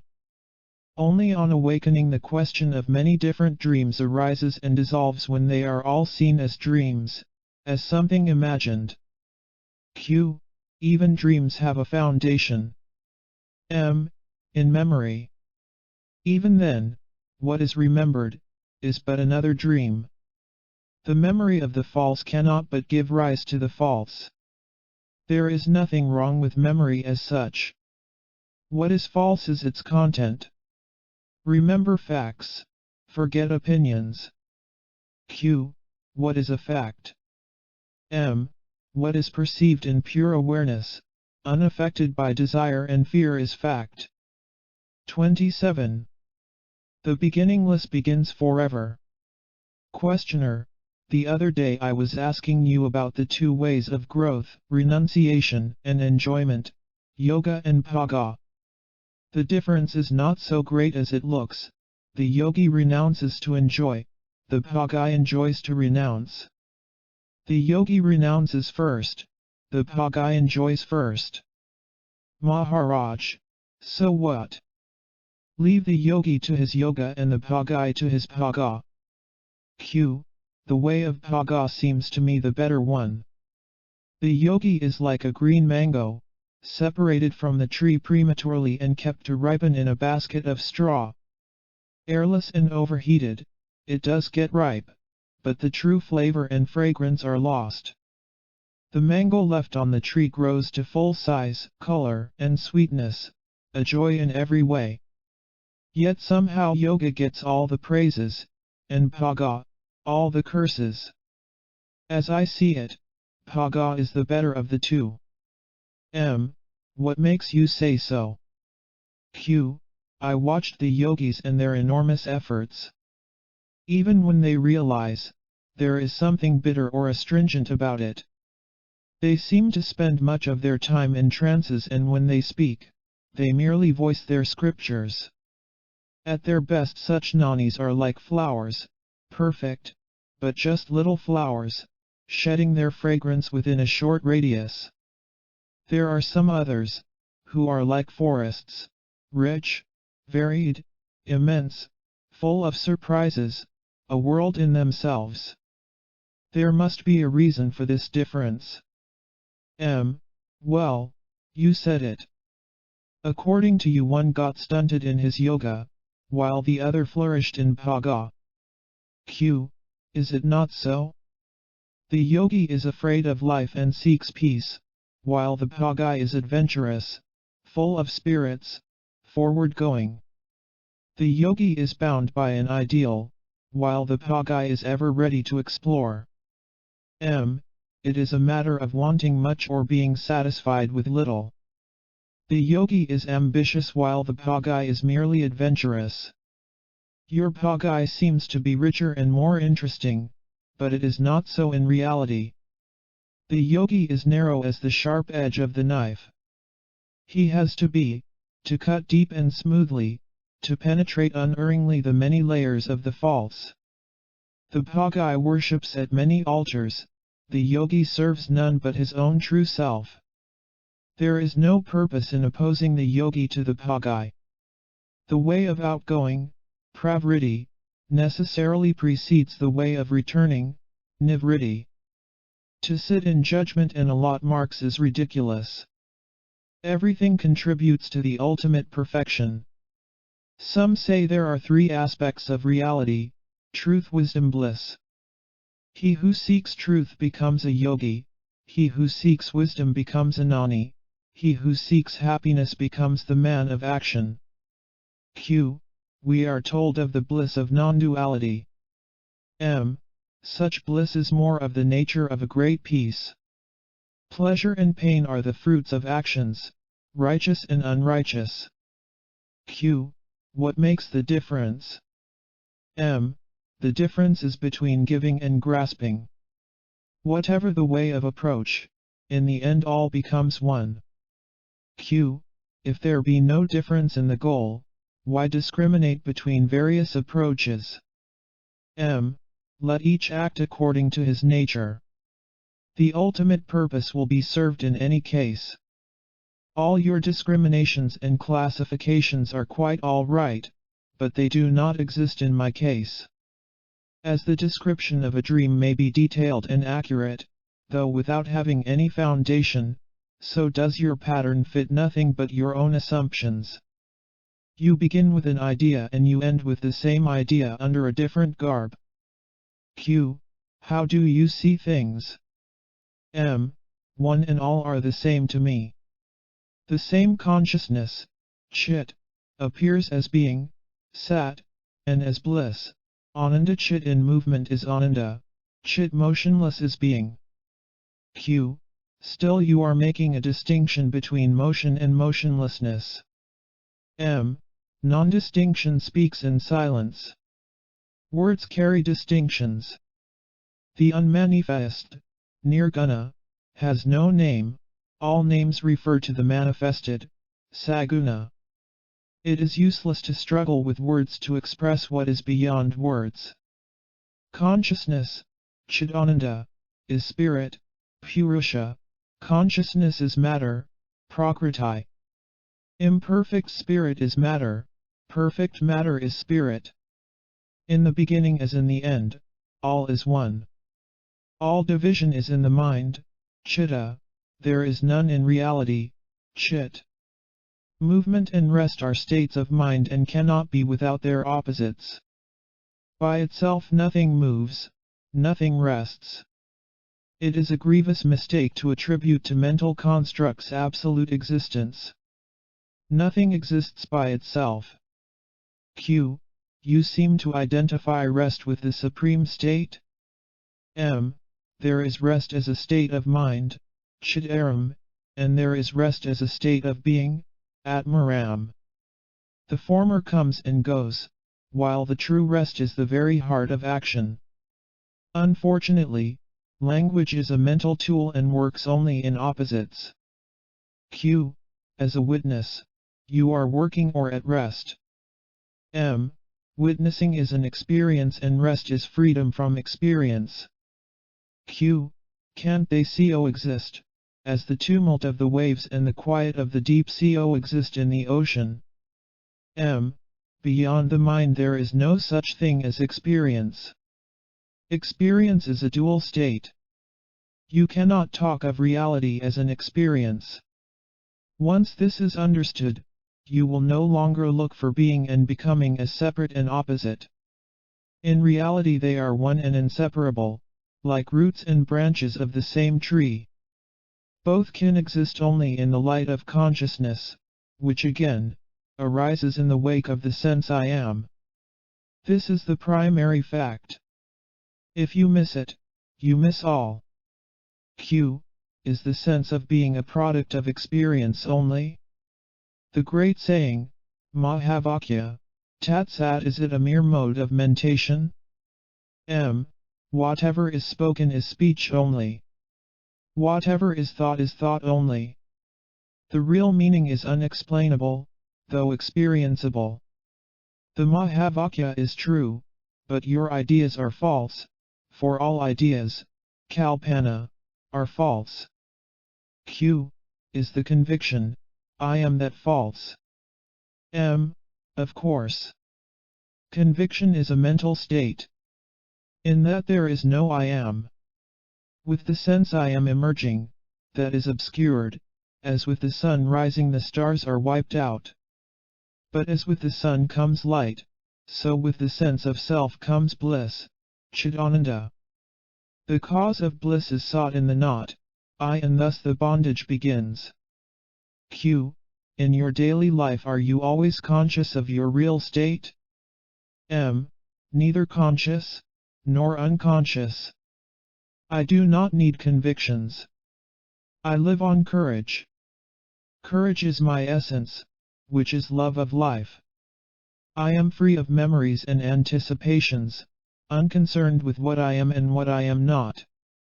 I am not addicted to self-descriptions, Soham and Brahmasmi, I am He, I am the Supreme, are of no use to me. I have the courage to be as nothing and to see the world as it is, nothing. It sounds simple, just try it. Q. But what gives you courage? How perverted are your views? Need courage be given? Your question implies that anxiety is the normal state and courage is abnormal. It is the other way round. Anxiety and hope are born of imagination. I am free of both. I am simple being and I need nothing to rest on. Q. Unless you know yourself, of what use is your being to you? To be happy with what you are, you must know what you are. Being shines as knowing, knowing is warm in love. It is all one. You imagine separations and trouble yourself with questions. Don't concern yourself overmuch with formulations.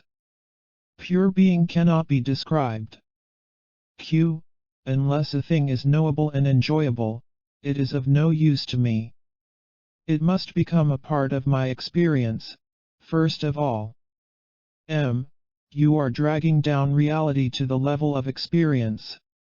How can reality depend on experience, when it is the very ground, Adhar, of experience? Reality is in the very fact of experience, not in its nature. Experience is, after all, a state of mind, while being is definitely not a state of mind. Q. Again I am confused. Is being separate from knowing? The separation is an appearance. Just as the dream is not apart from the dreamer, so is knowing not apart from being. The dream is the dreamer, the knowledge is the knower, the distinction is merely verbal. Q. I can see now that Sat and Chit are one. But what about bliss, Ananda? Being and consciousness are always present together, but bliss flashes only occasionally. The undisturbed state of being is bliss, the disturbed state is what appears as the world. In non-duality there is bliss, in duality, experience. What comes and goes is experience with its duality of pain and pleasure. Bliss is not to be known. One is always bliss, but never blissful. Bliss is not an attribute. Q. I have another question to ask. Some yogis attain their goal, but it is of no use to others. They do not know, or are not able to share. Those who can share out what they have, initiate others. Where lies the difference? There is no difference. Your approach is wrong. There are no others to help. A rich man, when he hands over his entire fortune to his family, has not a coin left to give a beggar. So is the wise man, Nani, stripped of all his powers and possessions. Nothing, literally nothing, can be said about him. He cannot help anybody, for he is everybody. He is the poor and also his poverty, the thief and also his thievery. How can he be said to help, when he is not a part? Who thinks of himself as separate from the world, let him help the world. Still, there is duality, there is sorrow, there is need of help. By denouncing it as mere dream nothing is achieved. The only thing that can help is to wake up from the dream. An awakener is needed. Who again is in the dream. The awakener signifies the beginning of the end. There are no eternal dreams. Even when it is beginningless. Everything begins with you. What else is beginningless? I began at birth. That is what you are told. Is it so? Did you see yourself beginning? I began just now. All else is memory. Quite right. The beginningless begins forever. In the same way, I give eternally, because I have nothing.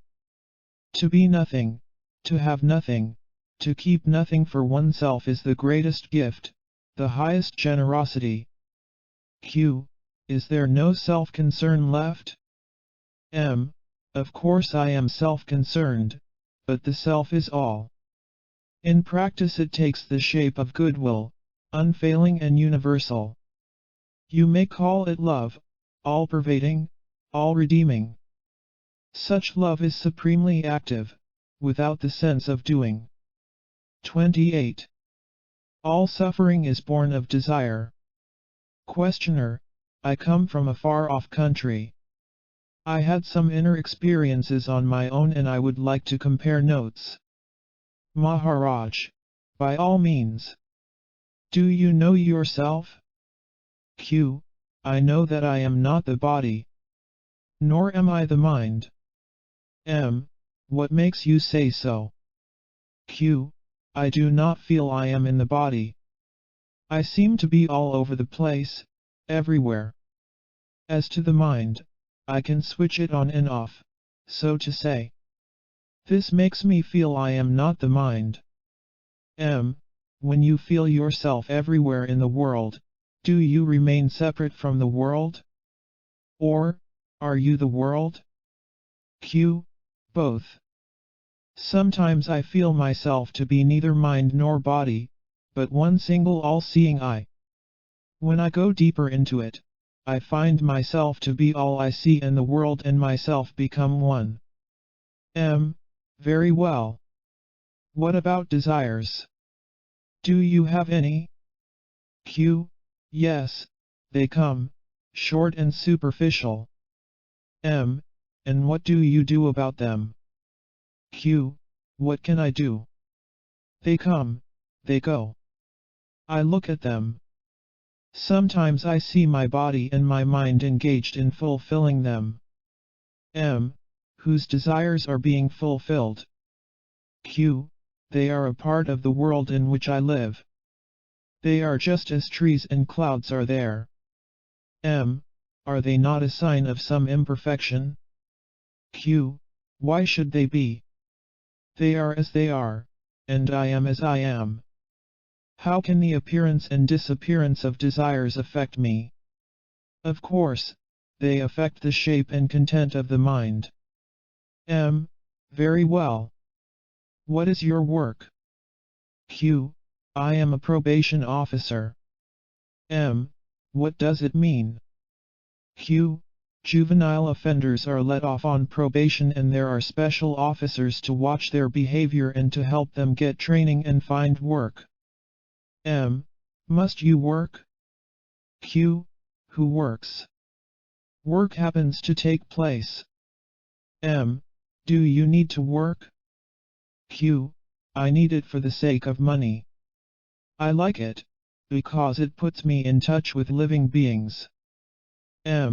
What do you need them for? Q. They may need me, and it is their destinies that made me take up this work. It is one life, after all. M. How did you come to your present state? Q. Sri Ramana Maharshi's teachings have put me on my way. Then I met one Douglas Harding who helped me by showing me how to work on the who am I. M. Was it sudden or gradual? Q.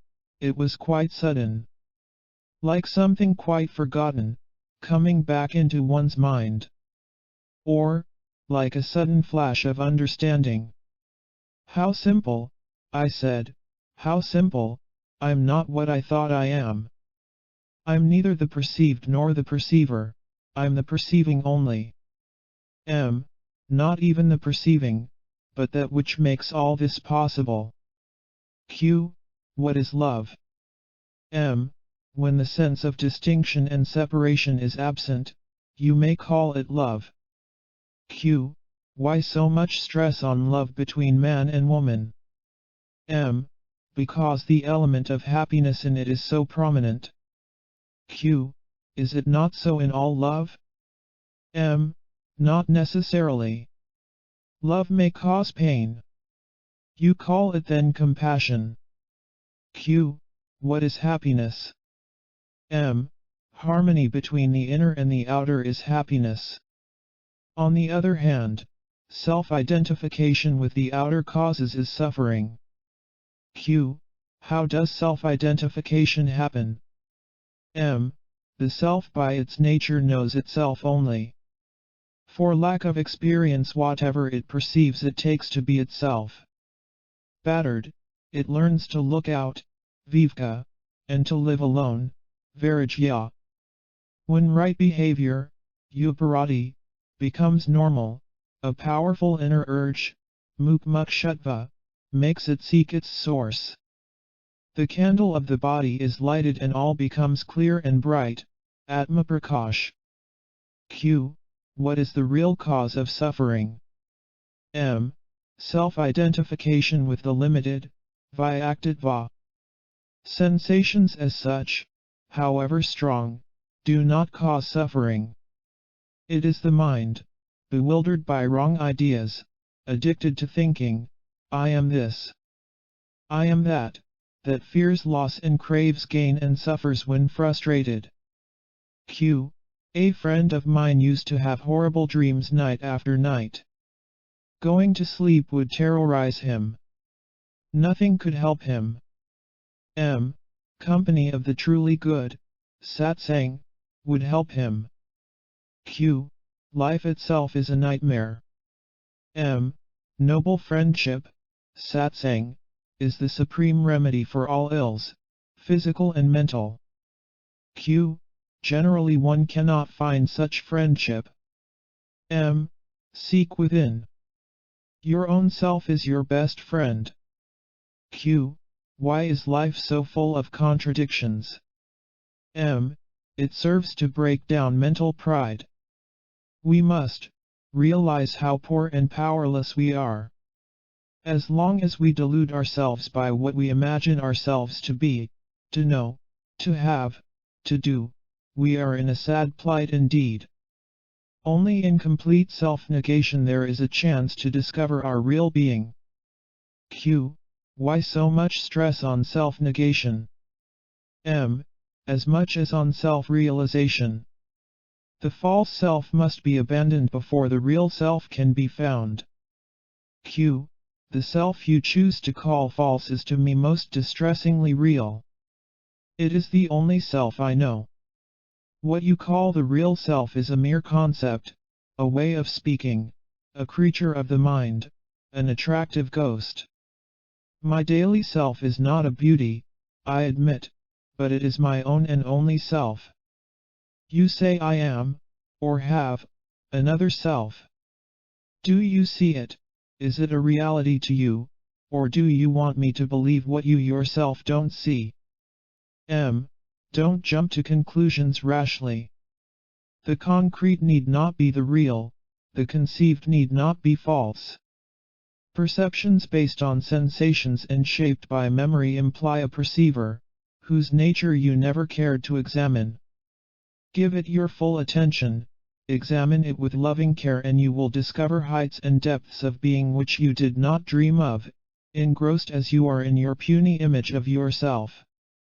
Q. I must be in the right mood to examine myself fruitfully. M. You must be serious, intent, truly interested. You must be full of goodwill for yourself. Q. I am selfish, all right. M. You are not. You are all the time destroying yourself, and your own, by serving strange gods, inimical and false. By all means be selfish, the right way. Wish yourself well, labor at what is good for you. Destroy all that stands between you and happiness. Be all, love all, be happy, make happy. No happiness is greater. Q. Why is there so much suffering in love? M. All suffering is born of desire. True love is never frustrated. How can the sense of unity be frustrated? What can be frustrated is the desire for expression. Such desire is of the mind. As with all things mental, frustration is inevitable. Q. What is the place of sex in love? M. Love is a state of being. Sex is energy. Love is wise, sex is blind. Once the true nature of love and sex is understood, there will be no conflict or confusion. Q. There is so much sex without love. M. Without love all is evil. Life itself without love is evil. Q. What can make me love? M. You are love itself, when you are not afraid. 29. Living is life's only purpose. Questioner. What does it mean to fail in yoga? Who is a failure in yoga? Yoga by Trishta Maharaj. It is only a question of incompletion. He who could not complete his yoga for some reason is called failed in yoga. Such failure is only temporary, for there can be no defeat in yoga. This battle is always won, for it is a battle between the true and the false. The false has no chance. Q. Who fails? The person, vyakti, or the self, vyakta. M. The question is wrongly put. There is no question of failure, neither in the short run nor in the long. It is like traveling along an arduous road in an unknown country. Of all the innumerable steps, there is only the last which brings you to your destination. Yet you will not consider all previous steps as failures. Each brought you nearer to your goal, even when you had to turn back to bypass an obstacle. In reality, each step brings you to your goal, because to be always on the move, learning, discovering, unfolding, is your eternal destiny. Living is life's only purpose. The self does not identify itself with success or failure, the very idea of becoming this or that is unthinkable. The self understands that success and failure are relative and related, that they are the very warp and weft of life. Learn from both and go beyond. If you have not learned, repeat. Q. What am I to learn? M. To live without self-concern. For this you must know your own true being, Swarupa, as indomitable, fearless, ever victorious. Once you know with absolute certainty that nothing can trouble you but your own imagination, you come to disregard your desires and fears, concepts and ideas, and live by truth alone. Q. What may be the reason that some people succeed and others fail in yoga? Is it destiny or character, or just accident? M. Nobody ever fails in yoga. It is all a matter of the rate of progress. It is slow in the beginning and rapid in the end. When one is fully matured, realization is explosive. It takes place spontaneously, or at the slightest hint. The quick is not better than the slow. Slow ripening and rapid flowering alternate. Both are natural and right. Yet, all this is so in the mind only.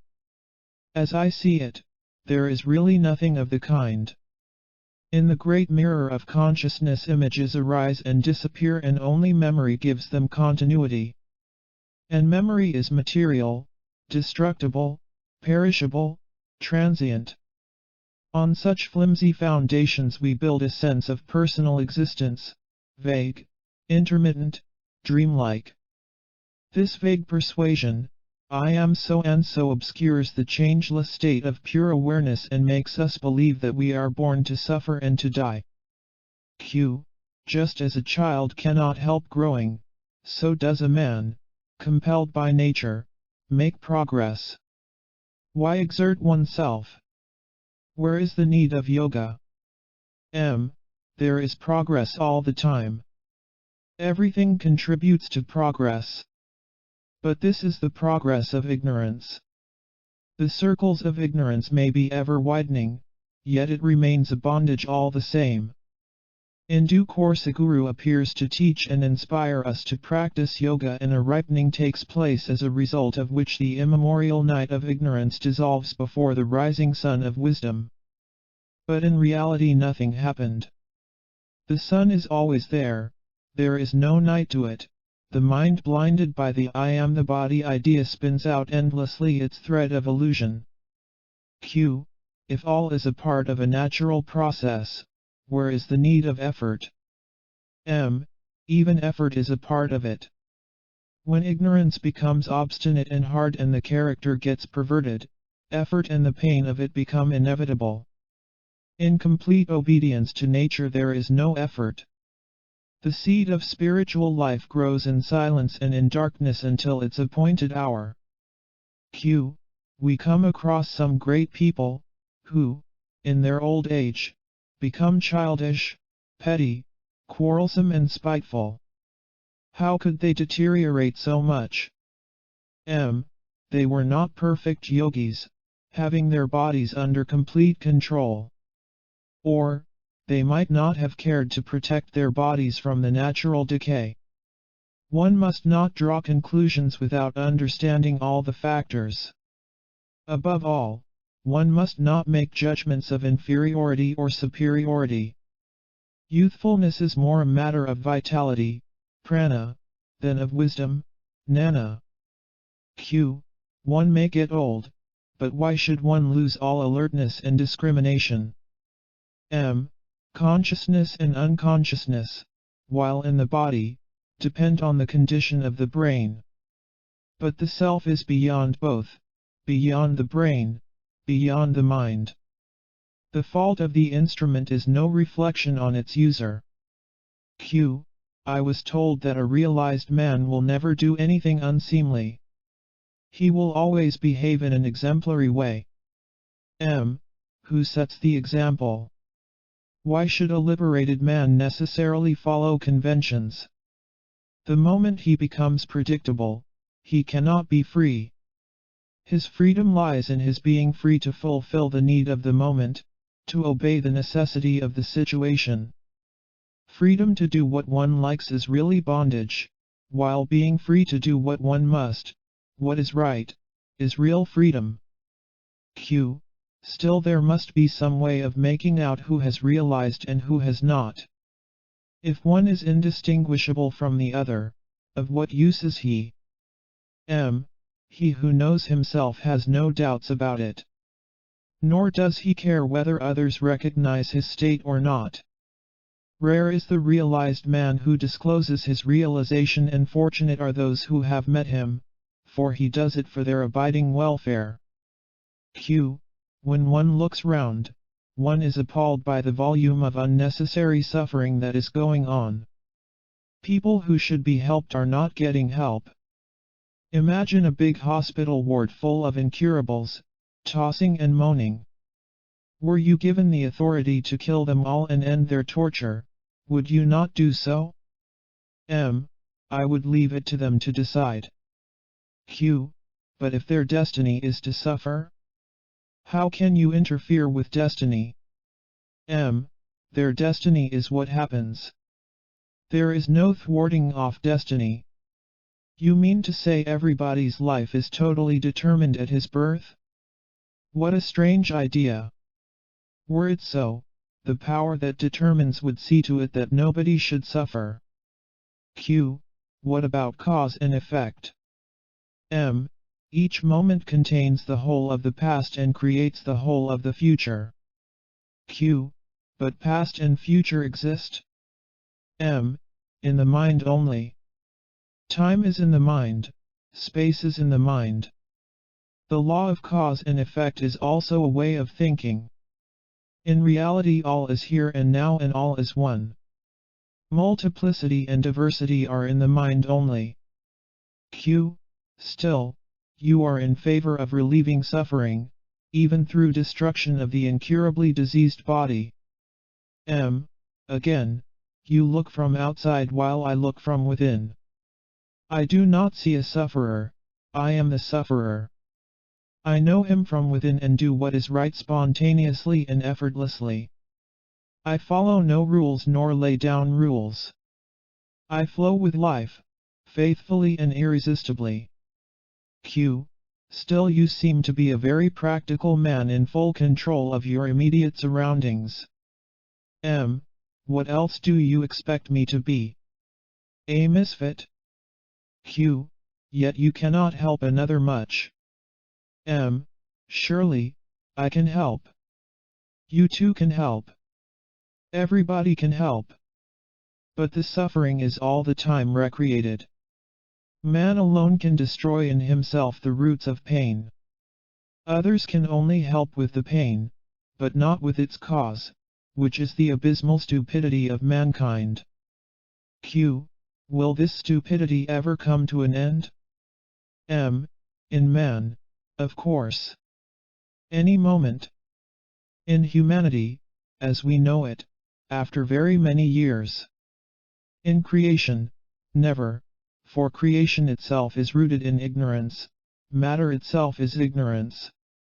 Not to know, and not to know that one does not know, is the cause of endless suffering. Q. We are told of the great avatars, the saviors of the world. M. Did they save? They have come and gone, and the world plods on. Of course, they did a lot and opened new dimensions in the human mind. But to talk of saving the world is an exaggeration. Q. Is there no salvation for the world? M. Which world do you want to save? The world of your own projection? Save it yourself. My world? Show me my world and I shall deal with it. I am not aware of any world separate from myself, which I am free to save or not to save. What business have you with saving the world, when all the world needs is to be saved from you? Get out of the picture and see whether there is anything left to save. Q.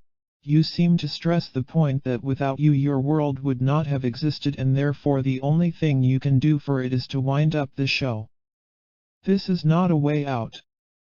Even if the world were of my own creation, this knowledge does not save it. It only explains it. The question remains, why did I create such a wretched world and what can I do to change it? You seem to say, forget it all and admire your own glory. Surely, you don't mean it. The description of a disease and its causes does not cure it. What we need is the right medicine. M. The description and causation are the remedy for a disease caused by obtuseness and stupidity. Just like a deficiency disease is cured through the supply of the missing factor, so are the diseases of living cured by a good dose of intelligent detachment, vivkavarajya. Q. You cannot save the world by preaching counsels of perfection. People are as they are. Must they suffer? M. As long as they are as they are, there is no escape from suffering. Remove the sense of separateness and there will be no conflict. Q. A message in print may be paper and ink only. It is the text that matters. By analyzing the world into elements and qualities we miss the most important, its meaning. Your reduction of everything to dream disregards the difference between the dream of an insect and the dream of a poet. All is dream, granted. But not all are equal. The dreams are not equal, but the dreamer is one. I am the insect. I am the poet, in dream. But in reality I am neither. I am beyond all dreams. I am the light in which all dreams appear and disappear. I am both inside and outside the dream. Just as a man having headache knows the ache and also knows that he is not the ache, so do I know the dream, myself dreaming and myself not dreaming, all at the same time. I am what I am before, during and after the dream. But what I see in dream, I am not. Q. It is all a matter of imagination. One imagines that one is dreaming, another imagines one is not dreaming. Are not both the same? The same and not the same. Not dreaming, as an interval between two dreams, is of course, a part of dreaming. Not dreaming as a steady hold on, and timeless abidance in reality has nothing to do with dreaming. In that sense I never dream, nor ever shall. Q. If both dream and escape from dream are imaginings, what is the way out? There is no need of a way out. Don't you see that a way out is also a part of the dream? All you have to do is to see the dream as dream. Q. If I start the practice of dismissing everything as a dream, where will it lead me? Wherever it leads you, it will be a dream. The very idea of going beyond the dream is illusory. Why go anywhere? Just realize that you are dreaming a dream you call the world, and stop looking for ways out. The dream is not your problem. Your problem is that you like one part of your dream and not another. Love all, or none of it, and stop complaining. When you have seen the dream as a dream, you have done all that needs be done. Q. Is dreaming caused by thinking? Everything is a play of ideas. In the state free from ideation, nirvikalpa samadhi, nothing is perceived. The root idea is, I am. It shatters the state of pure consciousness and is followed by the innumerable sensations and perceptions, feeling, and ideas which in their totality constitute God and His world. The I am remains as the witness, but it is by the will of God that everything happens. Q. Why not by my will? Again you have split yourself, into God and witness. Both are one. 30. You are free now. Questioner. There are so many theories about the nature of man and universe. The creation theory, the illusion theory, the dream theory, any number of them. Which is true? Maharaj. All are true, all are false. You can pick up whichever you like best. Q. You seem to favor the dream theory. These are all ways of putting words together. Some favor one way, some favor another. Theories are neither right nor wrong. They are attempts at explaining the inexplicable. It is not the theory that matters, but the way it is being tested. It is the testing of the theory that makes it fruitful. Experiment with any theory you like. If you are truly earnest and honest, the attainment of reality will be yours. As a living being you are caught in an untenable and painful situation and you are seeking a way out. You are being offered several plans of your prison, none quite true. But they all are of some value, only if you are in dead earnest. It is the earnestness that liberates and not the theory. Q. Theory may be misleading and earnestness, blind. your sincerity will guide you. Devotion to the goal of freedom and perfection will make you abandon all theories and systems and live by wisdom, intelligence, and active love. Theories may be good as starting points, but must be abandoned, the sooner, the better.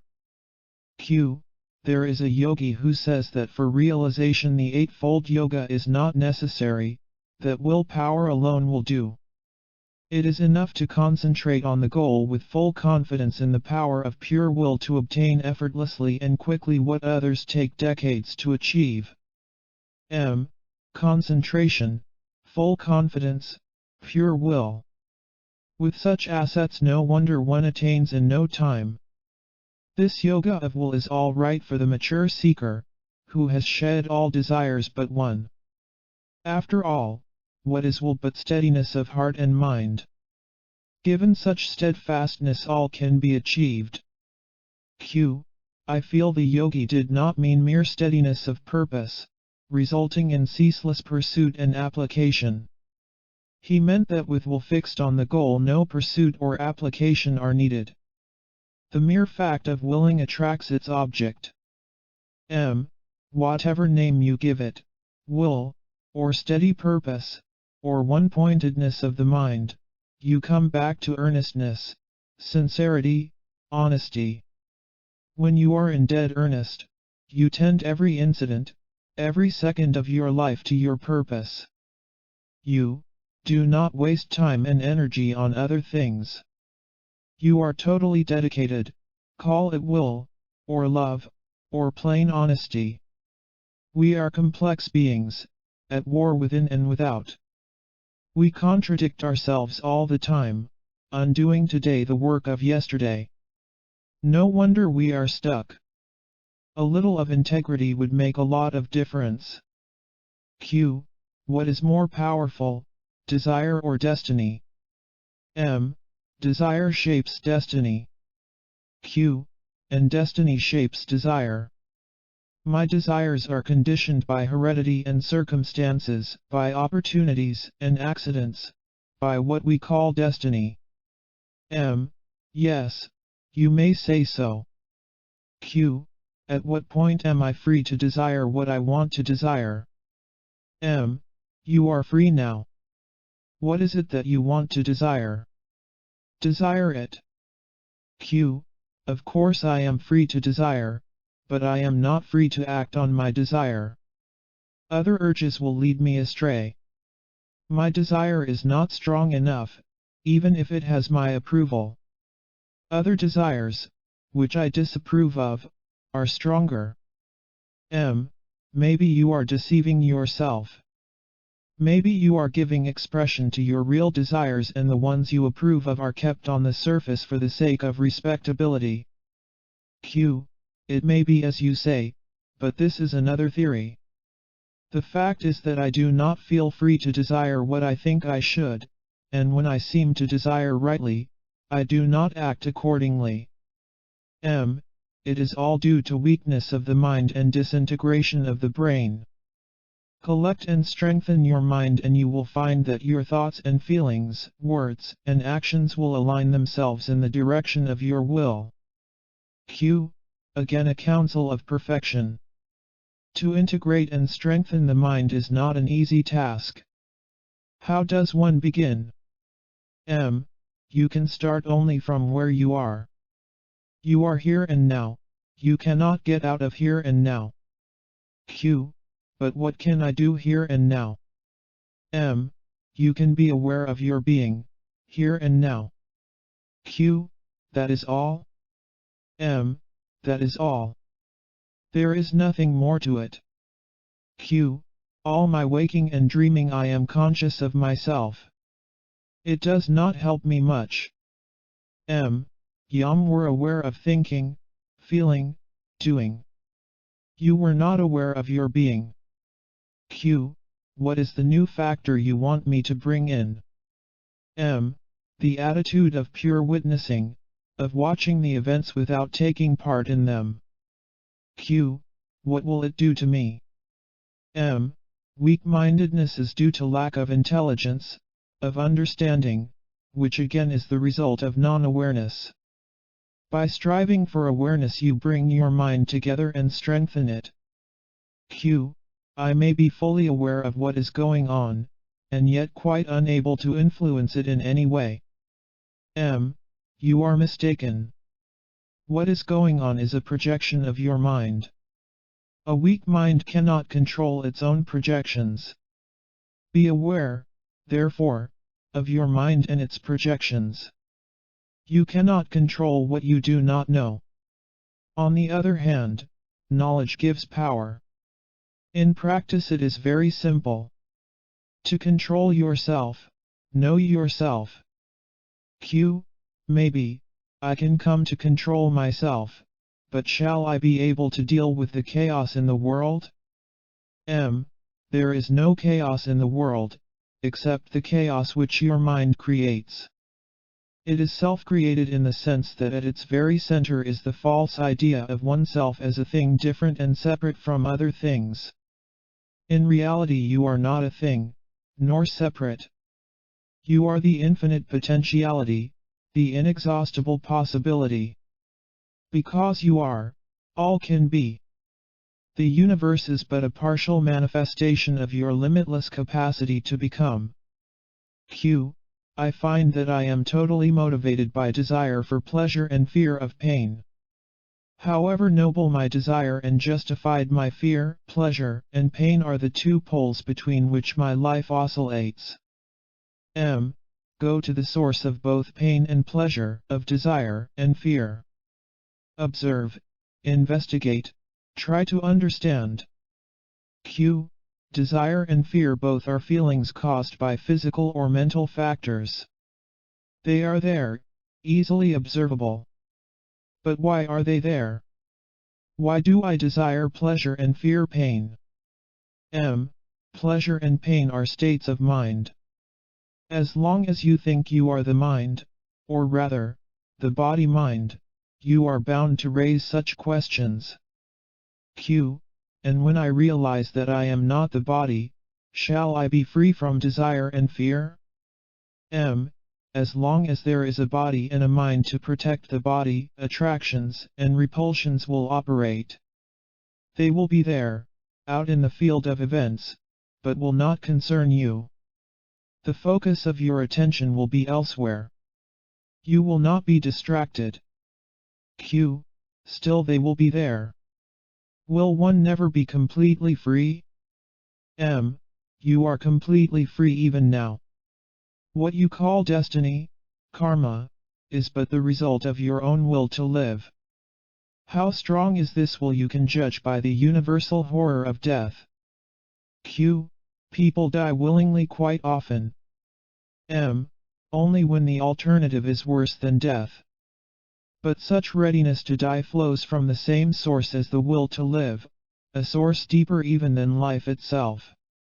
To be a living being is not the ultimate state, there is something beyond, much more wonderful, which is neither being nor non-being, neither living nor not living.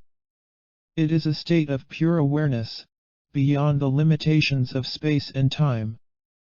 Once the illusion that the body-mind is oneself is abandoned, death loses its terror, it becomes a part of living. 31. Do not undervalue attention. Questioner, as I look at you, you seem to be a poor man with very limited means, facing all the problems of poverty and old age, like everybody else. Maharaj, were I very rich, what difference would it make? I am what I am. What else can I be? I am neither rich nor poor, I am myself. Q. Yet, you are experiencing pleasure and pain. M. I am experiencing these in consciousness, but I am neither consciousness, nor its content. Q. You say that in our real being we are all equal. How is it that your experience is so different from ours? M. My actual experience is not different. It is my evaluation and attitude that differ. I see the same world as you do, but not the same way. There is nothing mysterious about it. Everybody sees the world through the idea he has of himself. As you think yourself to be, so you think the world to be. If you imagine yourself as separate from the world will appear as separate from you and you will experience desire and fear. I do not see the world as separate from me and so there is nothing for me to desire, or fear. Q. You are a point of light in the world. Not everybody is. M. There is absolutely no difference between me and others, except in my knowing myself as I am. I am all. I know it for certain and you do not. Q. So we differ all the same. M. No, we do not. The difference is only in the mind and temporary. I was like you will be like me. Q. God made a most diversified world. M. The diversity is in you only. See yourself as you are and you will see the world as it is, a single block of reality, indivisible, indescribable. Your own creative power projects upon it a picture and all your questions refer to the picture. Q. A Tibetan yogi wrote that God creates the world for a purpose and runs it according to a plan. The purpose is good and the plan is most wise. M. All this is temporary, while I am dealing with the eternal. Gods and their universes come and go, avatars follow each other in endless succession, and in the end we are back at the source. I talk only of the timeless source of all the gods with all their universes, past, present, and future. Q. Do you know them all? Do you remember them? M. When a few boys stage a play for fun, what is there to see and to remember? 124. Q. Why is half humanity male and half female? M. For their happiness. The impersonal, avyakta, becomes the personal, vyakta, for the sake of happiness in relationship. By the grace of my Guru I can look with equal eye on the impersonal as well as the personal. Both are one to me. In life the personal merges in the impersonal. Q. How does the personal emerge from the impersonal? M. The two are but aspects of one reality. It is not correct to talk of one preceding the other. All these ideas belong to the waking state. Q. What brings in the waking state? M. At the root of all creation lies desire. Desire and imagination foster and reinforce each other. The fourth state, Turiya, is a state of pure witnessing, detached awareness, passionless and wordless.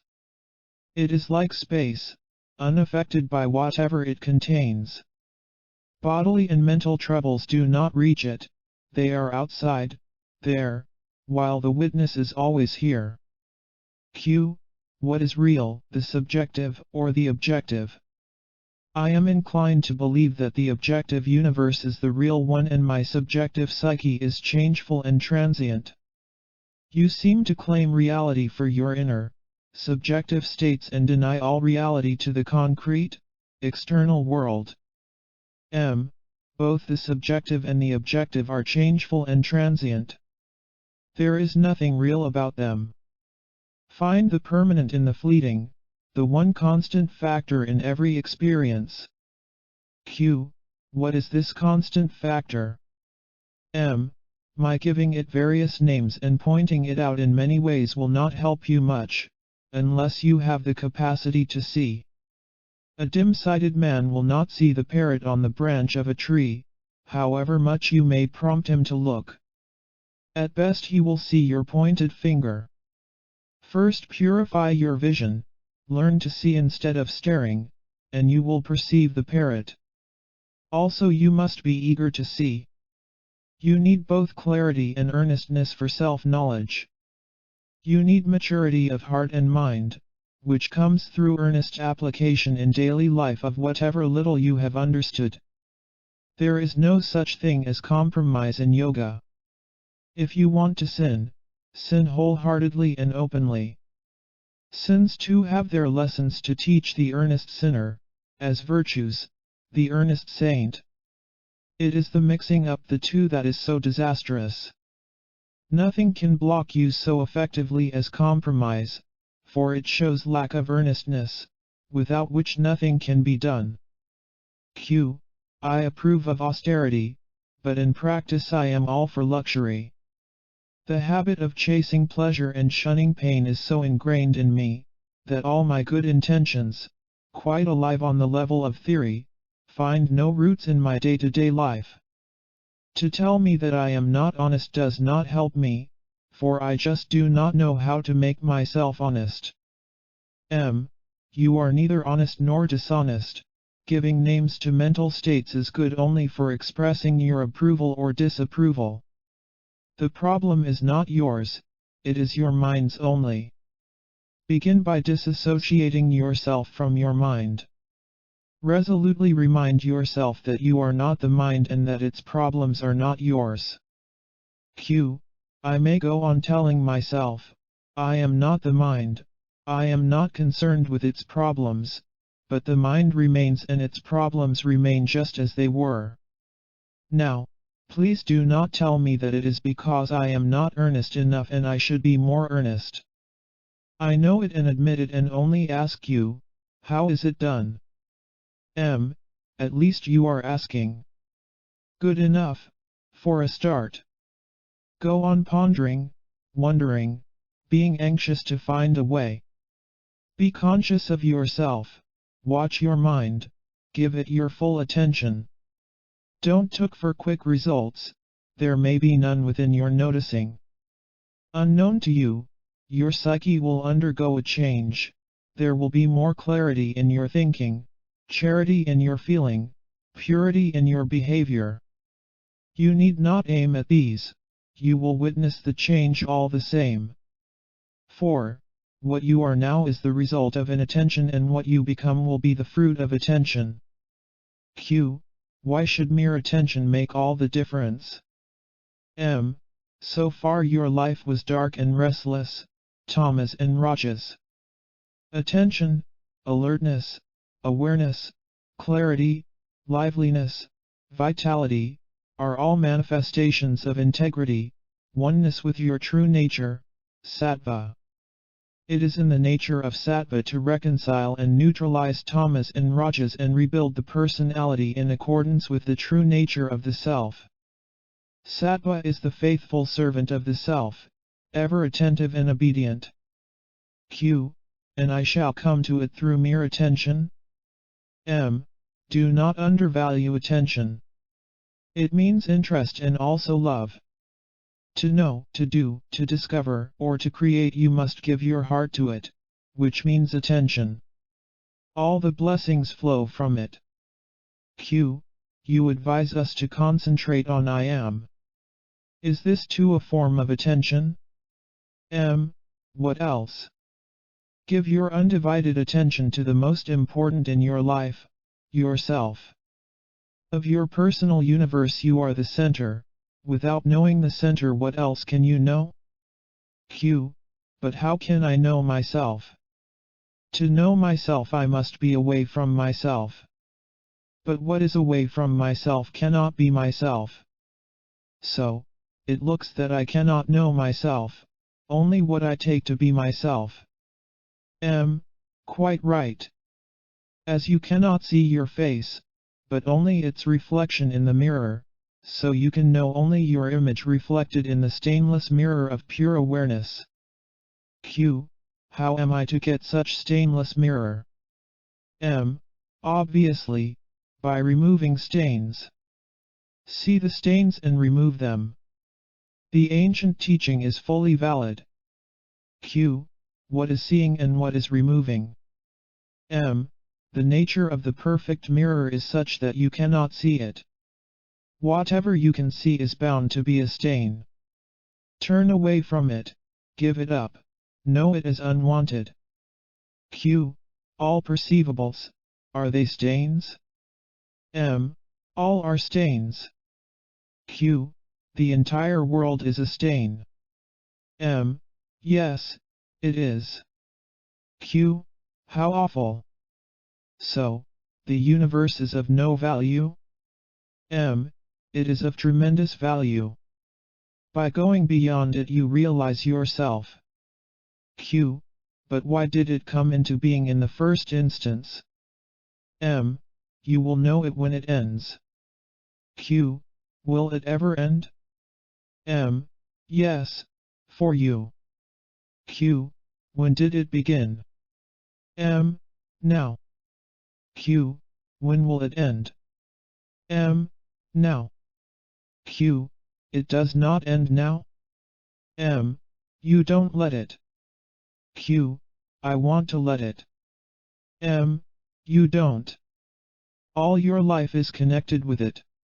Your past and future, your desires and fears, all have their roots in the world.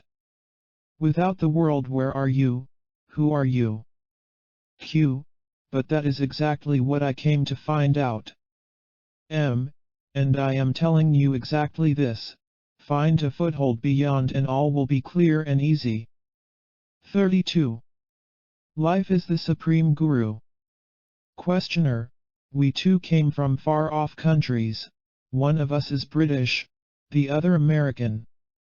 The world in which we were born is falling apart and, being young, we are concerned. The old people hope they will die their own death, but the young have no such hope. Some of us many refuse to kill, but none can refuse to be killed. Can we hope to set the world right within our lifetime? Maharaj, what makes you think that the world is going to perish? Q. The instruments of destruction have become unbelievably potent. Also, our very productivity has become destructive of nature and of our cultural and social values. M. You are talking of the present times. It has been so everywhere and always.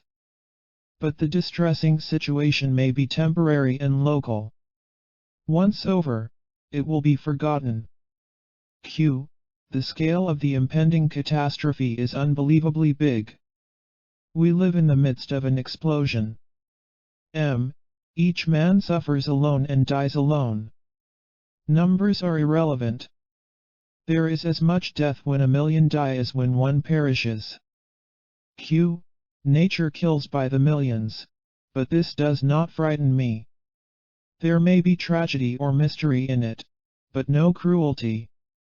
What horrifies me is man-made suffering, destruction, and desolation. Nature is magnificent in its doings and undoing. But there is meanness and madness in the acts of man.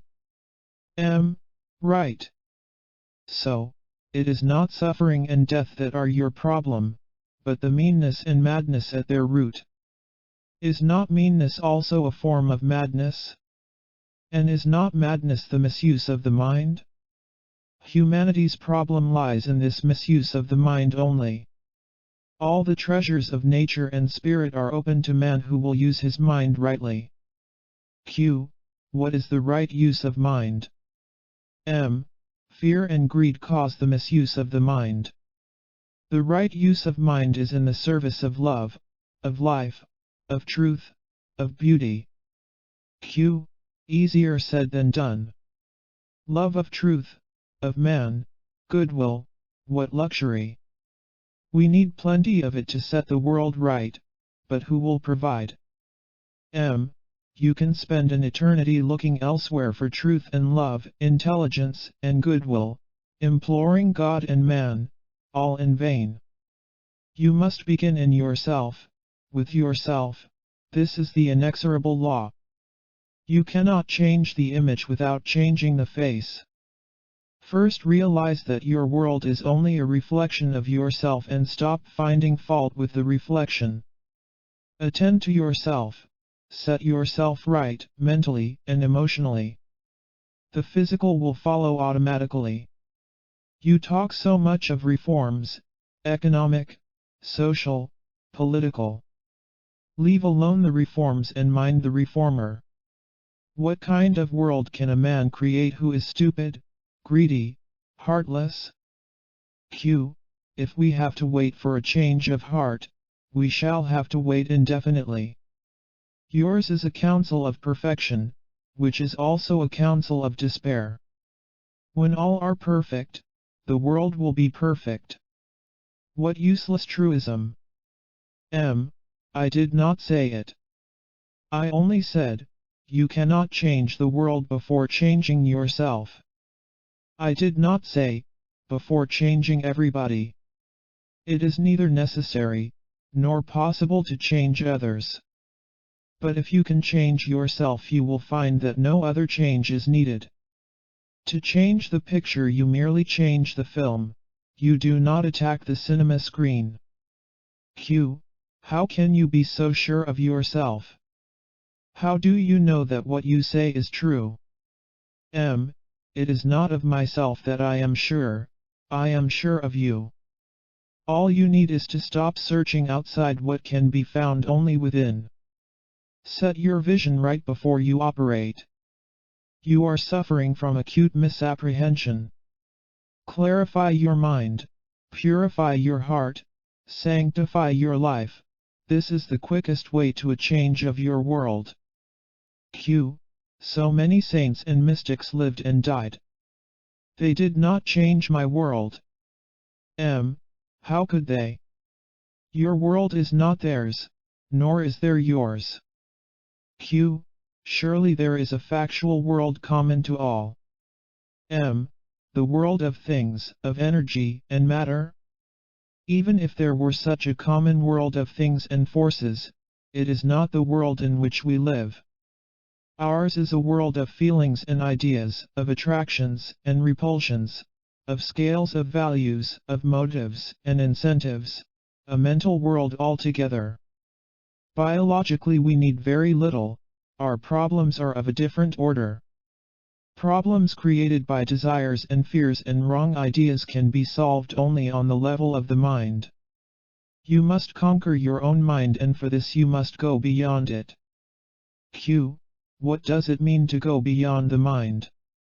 You have gone beyond the body, haven't you? You do not closely follow your digestion, circulation, or elimination. These have become automatic. In the same way the mind should work automatically, without calling for attention. This will not happen unless the mind works faultlessly. We are, most of our time, mind and body conscious, because they constantly call for help. Pain and suffering are only the body and the mind screaming for attention. To go beyond the body you must be healthy, to go beyond the mind, you must have your mind in perfect order. You cannot leave a mess behind and go beyond, the mess will bog you up. Pick up your rubbish seems to be the universal law. And a just law too. Am I permitted to ask you, how did you go beyond the mind? By the grace of my Guru. What shape his grace took? He told me what is true. What did he tell you? He told me I am the supreme reality. What did you do about it? I trusted him and remembered it. Is that all? Yes, I remembered him. I remembered what he said. You mean to say that this was enough?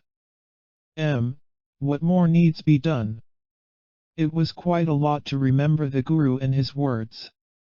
My advice to you is even less difficult than this. Just remember yourself. I am, is enough to heal your mind and take you beyond. Just have some trust. I don't mislead you. Why should I? Do I want anything from you? I wish you well, such is my nature. Why should I mislead you? Common sense too will tell you that to fulfill a desire you must keep your mind on it. If you want to know your true nature, you must have yourself in mind all the time, until the secret of your being stands revealed. Why should self-remembrance bring one to self-realization? because they are but two aspects of the same state. Self-remembrance is in the mind, self-realization is beyond the mind. The image in the mirror is of the face beyond the mirror. Q. Fair enough. But what is the purpose? M. To help others, one must be beyond the need of help. Q. All I want is to be happy. M. Be happy to make happy. Q. Let others take care of themselves. M. Sir, you are not separate. The happiness you cannot share is spurious. Only the shareable is truly desirable. Q. Right. But do I need a guru? What you tell me is simple and convincing. I shall remember it. This does not make you my guru. M. It is not the worship of a person that is crucial, but the steadiness and depth of your devotion to the task. Life itself is the supreme guru. Be attentive to its lessons and obedient to its commands. Way you personalize their source, you have an outer guru. When you take them from life directly, the guru is within. Remember, wonder, ponder, live with it, love it, grow into it, grow with it, make it your own, the word of your guru, outer of inner. Put in all and you will get all. I was doing it. All my time I was giving to my guru and to what he told me. Q. I am a writer by profession. Can you give me some advice, for me specifically? M. Writing is both a talent and a skill. Grow in talent and develop in skill. Desire what is worth desiring and desire it well. Just like you pick your way in a crowd, passing between people, so you find your way between events, without missing your general direction. It is easy, if you are earnest. Q. So many times you mention the need of being earnest. But we are not men of single will. We are congeries of desires and needs, instincts and promptings. They crawl over each other, sometimes one, sometimes another dominating, but never for long. M. There are no needs, desires only. Q. To eat, to drink, to shelter one's body, to live. M. The desire to live is the one fundamental desire. All else depends on it. Q. We live, because we must. M. We live, because we crave sensory existence. Q. A thing so universal cannot be wrong. M. Not wrong, of course. In its own place and time nothing is wrong. But when you are concerned with truth, with reality, you must question everything, your very life. By asserting the necessity of sensory and intellectual experience you narrow down your inquiry to search for comfort. Q. I seek happiness, not comfort. M. Beyond comfort of mind and body, what happiness you know? Q. Is there any other? M. Find out for yourself. Question every urge, hold no desire legitimate. Empty of possession, physical and mental, free of all self-concern, be open for discovery. Q. It is a part of Indian spiritual tradition that mere living in the proximity of a saint or sage is conducive to liberation and no other means are needed. Why don't you organize an ashram so that people could live near you? M. The moment I create an institution I become its prisoner. As a matter of fact I am available to all. Common roof and food will not make people more welcome. Living near does not mean breathing the same air. It means trusting and obeying, not letting the good intentions of the teacher go to waste. Have your guru always in your heart and remember his instructions. This is real abidance with the true. Physical proximity is least important. Make your entire life an expression of your faith and love for your teacher. This is real dwelling with the guru. 33. Everything happens by itself. Questioner, does Anani die? Maharaj, he is beyond life and death. What we take to be inevitable, to be born and to die, appears to him but a way of expressing movement in the immovable, change in the changeless, and in the endless. To the Nani it is obvious that nothing is born and nothing dies, nothing lasts and nothing changes, all is as it is, timelessly. Q. You say the Nani is beyond. Beyond what? Beyond knowledge? M. Knowledge has its rising and setting. Consciousness comes into being and goes out of being. It is a matter of daily occurrence and observation. We all know that sometimes we are conscious and sometimes not. When we are not conscious, it appears to us as a darkness or a blank. But Anani is aware of himself as neither conscious nor unconscious, but purely aware, a witness to the three states of the mind and their contents. Q. When does this witnessing begin? M. To Anani nothing has beginning or ending.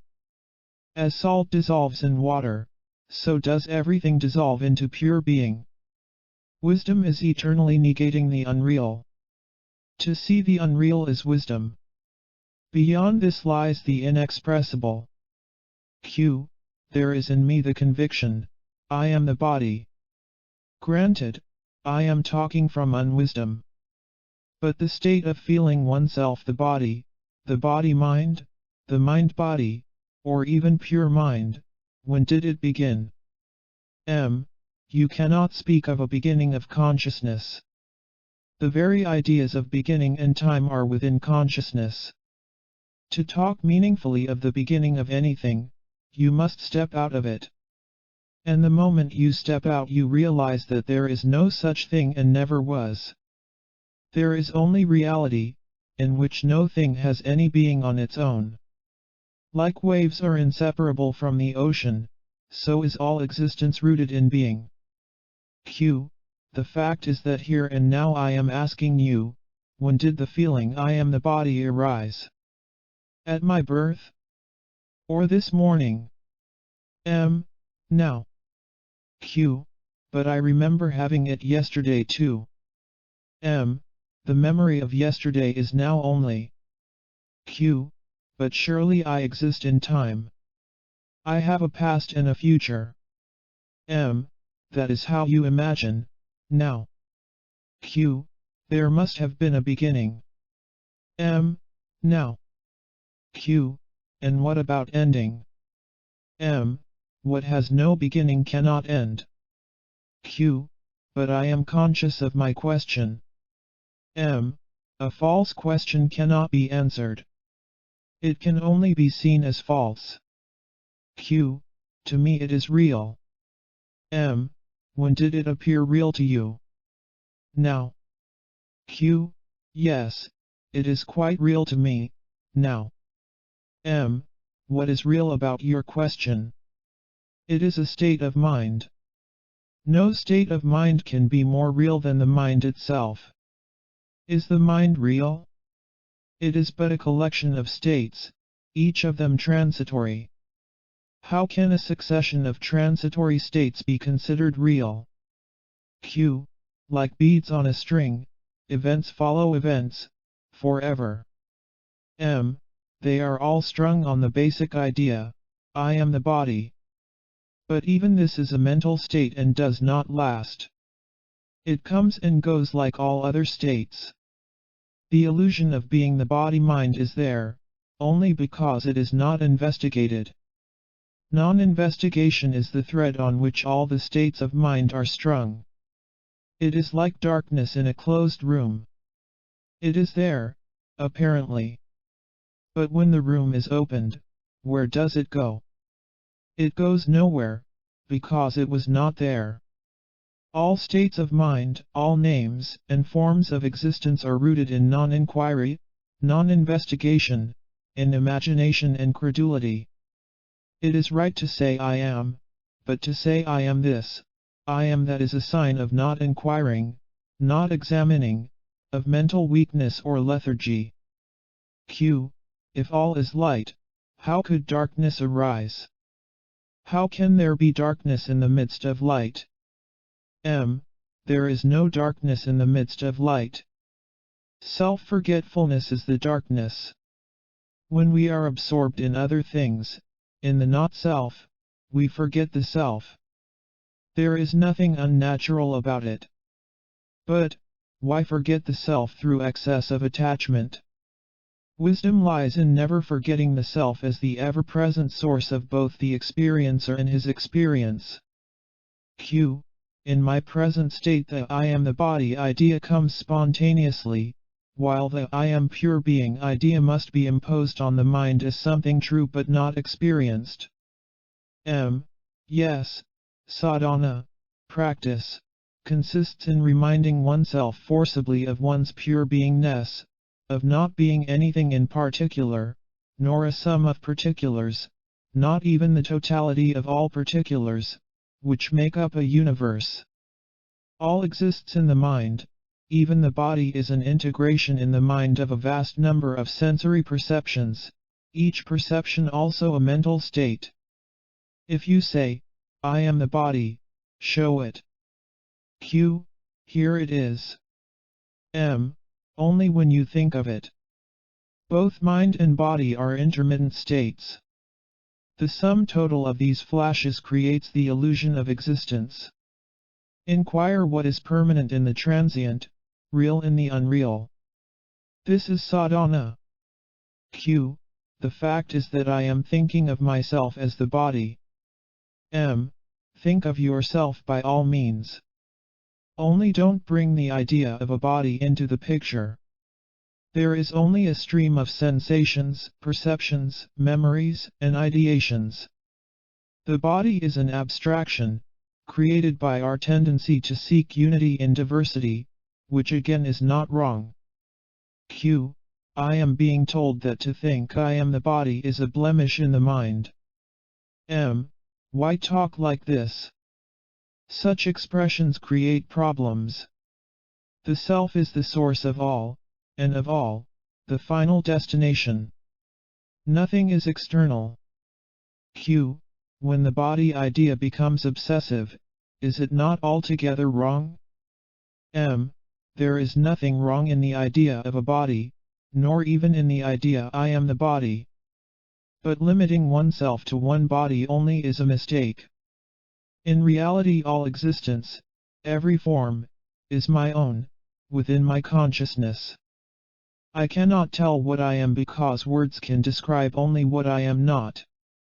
I am, and because I am, all is. But I am beyond consciousness and, therefore, in consciousness I cannot say what I am. Yet, I am. The question who am I has no answer. No experience can answer it, for the self is beyond experience. Q. Still, the question who am I must be of some use. M. It has no answer in consciousness and, therefore, helps to go beyond consciousness. Q. Here I am, in the present moment. What is real in it, and what is not? Now, please don't tell me that my question is wrong. Questioning my questions leads me nowhere. M. Your question is not wrong. It is unnecessary. You said, here and now I am. Stop there, this is real. Don't turn a fact into a question. There lies your mistake. You are neither knowing, nor not knowing, neither mind nor matter. Don't attempt to describe yourself in terms of mind and matter. Q. Just now a boy came to you with a problem. You told him a few words and he went away. Did you help him? M. Of course. Q. How can you be so sure? M. To help is my nature. Q. How did you come to know it? M. No need to know. It operates by itself. Q. Still you have made a statement. On what is it based? M. On what people tell me. But it is you who asks for proofs. I do not need them. Setting things right lies in my very nature, which is Satyam, Shivam, Sundaram, the true, the good, the beautiful. Q. When a man comes to you for advice and you give him advice, wherefrom does it come and by what power does it help? M. His own being affects his mind and induces a response. Q. And what is your role? M. In me the man and his self come together. Q. Why does not the self help the man without you? M. But I am the self. You imagine me as separate, hence your question. There is no myself and his self. There is the self, the only self of all. Misled by the diversity of names and shapes, minds and bodies, you imagine multiple selves. We both are the self, but you seem to be unconvinced. This talk of personal self and universal self is the learner's stage. Go beyond. Don't be stuck in duality. Q. Let us come back to the man in need of help. He comes to you. M. If he comes, he is sure to get help. Because he was destined to get help, he came. There is nothing fanciful about it. I cannot help some and refuse others. All who come are helped, for such is the law. Only the shape help takes varies according to the need. Q. Why must he come here to get advice? Can't he get it from within? M. He will not listen. His mind is turned outward. But in fact all experience is in the mind, and even his coming to me and getting help is all within himself. Instead of finding an answer within himself, he imagines an answer from without. To me there is no me, no man and no giving. All this is merely a flicker in the mind. I am infinite peace and silence in which nothing appears, for all that appears, disappears. Nobody comes for help, nobody offers help, nobody gets help. It is all but a display in consciousness. Q. Yet the power to help is there and there is somebody or something that displays that power, call it God or self or the universal mind. The name does not matter, but the fact does. M. This is the stand the body-mind takes. The pure mind sees things as they are, bubbles of consciousness. These bubbles are appearing, disappearing, and reappearing, without having real being. No particular cause can be ascribed to them, for each is caused by all and affects all. Each bubble is a body and all these bodies are mine. Q. Do you mean to say, that you have the power to do everything rightly? M. There is no power as separate from me. It is inherent in my very nature. Call it creativity. Out of a lump of gold you can make many ornaments, each will remain gold. Similarly, in whatever role I may appear and whatever function I may perform, I remain what I am. The I am immovable, unshakable, independent. What you call the universe, nature, is my spontaneous creativity. Whatever happens, happens. But such is my nature that all ends in joy. Q. I have a case of a boy gone blind because his stupid mother fed him methyl alcohol. I am requesting you to help him. You are full of compassion and, obviously, eager to help. By what power can you help him? M. His case is registered in consciousness. It is there, indelibly. Consciousness will operate. Q. Does it make any difference that I ask you to help? M. Your asking is a part of the boy's blindness. Because he is blind, you ask. You have added nothing. Q. But your help will be a new factor? M. No, all is contained in the boy's blindness. All is in it, the mother, the boy, you and me and all else. It is one event. Q. You mean to say that even our discussing the boy's case way predestined? M. How else? All things contain their future. The boy appears in consciousness. I am beyond. I do not issue orders to consciousness. I know that it is in the nature of awareness to set things right. Let consciousness look after its creations. The boy's sorrow, your pity, my listening, and consciousness acting. All this is one single fact. Don't split it into components and then ask questions. Q. How strangely does your mind work? M. You are strange. Not me. I am normal. I am sane. I see things as they are, and therefore I am not afraid of them. But you are afraid of reality. Q. Why should I? M. It is ignorance of yourself that makes you afraid and also unaware that you are afraid. Don't try not to be afraid. Break down the wall of ignorance first. People are afraid to die, because they do not know what is death. The Nani has died before his death. He saw that there was nothing to be afraid of. The moment you know your real being, you are afraid of nothing. Death gives freedom and power. To be free in the world, you must die to the world. Then the universe is your own, it becomes your body, an expression, and a tool. The happiness of being absolutely free is beyond description.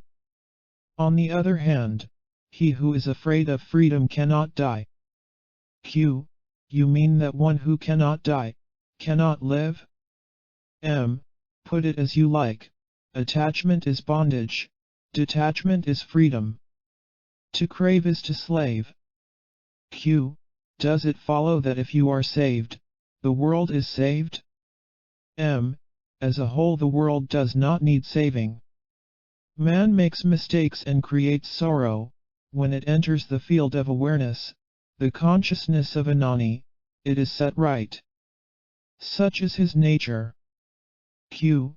We can observe what may be called spiritual progress. A selfish man turns religious, controls himself, refines his thoughts and feelings, takes to spiritual practice, realizes his true being. Is such progress ruled by causality, or is it accidental? M. From my point of view everything happens by itself, quite spontaneously. But man imagines that he works for an incentive, towards a goal. He has always a reward in mind and strives for it. Q. A crude, unevolved man will not work without a reward. Is it not right to offer him incentives? M. He will create for himself incentives anyhow. He does not know that to grow is in the nature of consciousness. He will progress from motive to motive and will chase gurus for the fulfillment of his desires. When by the laws of his being he finds the way of return, nivritti, he abandons all motives, for his interest in the world is over. He wants nothing, neither from others nor from himself. He dies to all and becomes the all. To want nothing and do nothing, that is true creation. To watch the universe emerging and subsiding in one's heart is a wonder. Q. The great obstacle to inner effort is boredom. The disciple gets bored. M. Inertia and restlessness, tamas and rajas, work together and keep clarity and harmony, sattva, down. Tamas and rajas must be conquered before sattva can appear. It will all come in due course, quite spontaneously. Q. Is there no need of effort then? M. When effort is needed, effort will appear.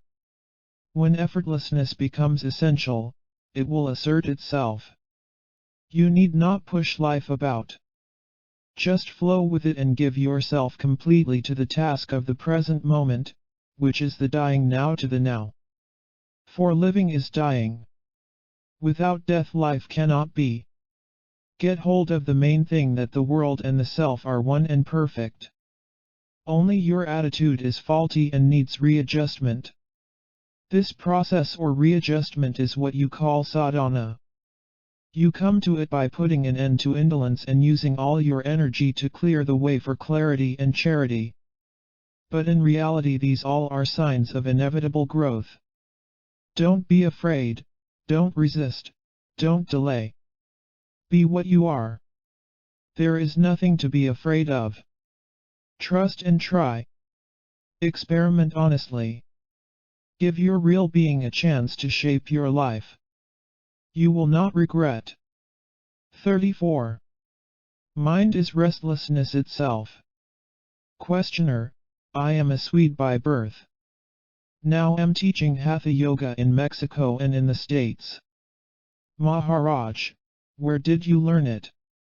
Q: I had a teacher in the States, an Indian Swami. M: what did it give you? Q: it gave me good health and a means of livelihood. M: good enough. Is it all you want? Q: I seek peace of mind. I got disgusted with all the cruel things done by the so-called Christians in the name of Christ. For some time I was without religion. Then I got attracted to yoga.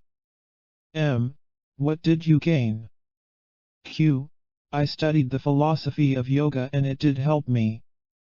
M: in what way did it help you? By what signs did you conclude that you have been helped? Q: good health is something quite tangible. M: no doubt it is very pleasant to feel fit. Is pleasure all you expected from yoga? Q: the joy of well-being is the reward of Hatha Yoga. But yoga in general yields more than that. It answers many questions. M: what do you mean by yoga? Q: the whole teaching of India, evolution, reincarnation, karma and so on. M: all right, you got all the knowledge you wanted. But in what way are you benefited by it? Q: it gave me peace of mind. M: did it? Is your mind at peace? Is your search over? Q: no, not yet. M: naturally. There will be no end to it, because there is no such thing as peace of mind. Mind means disturbance, restlessness itself is mind. Yoga is not an attribute of the mind, nor is it a state of mind. Q: some measure of peace I did derive from yoga. M: examine closely and you will see that the mind is seething with thoughts. It may go blank occasionally, but it does it for a time and reverts to its usual restlessness. A becalmed mind is not peaceful mind. You say you want to pacify your mind. Is he, who wants to pacify the mind, himself peaceful? Q: no. I am not at peace, I take the help of yoga. M: don't you see the contradiction? For many years you sought your peace of mind. You could not find it, for a thing essentially restless cannot be at peace. Q: there is some improvement. M: the peace you claim to have found is very brittle, any little thing can crack it. What you call peace is only absence of disturbance. It is hardly worth the name. The real peace cannot be disturbed. Can you claim a peace of mind that is unassailable? Q: I am striving. M: striving too is a form of restlessness. Q: so what remains? M: the self does not need to be put to rest. It is peace itself, not at peace. Only the mind is restless. All it knows is restlessness, with its many modes and grades. The pleasant are considered superior and the painful are discounted.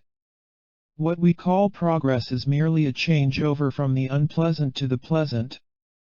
But changes by themselves cannot bring us to the changeless, for whatever has a beginning must have an end.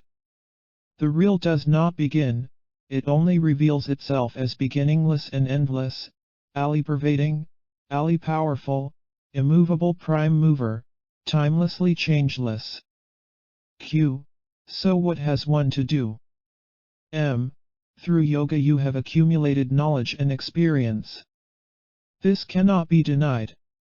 But of what use is it all to you? Yoga means union, joining. What have you reunited, rejoined? Q. I am trying to rejoin the personality back to the real self. M. The personality, Vyakti, is but a product of imagination. The self, Vyakta, is the victim of this imagination. It is the taking yourself to be what you are not that binds you. The person cannot be said to exist on its own rights, it is the self that believes there is a person and is conscious of being it. Beyond the self, Vyakta, lies the unmanifest, Avyakta, the causeless cause of everything. Even to talk of reuniting the person with the self is not right, because there is no person, only a mental picture given a false reality by conviction. Nothing was divided and there is nothing to unite. Q. Yoga helps in the search for and the finding of the self. M. You can find what you have lost. But you cannot find what you have not lost. Q. Had I never lost anything, I would have been enlightened. But I am not. I am searching. Is not my very search a proof of my having lost something? M. It only shows that you believe you have lost. But who believes it? And what is believed to be lost? Have you lost a person like yourself? What is the self you are in search of? What exactly do you expect to find? Q. The true knowledge of the self. M. The true knowledge of the self is not a knowledge. It is not something that you find by searching, by looking everywhere. It is not to be found in space or time. Knowledge is but a memory, a pattern of thought, a mental habit. All these are motivated by pleasure and pain. It is because you are goaded by pleasure and pain that you are in search of knowledge. Being oneself is completely beyond all motivation. You cannot be yourself for some reason. You are yourself, and no reason is needed. Q. By doing yoga I shall find peace. M. Can there be peace apart from yourself? Are you talking from your own experience or from books only? Your book knowledge is useful to begin with, but soon it must be given up for direct experience, which by its very nature is inexpressible. Words can be used for destruction also, of words images are built, by words they are destroyed. You got yourself into your present state through verbal thinking, you must get out of it the same way. Q. I did attain a degree of inner peace. Am I to destroy it? M. What has been attained may be lost again. Only when you realize the true peace, the peace you have never lost, that peace will remain with you, for it was never away. Instead of searching for what you do not have, find out what is it that you have never lost. That which is there before the beginning and after the ending of everything, that to which there is no birth, nor death. That immovable state, which is not affected by the birth and death of a body or a mind, that state you must perceive. Q. What are the means to such perception? M. In life nothing can be had without overcoming obstacles. The obstacles to the clear perception of one's true being are desire for pleasure and fear of pain. It is the pleasure-pain motivation that stands in the way. The very freedom from all motivation, the state in which no desire arises is the natural state. Q. Such giving up of desires, does it need time? M. If you leave it to time, millions of years will be needed. Giving up desire after desire is a lengthy process with the end never in sight. Leave alone your desires and fears, give your entire attention to the subject, to him who is behind the experience of desire and fear. Ask, who desires? Let each desire bring you back to yourself. Q. The root of all desires and fears is the same, the longing for happiness. M. The happiness you can think of and long for, is mere physical or mental satisfaction. Such sensory or mental pleasure is not the real, the absolute happiness. Q. Even sensory and mental pleasures and the general sense of well-being which arises with physical and mental health, must have their roots in reality. M. They have their roots in imagination. A man who is given a stone and assured that it is a priceless diamond will be mightily pleased until he realizes his mistake. In the same way pleasures lose their tang and pains their barb when the self is known. Both are seen as they are, conditional responses, mere reactions, plain attractions and repulsions, based on memories or preconceptions. Usually pleasure and pain are experienced when expected. It is all a matter of acquired habits and convictions. Q. Well, pleasure may be imaginary, but pain is real. M. Pain and pleasure go always together. Freedom from one means freedom from both. If you do not care for pleasure, you will not be afraid of pain. But there is happiness which is neither, which is completely beyond. The happiness you know is describable and measurable. It is objective, so to say. But the objective cannot be your own. It would be a grievous mistake to identify yourself with something external. This churning up of levels leads nowhere. Reality is beyond the subjective and objective, beyond all levels, beyond every distinction. Most definitely it is not their origin, source, or root. These come from ignorance of reality, not from reality itself, which is indescribable, beyond being and not being. Q. Many teachers have I followed and studied many doctrines, yet none gave me what I wanted. M. The desire to find the self will be surely fulfilled, provided you want nothing else. But you must be honest with yourself and really want nothing else. If in the meantime you want many other things and are engaged in their pursuit, your main purpose may be delayed until you grow wiser and cease being torn between contradictory urges. Go within, without swerving, without ever looking outward. Q. But my desires and fears are still there. M. Where are they but in your memory? Realize that their root is in expectation born of memory, and they will cease to obsess you. Q. I have understood very well that social service is an endless task, because improvement and decay, progress and regress, go side by side. We can see it on all sides and on every level. What remains? M. Whatever work you have undertaken, complete it.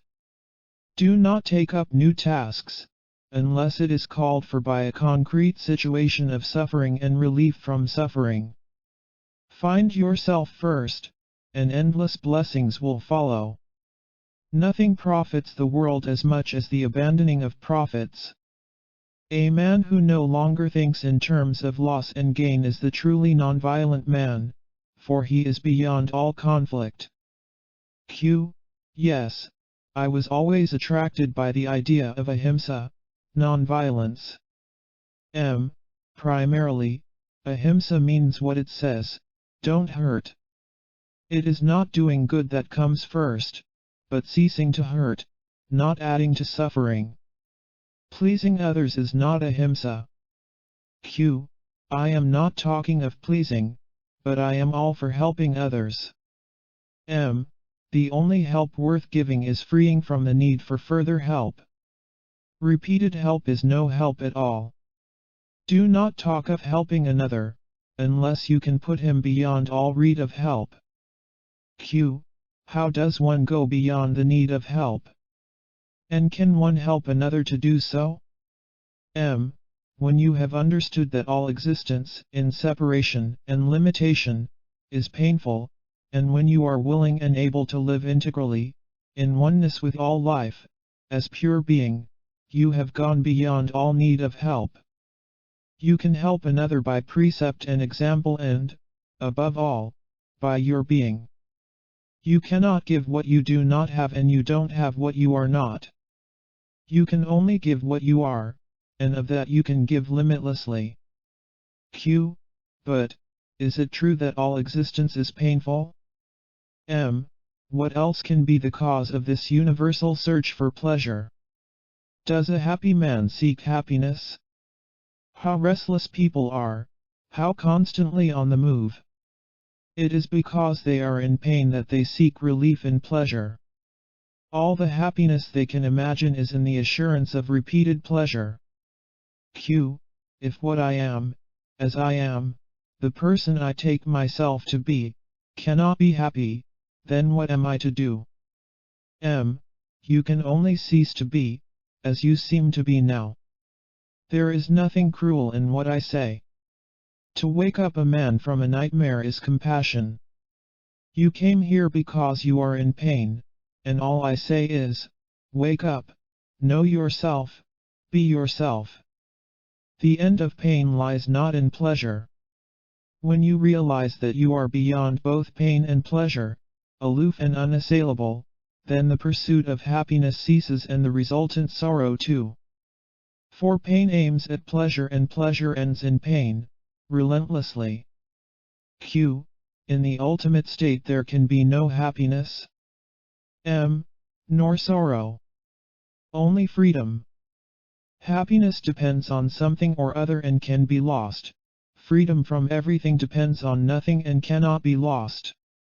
Freedom from sorrow has no cause and, therefore, cannot be destroyed. Realize that freedom.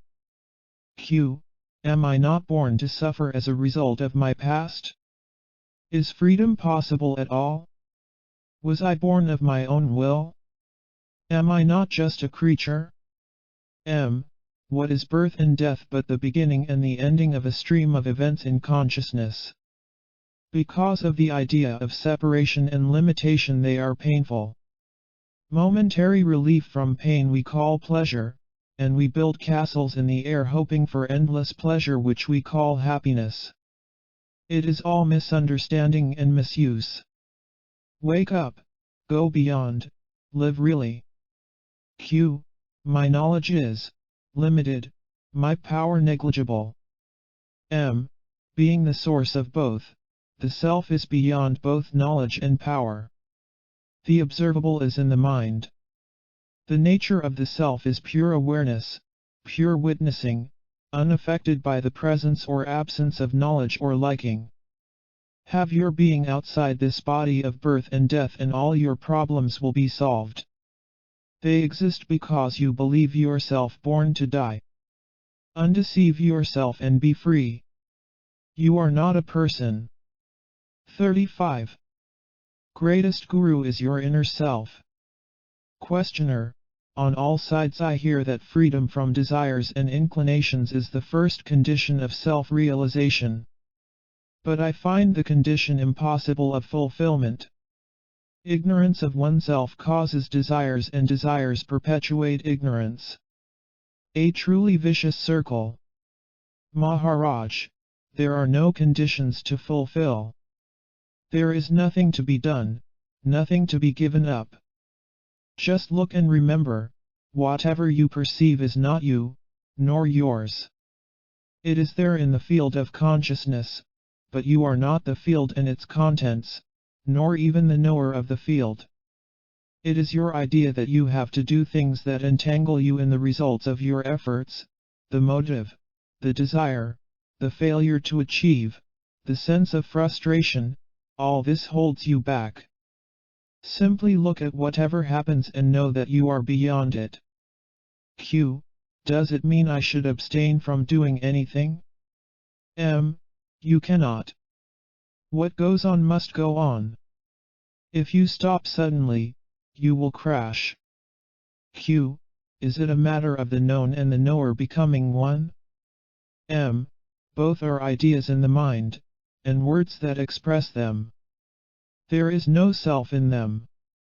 The self is neither between nor beyond.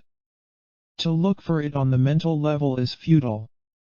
Stop searching, and see, it is here and now, it is that I am you know so well. All you need to do is to cease taking yourself to be within the field of consciousness. Unless you have already considered these matters carefully, listening to me once will not do. Forget your past experiences and achievements, stand naked, exposed to the winds and rains of life, and you will have a chance. Q. Has devotion, bhakti, any place in your teaching? M. When you are not well, you go to a physician who tells you what is wrong and what is the remedy. If you have confidence in him, it makes things simple. You take the medicine, follow the diet restrictions and get well. But if you do not trust him, you may still take a chance, or you may study medicine yourself. In all cases it is your desire for recovery that moves you, not the physician. Without trust there is no peace. Somebody or other you always trust, it may be your mother, or your wife.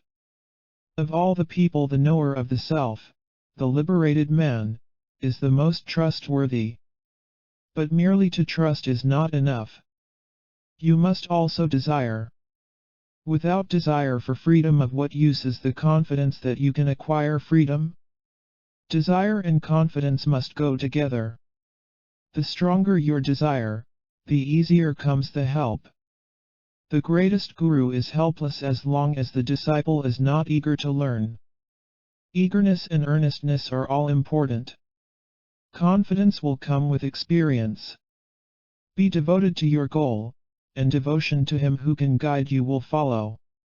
If your desire and confidence are strong, they will operate and take you to your goal, for you will not cause delay by hesitation and compromise. The greatest guru is your inner self. Truly, he is the supreme teacher. He alone can take you to your goal, and he alone meets you at the end of the road. Confide in him and you need no outer guru.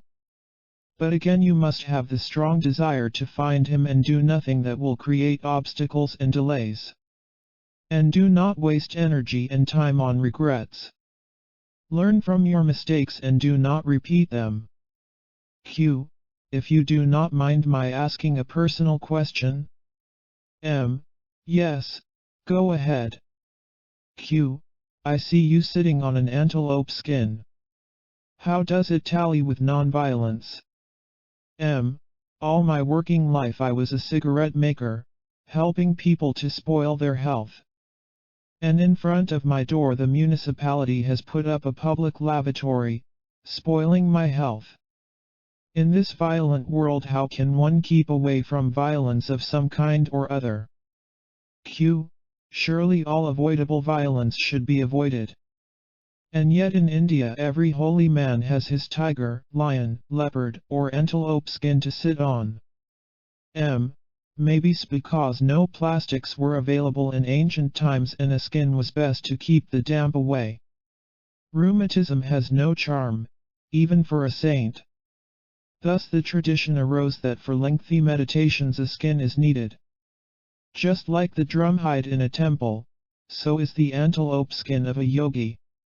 We hardly notice it. Q. But the animal had to be killed. M. I have never heard of a yogi killing a tiger for his hide. The killers are not yogis and the yogis are not killers. Q. Should you not express your disapproval by refusing to sit on a skin? M. What an idea! I disapprove of the entire universe, why only a skin? Q. What is wrong with the universe? M. Forgetting yourself is the greatest injury, all the calamities flow from it. Take care of the most important, the lesser will take care of itself. You do not tidy up a dark room. You open the windows first. Letting in the light makes everything easy. So, let us wait with improving others until we have seen ourselves as we are, and have changed.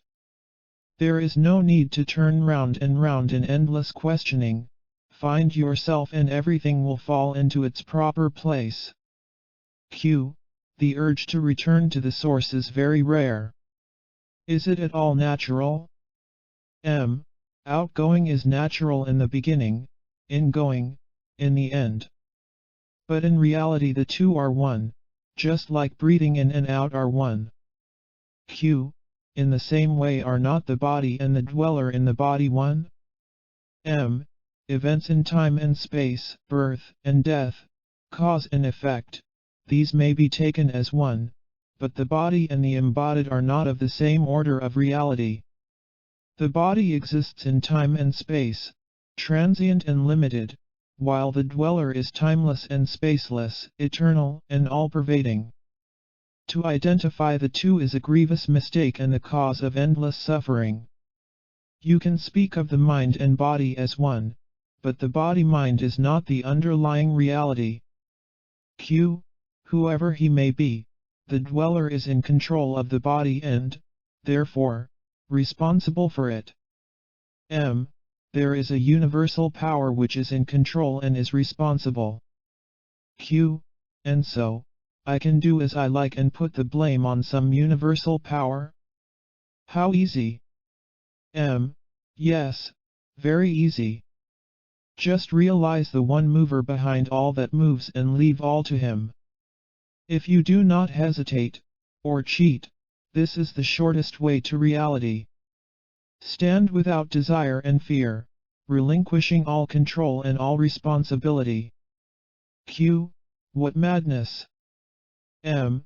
Yes, divine madness. What is wrong in letting go the illusion of personal control and personal responsibility? Both are in the mind only. Of course, as long as you imagine yourself to be in control, you should also imagine yourself to be responsible. One implies the other. Q. How can the universal be responsible for the particular? M. All life on earth depends on the sun. Yet you cannot blame the sun for all that happens, though it is the ultimate cause. Light causes the color of the flower, but it neither controls, nor is responsible for it directly. It makes it possible, that is all. Q. What I do not like in all this is taking refuge in some universal power. M. You cannot quarrel with facts. Q. Whose facts? Yours or mine? M. Yours. You cannot deny my facts, for you do not know them. Could you know them, you would not deny them. Here lies the trouble. You take your imagining for facts and my facts for imagination. I know for certain that all is one. Differences do not separate. Either you are responsible for nothing, or for everything. To imagine that you are in control and responsible for one body only is the aberration of the body-mind. Q. Still, you are limited by your body. M. Only in matters pertaining to the body. This I do not mind. It is like enduring the seasons of the year. They come, they go, they hardly affect me. In the same way body-minds come and go, life is forever in search of new expressions. Q. As long as you do not put all the burden of evil on God, I am satisfied. There may be a God for all I know, but to me he is a concept projected by the human mind. He may be a reality to you, but to me society is more real than God, for I am both its creature and its prisoner. Your values are wisdom and compassion, society's, sagacious selfishness. I live in a world quite different from yours. M. None compels. Q. None compels you, but I am compelled. My world is an evil world, full of tears, toil and pain. To explain it away by the intellectualizing, by putting forth theories of evolution and karma is merely adding insult to injury. The God of an evil world is a cruel God. You are the God of your world and you are both stupid and cruel. Let God be a concept, your own creation. Find out who you are, how did you come to live, longing for truth, goodness, and beauty in a world full of evil. Of what use is your arguing for or against God, when you just do not know who is God and what are you talking about? The God born of fear and hope, shaped by desire and imagination, cannot be the power that is, the mind and the heart of the universe. I agree that the world I live in and the God I believe in are both creatures of imagination. But in what way are they created by desire? Why do I imagine a world so painful and a God so indifferent? What is wrong with me that I should torture myself so cruelly? The enlightened man comes and tells me, it is but a dream to put an end to, but is he not himself a part of the dream? I find myself trapped and see no way out. You say you are free. Of what are you free? For heaven's sake, don't feed me on words, enlighten me, help me to wake up, since it is you who sees me tossing in my sleep. When I say I am free, I merely state a fact. If you are an adult, you are free from infancy. I am free from all description and identification. Whatever you may hear, see, or think of, I am not that. I am free from being a percept, or a concept. Still, you have a body and you depend on it. Again you assume that your point of view is the only correct one. I repeat, I was not, am not, shall not be a body. To me this is a fact. I too was under the illusion of having been born, but my guru made me see that birth and death are mere ideas. Birth is merely the idea, I have a body. And death, I have lost my body. Now, when I know I am not a body, the body may be there or may not, what difference does it make? The body-mind is like a room. It is there, but I need not live in it all the time. Yet, there is a body and you do take care of it. The power that created the body takes care of it. We are jumping from level to level all the time. There are two levels to consider, the physical, of facts, and mental, of ideas. I am beyond both. Neither your facts, nor ideas are mine. What I see is beyond. Cross over to my side and see with me. What I want to say is very simple. As long as I believe, I am the body, I must not say, God will look after my body. God will not. He will let it starve, sicken, and die. What else do you expect from a mere body? Why are you so anxious aboard it? Because you think you are the body, you want it indestructible. You can extend its life considerably by appropriate practices, but for what ultimate good? It is better to live long and healthy. It gives us a chance to avoid the mistakes of childhood and youth, the frustrations of adulthood, the miseries and imbecility of old age. By all means live long. But you are not the master. Can you decide the days of your birth and death? We are not speaking the same language. Yours is a make-believe talk, all hangs on suppositions and assumptions. You speak with assurance about things you are not sure of. Therefore, I am here. You are not yet here. I am here. Come in. But you don't. You want me to live your life, feel your way, use your language. I cannot, and it will not help you. You must come to me. Words are of the mind and the mind obscures and distorts. Hence the absolute need to go beyond words and move over to my side. Q. Take me over. M. I am doing it, but you resist. You give reality to concepts, while concepts are distortions of reality. Abandon all conceptualization and stay silent and attentive. Be earnest about it and all will be well with you. 36. Killing hurts the killer, not the killed.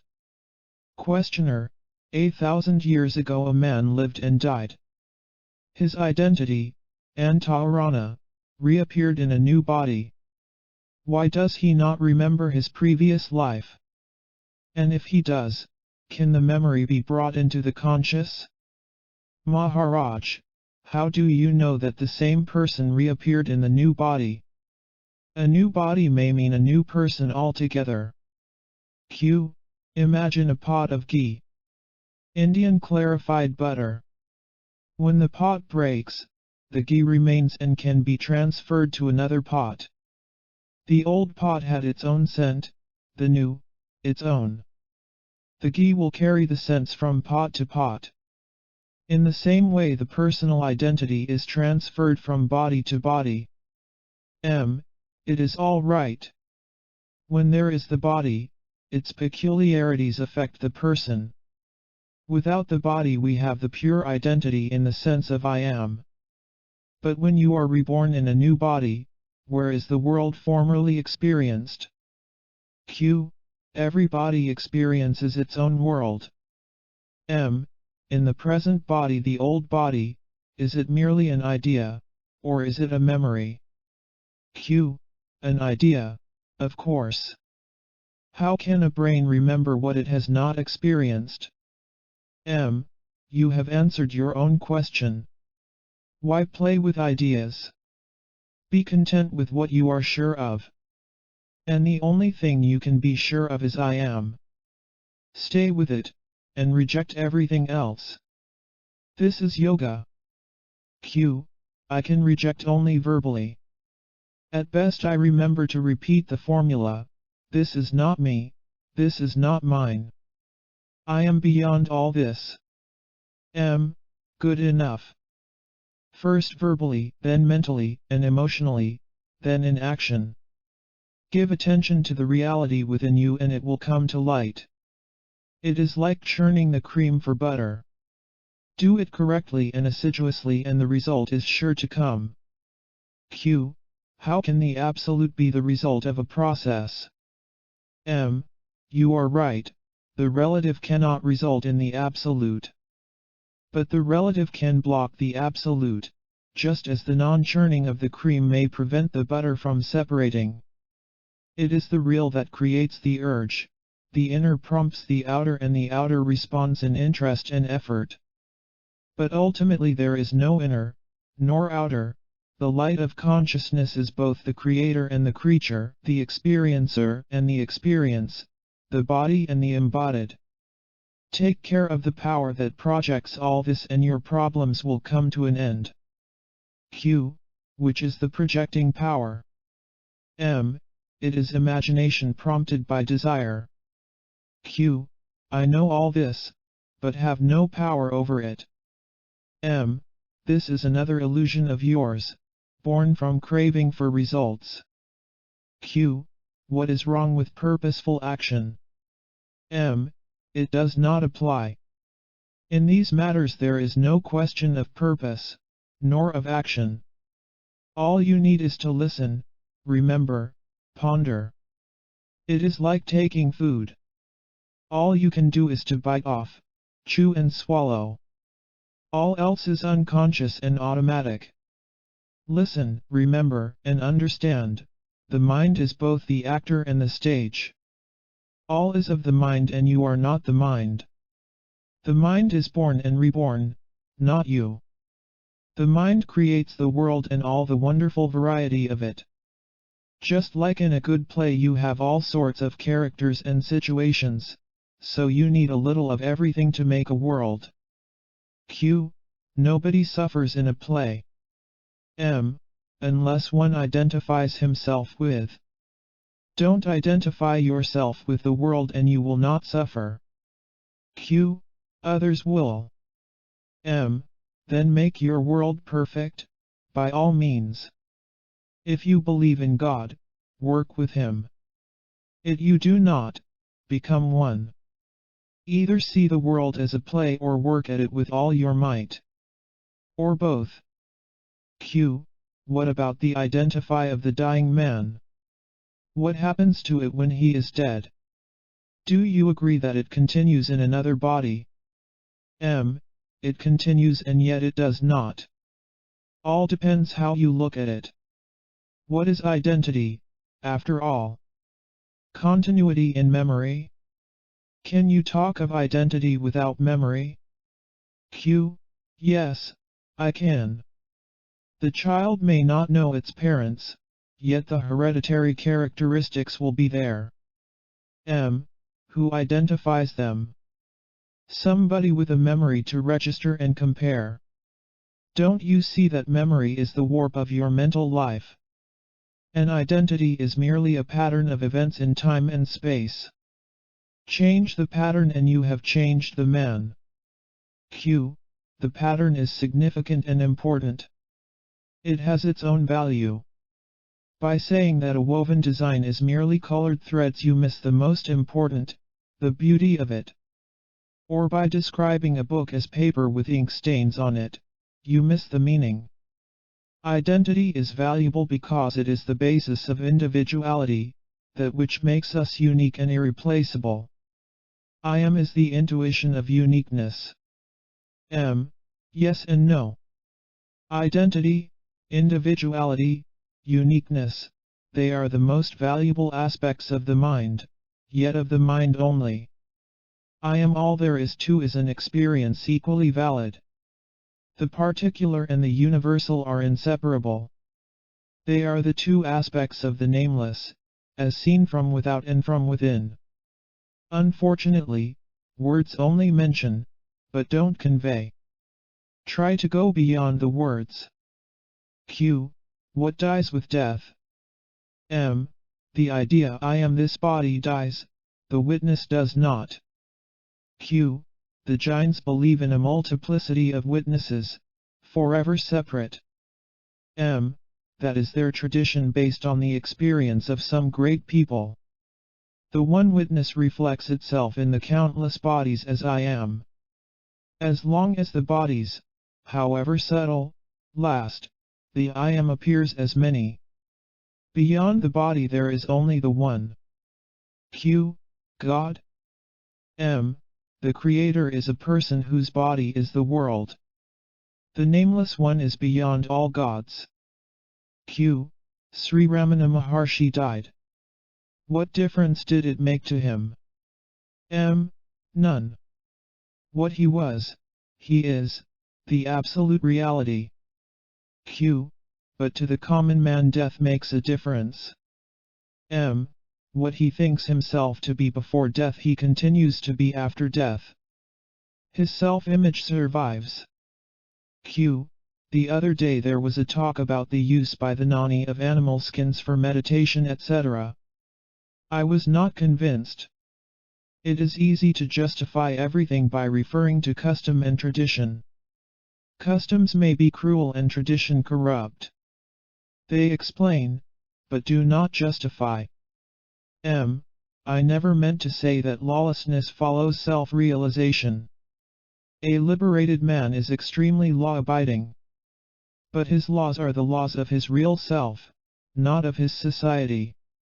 These he observes, or breaks according to circumstances and necessity. But he will never be fanciful and disorderly. Q. What I cannot accept is justification by custom and habit. M. The difficulty lies in our differing points of view. You speak from the body minds. Mine is of the witness. The difference is basic. Q. Still, cruelty is cruelty. M. None compels you to be cruel. Q. Taking advantage of other people's cruelty is cruelty by proxy. If you look into living process closely, you will find cruelty everywhere, for life feeds on life. This is a fact, but it does not make you feel guilty of being alive. You began a life of cruelty by giving your mother endless trouble.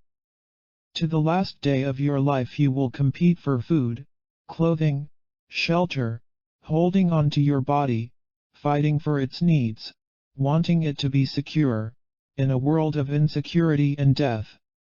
From the animal's point of view, being killed is not the worst form of dying, surely preferable to sickness and senile decay. The cruelty lies in the motive, not in the fact. Killing hurts the killer, not the killed. Q. Agreed. Then one must not accept the services of hunters and butchers. M. Who wants you to accept? Q. You accept. M. That is how you see me. How quickly you accuse, condemn, sentence and execute. Why begin with me and not with yourself? Q. A man like you should set an example. M. Are you ready to follow my example? I am dead to the world, I want nothing, not even to live. Be as I am, do as I do. You are judging me by my clothes and food, while I only look at your motives. If you believe to be the body and the mind and act on it, you are guilty of the greatest cruelty, cruelty to your own real being. Compared to it, all other cruelties do not count. Q. You are taking refuge in the claim that you are not the body. But you are in control of the body and responsible for all it does. To allow the body full autonomy would be imbecility, madness. M. Cool down. I am also against all killing of animals for flesh or fur, but I refuse to give it first place. Vegetarianism is a worthy cause, but not the most urgent. All causes are served best by the man who has returned to his source. Q. When I was at Sri Raman Ashram, I felt Bhagwan all over the place, all pervading, all perceiving. Killing hurts the killer, not the killed. 159. M. You had the necessary faith. Those who have true faith in him will see him everywhere and at all times. All happens according to your faith, and your faith is the shape of your desire. Q. The faith you have in yourself, is not that too a shape of a desire? M. When I say, I am, I do not mean a separate entity with a body as its nucleus. I mean the totality of being, the ocean of consciousness, the entire universe of all that is and knows. I have nothing to desire, for I am complete forever. Q. Can you touch the inner life of other people? M. I am the people. Q. I do not mean identity of essence or substance, nor similarity of form. I mean the actual entering into the minds and hearts of others and participating in their personal experiences. Can you suffer and rejoice with me, or you only infer what I feel from observation and analogy? M. All beings are in me. But bringing down into the brain the content of another brain requires special training. There is nothing that cannot be achieved by training. Q. I am not your projection, nor are you mine. I am on my own right, not merely as your creation. This crude philosophy of imagination and projection does not appeal to me. You are depriving me of all reality. Who is the image of whom? You are my image, or am I yours? Or am I an image in my own images? No, something is wrong somewhere. M. Words betray their hollowness. The real cannot be described, it must be experienced. I cannot find better words for what I know. What I say may sound ridiculous, but what the words try to convey is the highest truth. All is one, however much we quibble. And all is done to please the one source and goal of every desire, whom we all know as the I Am. Q. It is pain that is at the root of desire. The basic urge is to escape from pain. M. What is the root of pain? Ignorance of yourself. What is the root of desire? The urge to find yourself. All creation toils for itself and will not rest until it returns to it. Q. When will it return? M. It can return whenever you want it. Q. And the world? M. You can take it with you. Q. Must I wait with helping the world until I reach perfection? M. By all means help the world. You will not help much, but the effort will make you grow. There is nothing wrong in trying to help the world. Q. Surely there were people, common people, who helped greatly. M. When the time comes for the world to be helped, some people are given the will, the wisdom, and the power to cause great changes. 37. Beyond pain and pleasure there is bliss. Maharaj, you must realize first of all that you are the proof of everything, including yourself. None can prove your existence, because his existence must be confirmed by you first. Your being and knowing you owe nobody. Remember, you are entirely on your own. You do not come from somewhere, you do not go anywhere. You are timeless being and awareness. Questioner, there is a basic difference between us. You know the real while I know only the workings of my mind. Therefore, what you say is one thing, what I hear is another. What you say is true, what I understand is false, though the words are the same. There is a gap between us. How to close the gap? M. Give up the idea of being what you think yourself to be and there will be no gap. By imagining yourself as separate you have created the gap. You need not cross it. Just don't create it. All is you and yours. There is nobody else. This is a fact. Q. How strange. The very same words which to you are true, to me are false. There is nobody else. How obviously untrue. M. Let them be true or untrue. Words don't matter. What matters is the idea you have of yourself, for it blocks you. Give it up. Q. From early childhood I was taught to think that I am limited to my name and shape. A mere statement to the contrary will not erase the mental groove.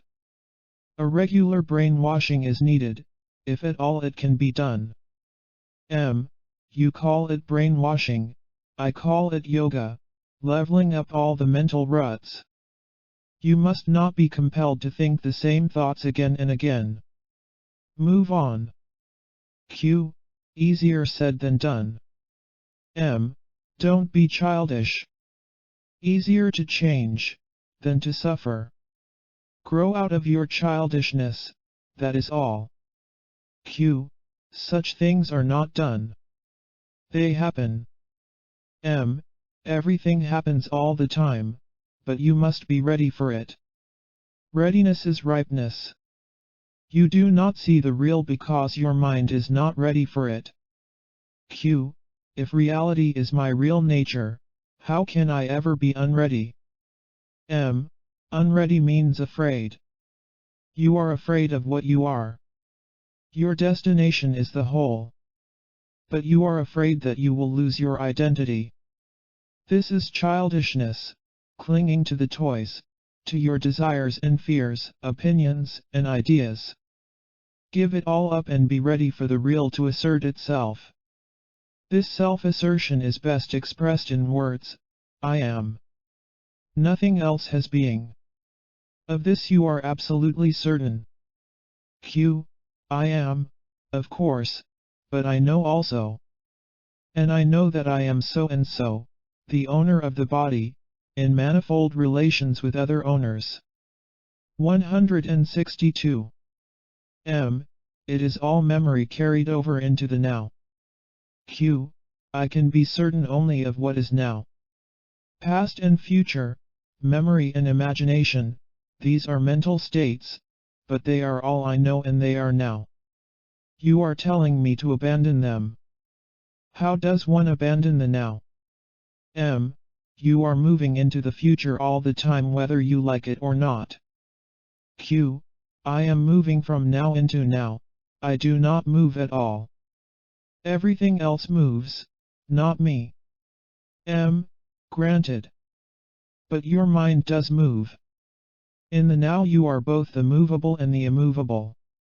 So far you took yourself to be the movable and overlooked the immovable. Turn your mind inside out.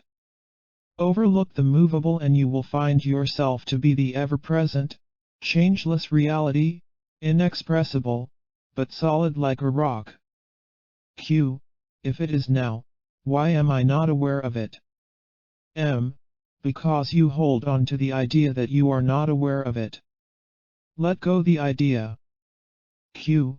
It does not make me aware. Wait.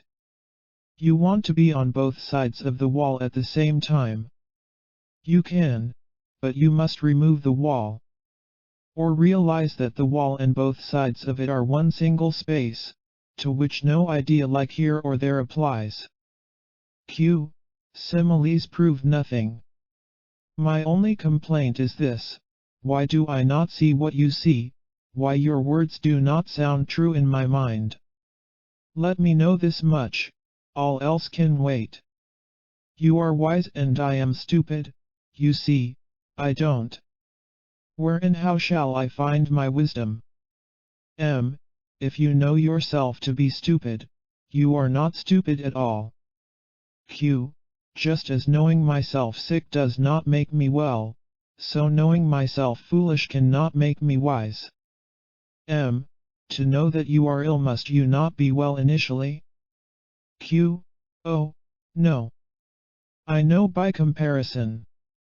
If I am blind from birth and you tell me that you know things without touching them, while I must touch to know, I am aware that I am blind without knowing what does it mean to see.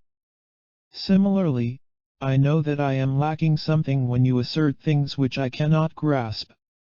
You are telling me such wonderful things about myself. According to you I am eternal, omnipresent, omniscient, supremely happy, creator, preserver and destroyer of all there is, the source of all life, the heart of being, the Lord and the beloved of every creature. You equate me with the ultimate reality, the source and the goal of all existence. I just blink, for I know myself to be a tiny little bundle of desires and fears, a babble of suffering, a transient flash of consciousness in an ocean of darkness. Before pain was, you were. After pain had gone, you remained. Pain is transient, you are not. Q.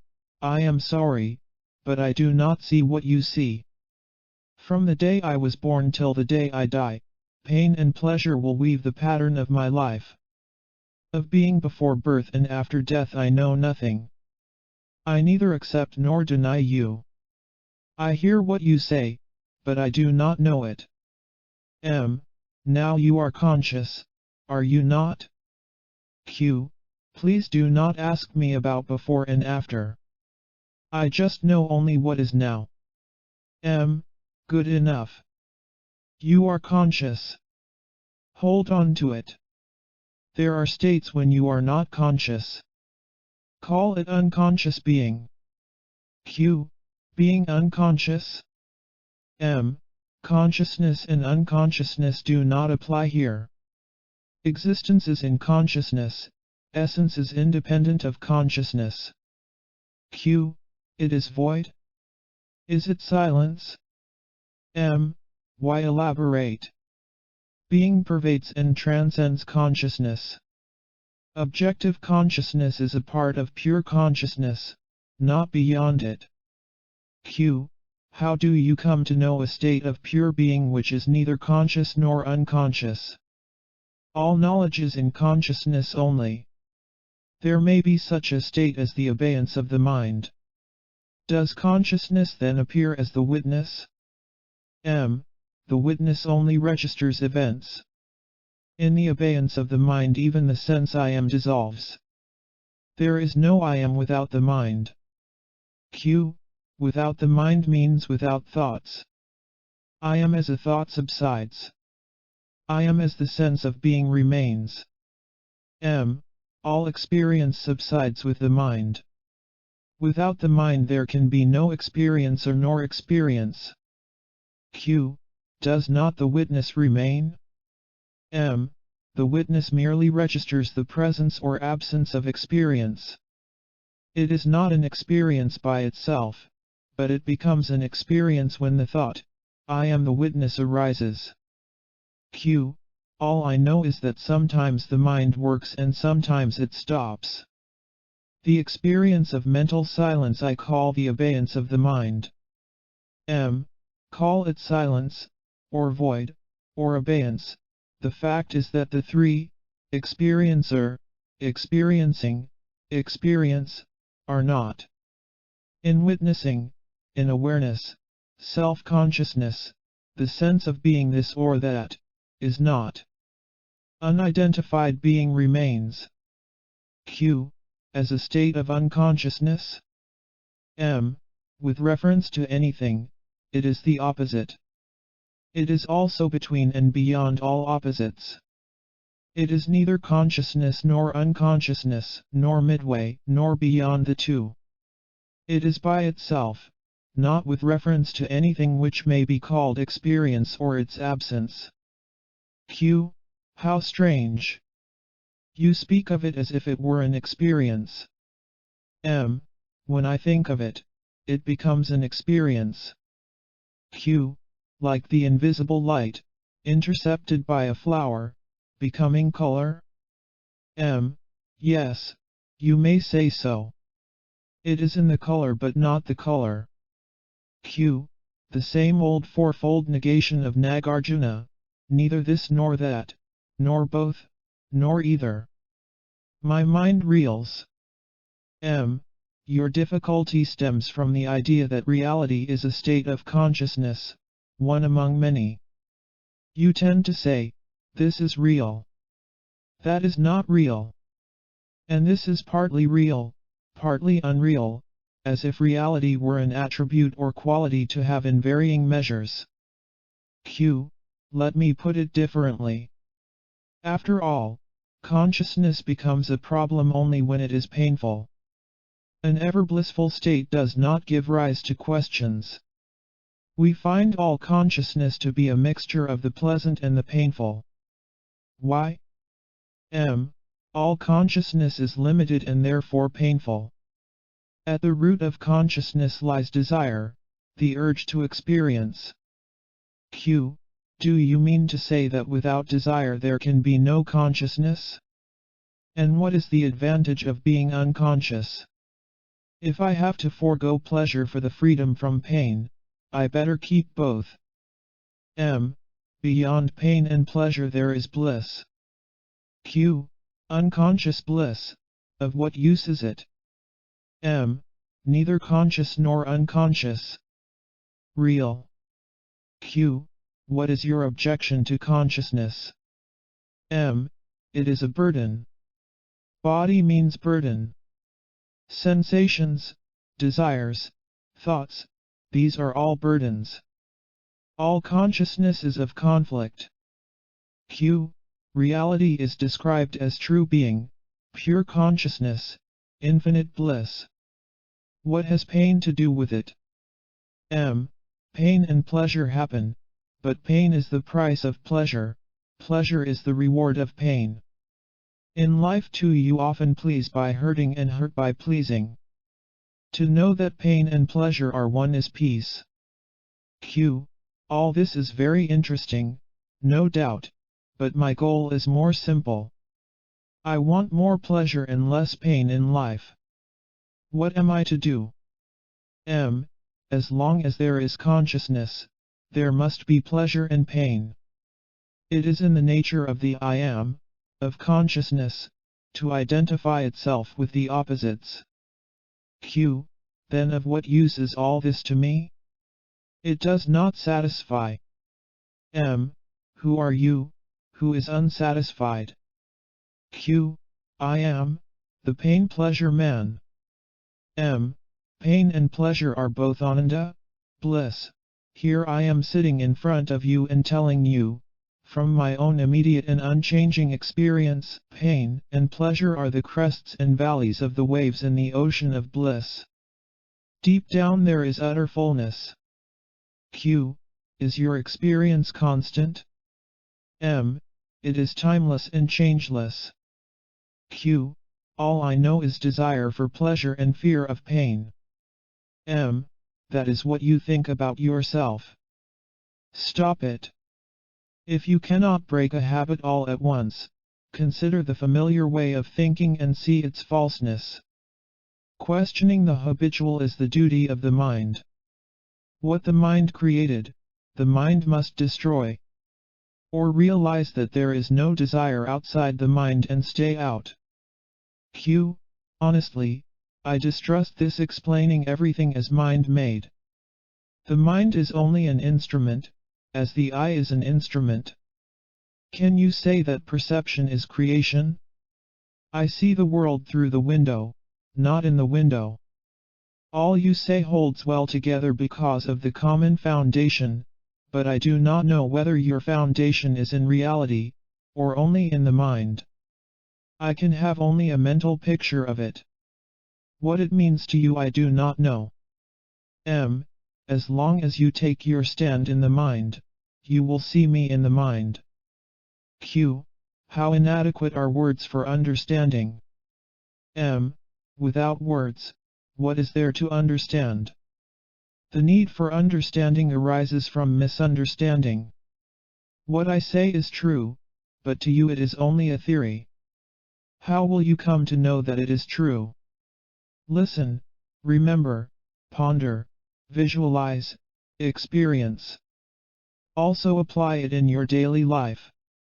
Have patience with me and, above all, have patience with yourself, for you are your only obstacle. The way leads through yourself beyond yourself. As long as you believe only the particular to be real, conscious, and happy and reject the non-dual reality as something imagined, an abstract concept, you will find me doling out concepts and abstractions. But once you have touched the real within your own being, you will find me describing what for you is the nearest and the dearest. 38. Spiritual practices will asserted and reasserted. Questioner. The Westerners who occasionally come to see you are faced with a peculiar difficulty. The very notion of a liberated man, a realized man, a self-knower, a God-knower, a man beyond the world, is unknown to them. All they have in their Christian culture is the idea of a saint, a pious man, law-abiding, God-fearing, fellow-loving, prayerful, sometimes prone to ecstasies and confirmed by a few miracles. The very idea of a Nani is foreign to Western culture, something exotic and rather unbelievable. Even when his existence is accepted, he is looked at with suspicion, as a case of self-induced euphoria caused by strange physical postures and mental attitudes. The very idea of a new dimension in consciousness seems to them implausible and improbable. What will help them is the opportunity of hearing Inani relate his own experience of realization, its causes and beginnings, its progress and attainments and its actual practice in daily life. Much of what he says may remain strange, even meaningless, yet there will remain a feeling of reality, an atmosphere of actual experiencing, ineffable, yet very real, a center from which an exemplary life can be lived. Maharaj, the experience may be incommunicable. Can one communicate an experience? Q.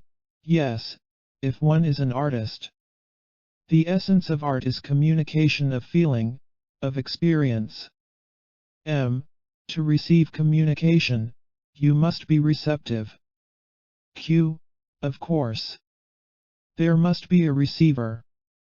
But if the transmitter does not transmit, of what use is the receiver? The Nani belongs to all. He gives himself tirelessly and completely to whoever comes to him. If he is not a giver, he is not a Nani. Whatever he has, he shares. But can he share what he is? You mean, can he make others into Nanis? Yes and no. No, since Nanis are not made, they realize themselves as such, when they return to their source, their real nature. I cannot make you into what you already are. All I can tell you is the way I traveled and invite you to take it. This does not answer my question. I have in mind the critical and skeptical Westerner who denies the very possibility of higher states of consciousness. Recently drugs have made a breach in his disbelief, without affecting his materialistic outlook. Drugs or no drugs, the body remains the primary fact and the mind is secondary. Beyond the mind, they see nothing. From Buddha onwards the state of self-realization was described in negative terms, as not this, not that. Is it inevitable? Is it not possible to illustrate it, if not describe? I admit, no verbal description will do, when the state described is beyond words. Yet it is also within words. Poetry is the art of putting into words the inexpressible. There is no lack of religious poets. Turn to them for what you want. As far as I am concerned, my teaching is simple. Trust me for a while and do what I tell you. If you persevere, you will find that your trust was justified. And what to do with people who are interested, but cannot trust? If they could stay with me, they would come to trust me. Once they trust me, they will follow my advice and discover for themselves. It is not for the training that I am asking just now, but for its results. You had both. You are willing to tell us all about the training, but when it comes to results, you refuse to share. Either you tell us that your state is beyond words, or that there is no difference, that where we see a difference, you see none. In both cases we are left without any insight into your state. How can you have insight into my state when you are without insight into your own? When the very instrument of insight is lacking, is it not important to find it first? It is like a blind man wanting to learn painting before he regains his eyesight. You want to know my state, but do you know the state of your wife or servant? I am asking for some hints only. Well, I gave you a very significant clue. Where you see differences, I don't. To me it is enough. If you think it is not enough, I can only repeat, it is enough. Think it out deeply and you will come to see what I see. You seem to want instant insight, forgetting that the instant is always preceded by a long preparation. The fruit falls suddenly, but the ripening takes time. After all, when I talk of trusting me, it is only for a short time, just enough time to start you moving. The more earnest you are, the less belief you need, for soon you will find your faith in me justified. You want me to prove to you that I am trustworthy. How can I and why should I? After all, what I am offering you is the operational approach, so current in Western science. When a scientist describes an experiment and its results, usually you accept his statements on trust and repeat his experiment as he describes it. Once you get the same or similar results, you need not trust him anymore, you trust your own experience. Encouraged, you proceed and arrive in the end at substantially identical results. The Indian mind was made ready for metaphysical experiments by culture and nurture. To the Indian, words like direct perception of the supreme reality make sense and bring out responses from the very depths of his being. They mean little to a Westerner, even when brought up in his own variety of Christianity. He does not think beyond conformity with God's commandments and Christ's injunctions. First-hand knowledge of reality is not only beyond ambition, but also beyond conceiving. Some Indians tell me, hopeless. The Westerner will not, for he cannot. Tell him nothing about self-realization, let him live a useful life and earn a rebirth in India. Then only will he have a chance. Some say, reality is for all equally, but not all are equally endowed with the capacity to grasp it. The capacity comes with desire, which will grow into devotion and ultimately into total self-dedication. With integrity and earnestness and iron determination to overcome all obstacles, the Westerner has the same chance as the Oriental man. All he needs is the rousing of interest. To rouse his interest in self-knowledge, he needs to be convinced about its advantages. You believe it is possible to transmit a personal experience? Q. I do not know. You speak of unity, identity of the seer with the seen. When all is one, communication should be feasible. To have the direct experience of a country, one must go and live there. Don't ask for the impossible. A man's spiritual victory no doubt benefits mankind, but to benefit another individual, a close personal relation is required. Such relation is not accidental and not everybody can claim it. On the other hand, the scientific approach is for all. Trust, test, taste. What more do you need? Why push the truth down unwilling throats? It cannot be done, anyhow. Without a receiver, what can the giver do? Q. The essence of art is to use the outer form to convey an inner experience. Of course, one must be sensitive to the inner, before the outer can be meaningful. How does one grow in sensitivity? Whichever way you put it, it comes to the same. Givers there are many, where are the takers? Q. Can you not share your own sensitivity? Yes, I can, but sharing is a two-way street. Two are needed in sharing. Who is willing to take what I am willing to give? Q. You say we are one. Is this not enough? I am one with you. Are you one with me? If you are, you will not ask questions. If you are not, if you do not see what I see, what can I do beyond showing you the way to improve your vision? Q. What you cannot give is not your own. I claim nothing as my own. When the I is not, where is the mine? Two people look at a tree. One sees the fruit hidden among the leaves and the other does not. Otherwise there is no difference between the two.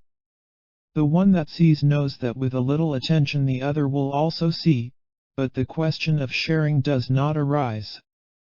Believe me, I am not close-fisted, holding back your share of reality. On the contrary, I am all yours, eat me and drink me. But while you repeat verbally, give, give, you do nothing to take what is offered. I am showing you a short and easy way to being able to see what I see, but you cling to your old habits of thought, feeling, and action and put all the blame on me. I have nothing which you do not have. Self-knowledge is not a piece of property to be offered and accepted. It is a new dimension altogether, where there is nothing to give or take. Q. Give us at least some insight into the content of your mind while you live your daily life. To eat, to drink, to talk, to sleep, how does it feel at your end? The common things of life, I experience them just as you do. The difference lies in what I do not experience. I do not experience fear or greed, hate or anger. I ask nothing, refuse nothing, keep nothing. In these matters I do not compromise. Maybe this is the outstanding difference between us. I will not compromise, I am true to myself, while you are afraid of reality. Q. From the Westerner's point of view there is something disturbing in your ways. To sit in a corner all by oneself and keep on repeating, I am God, God I am, appears to be plain madness. How to convince a Westerner that such practices lead to supreme sanity? M. The man who claims to be God and the man who doubts it, both are deluded. They talk in their dream. Q. If all is dreaming, what is waking? M. How to describe the waking state in dreamland language? Words do not describe, they are only symbols. Q. Again the same excuse that words cannot convey reality. M. If you want words, I shall give you some of the ancient words of power. Repeat any of them ceaselessly, they can work wonders. Q. Are you serious? Would you tell a Westerner to repeat Om or Ram or Hare Krishna ceaselessly, though he lacks completely the faith and conviction born of the right cultural and religious background? Without confidence and fervor, repeating mechanically the same sounds, will he ever achieve anything? M. Why not? It is the urge, the hidden motive that matters, not the shape it takes. Whatever he does, if he does it for the sake of finding his own real self, will surely bring him to himself. Q. No need of faith in the efficacy of the means? M. No need of faith which is but expectation of results. Here the action only counts. Whatever you do for the sake of truth, will take you to truth. Only be earnest and honest. The shape it takes hardly matters. Q. Then where is the need of giving expression to one's longing? M. No need. Doing nothing is as good. Mere longing, undiluted by thought and action, pure, concentrated longing, will take you speedily to your goal. It is the true motive that matters, not the manner. Q. Unbelievable. How can dull repetition in boredom verging on despair be effective? M. The very facts of repetition, of struggling on and of endurance and perseverance, in spite of boredom and despair and complete lack of conviction are really crucial. They are not important by themselves, but the sincerity behind them is all important. There must be a push from within and pull from without. Q. My questions are typical of the West. Their people think in terms of cause and effect, means and goals. They do not see what causal connection can there be between a particular word and the absolute reality. M. None whatsoever.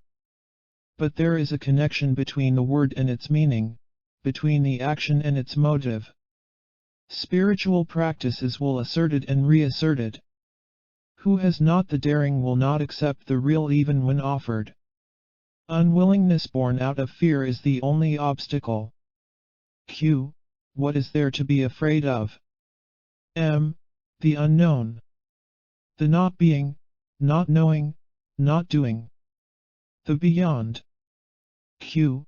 You mean to say that while you can share the manner of your achievement, you cannot share the fruits? M. Of course I can share the fruits and I am doing so all the spiritual practices will asserted and reasserted 173 time. But mine is a silent language. Learn to listen and understand. Q.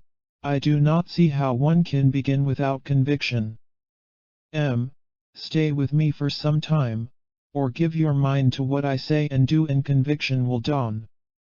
Q. Not everybody has the chance of meeting you. M. Meet your own self. Be with your own self, listen to it, Obey it, cherish it, keep it in mind ceaselessly. You need no other guide. As long as your urge for truth affects your daily life, all is well with you. Live your life without hurting anybody. Harmlessness is a most powerful form of yoga and it will take you speedily to your goal. This is what I call Nisarga Yoga, the natural yoga. It is the art of living in peace and harmony, in friendliness and love. The fruit of it is happiness, uncaused and endless. Still, all this presupposes some faith. Turn within and you will come to trust yourself. In everything else confidence comes with experience. When a man tells me that he knows something I do not know, I have the right to ask, what is it that you know, that I do not know? And if he tells you that it cannot be conveyed in words? Then I watch him closely and try to make out. And this is exactly what I want you to do. Be interested, give attention, until a current of mutual understanding is established. Then the sharing will be easy. As a matter of fact, all realization is only sharing. You enter a wider consciousness and share in it. Unwillingness to enter and to share is the only hindrance. I never talk of differences, for to me there are none. You do, so it is up to you to show them to me. By all means, show me the differences. For this you will have to understand me, but then you will no longer talk of differences. Understand one thing well, and you have arrived. What prevents you from knowing is not the lack of opportunity, but the lack of ability to focus in your mind what you want to understand. If you could but keep in mind what you do not know, it would reveal to you its secrets. But if you are shallow and impatient, not earnest enough to look and wait, you are like a child crying for the moon. 39. By itself nothing has existence. Questioner, as I listen to you I find that it is useless to ask you questions. Whatever the question, you invariably turn it upon itself and bring me to the basic fact that I am living in an illusion of my own making and that reality is inexpressible in words. Words merely add to the confusion and the only wise course is the silent search within. Maharaj, after all, it is the mind that creates illusion and it is the mind that gets free of it. Words may aggravate illusion, words may also help dispel it. There is nothing wrong in repeating the same truth again and again until it becomes reality. Mother's work is not over with the birth of the child. She feeds it day after day, year after year until it needs her no longer. People need hearing words, until facts speak to them louder than words. So we are children to be fed on words? As long as you give importance to words, you are children. All right, then be our mother. Where was the child before it was born? Was it not with the mother? Because it was already with the mother it could be born. Surely, the mother did not carry the child when she was a child herself. Potentially, she was the mother. Go beyond the illusion of time. Your answer is always the same. A kind of clockwork which strikes the same hours again and again. It cannot be helped. Just like the one sun is reflected in a billion dewdrops, so is the timeless endlessly repeated. When I repeat, I am, I merely assert and reassert an ever-present fact. You get tired of my words because you do not see the living truth behind them. Contact it and you will find the full meaning of words and of silence, both. You say that the little girl is already the mother of her future child. Potentially, yes. Actually, no. The potential becomes actual by thinking. The body and its affairs exist in the mind. Q. And the mind is consciousness in motion, and consciousness is the conditioned, saguna, aspect of the self. The unconditioned, nirguna, is another aspect, and beyond lies the abyss of the absolute, paramartha. Quite right, you have put it beautifully. Q. But these are mere words to me. Hearing and repeating them is not enough, they must be experienced. Nothing stops you but preoccupation with the outer, which prevents you from focusing the inner. It cannot be helped, you cannot skip your sadhana. You have to turn away from the world and go within, until the inner and the outer merge, and you can go beyond the conditioned, whether inner or outer. Q. Surely, the unconditioned is merely an idea in the conditioned mind. By itself it has no existence. By itself nothing has existence. Everything needs its own absence. To be, is to be distinguishable, to be here and not there, to be now and not then, to be thus and not otherwise. Like water is shaped by the container, so is everything determined by conditions, gunas. As water remains water regardless of the vessels, as light remains itself regardless of the colors it brings out, so does the real remain real, regardless of conditions in which it is reflected. Why keep the reflection only in the focus of consciousness? Why not the real itself? Q. Consciousness itself is a reflection. How can it hold the real? To know that consciousness and its content are but reflections, changeful and transient, is the focusing of the real. The refusal to see the snake in the rope is the necessary condition for seeing the rope. Q. Only necessary, or also sufficient? One must also know that a rope exists and looks like a snake. Similarly, one must know that the real exists and is of the nature of witness consciousness. Of course it is beyond the witness, but to enter it one must first realize the state of pure witnessing. The awareness of conditions brings one to the unconditioned. Q. Can the unconditioned be experienced? To know the conditioned as conditioned is all that can be said about the unconditioned. Positive terms are mere hints and misleading. Q. Can we talk of witnessing the real? How can we? We can talk only of the unreal, the illusory, the transient, the conditioned. To go beyond, we must pass through total negation of everything as having independent existence. All things depend. Q. On what do they depend? On consciousness. And consciousness depends on the witness. Q. And the witness depends on the real? The witness is the reflection of the real in all its purity. It depends on the condition of the mind. Where clarity and detachment predominate, the witness consciousness comes into being. It is just like saying that where the water is clear and quiet, the image of the moon appears. Or like daylight that appears as sparkle in the diamond. Q. Can there be consciousness without the witness? Without the witness it becomes unconsciousness, just living. The witness is latent in every state of consciousness, just like light in every color. There can be no knowledge without the knower and no knower without his witness. Not only you know, but you know that you know.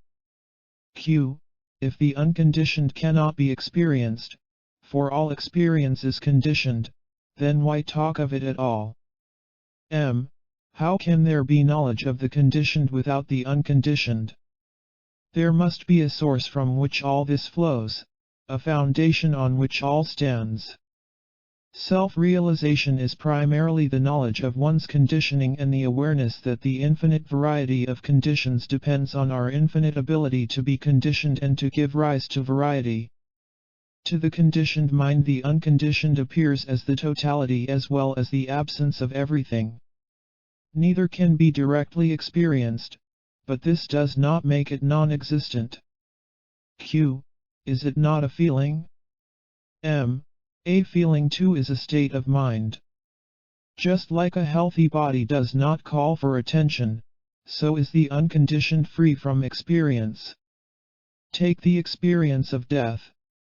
The ordinary man is afraid to die, because he is afraid of change. The Gnani is not afraid because his mind is dead already. He does not think, I live. He knows, there is life. There is no change in it and no death. Death appears to be a change in time and space. Where there is neither time nor space, how can there be death? The Gnani is already dead to name and shape. How can their loss affect him? The man in the train travels from place to place, but the man off the train goes nowhere, for he is not bound for a destination. He has nowhere to go, nothing to do, nothing to become. Those who make plans will be born to carry them out. Those who make no plans need not be born. Q. What is the purpose of pain and pleasure? M. Do they exist by themselves, or only in the mind? Q. Still, they exist. Never mind the mind. M. Pain and pleasure are merely symptoms, the results of wrong knowledge and wrong feeling. A result cannot have a purpose of its own. Q. In God's economy everything must have a purpose. M. Do you know God that you talk of Him so freely? What is God to you? A sound, a word on paper, an idea in the mind? Q. By His power I am born and kept alive. M. And suffer, and die. Are you glad? Q. It may be my own fault that I suffer and die. I was created unto life eternal. M. Why eternal in the future and not in the past? What has a beginning must have an end. Only the beginningless is endless. Q. God may be a mere concept, a working theory. A very useful concept all the same. M. For this it must be free of inner contradictions, which is not the case. Why not work on the theory that you are your own creation and creator? At least there will be no external God to battle with. Q. The world is so rich and complex, how could I create it? M. Do you know yourself enough to know what you can do and what you cannot? You do not know your own powers. You never investigated. Begin with yourself now. Q. Everybody believes in God. M. To me you are your own God. But if you think otherwise, think to the end. If there be God, then all is God's and all is for the best. Welcome all that comes with a glad and thankful heart. And love all creatures. This too will take you to yourself. 40. Only the self is real. Maharaj, the world is but a show, glittering and empty. It is, and yet is not. It is there as long as I want to see it and take part in it. When I cease caring, it dissolves. It has no cause and serves no purpose. It just happens when we are absent-minded. It appears exactly as it looks, but there is no depth in it, nor meaning. Only the onlooker is real, call himself or Atma. To the self the world is but a colorful show, which he enjoys as long as it lasts and forgets when it is over. Whatever happens on the stage makes him shudder in terror or roll with laughter, yet all the time he is aware that it is but a show. Without desire or fear he enjoys it, as it happens. Questioner: the person immersed in the world has a life of many flavors.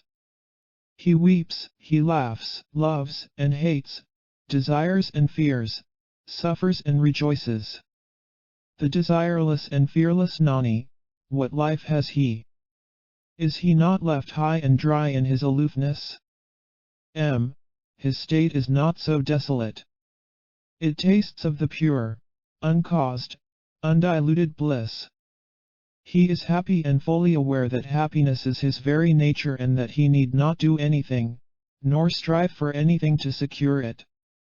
It follows him, more real than the body, nearer than the mind itself. You imagine that without cause there can be no happiness.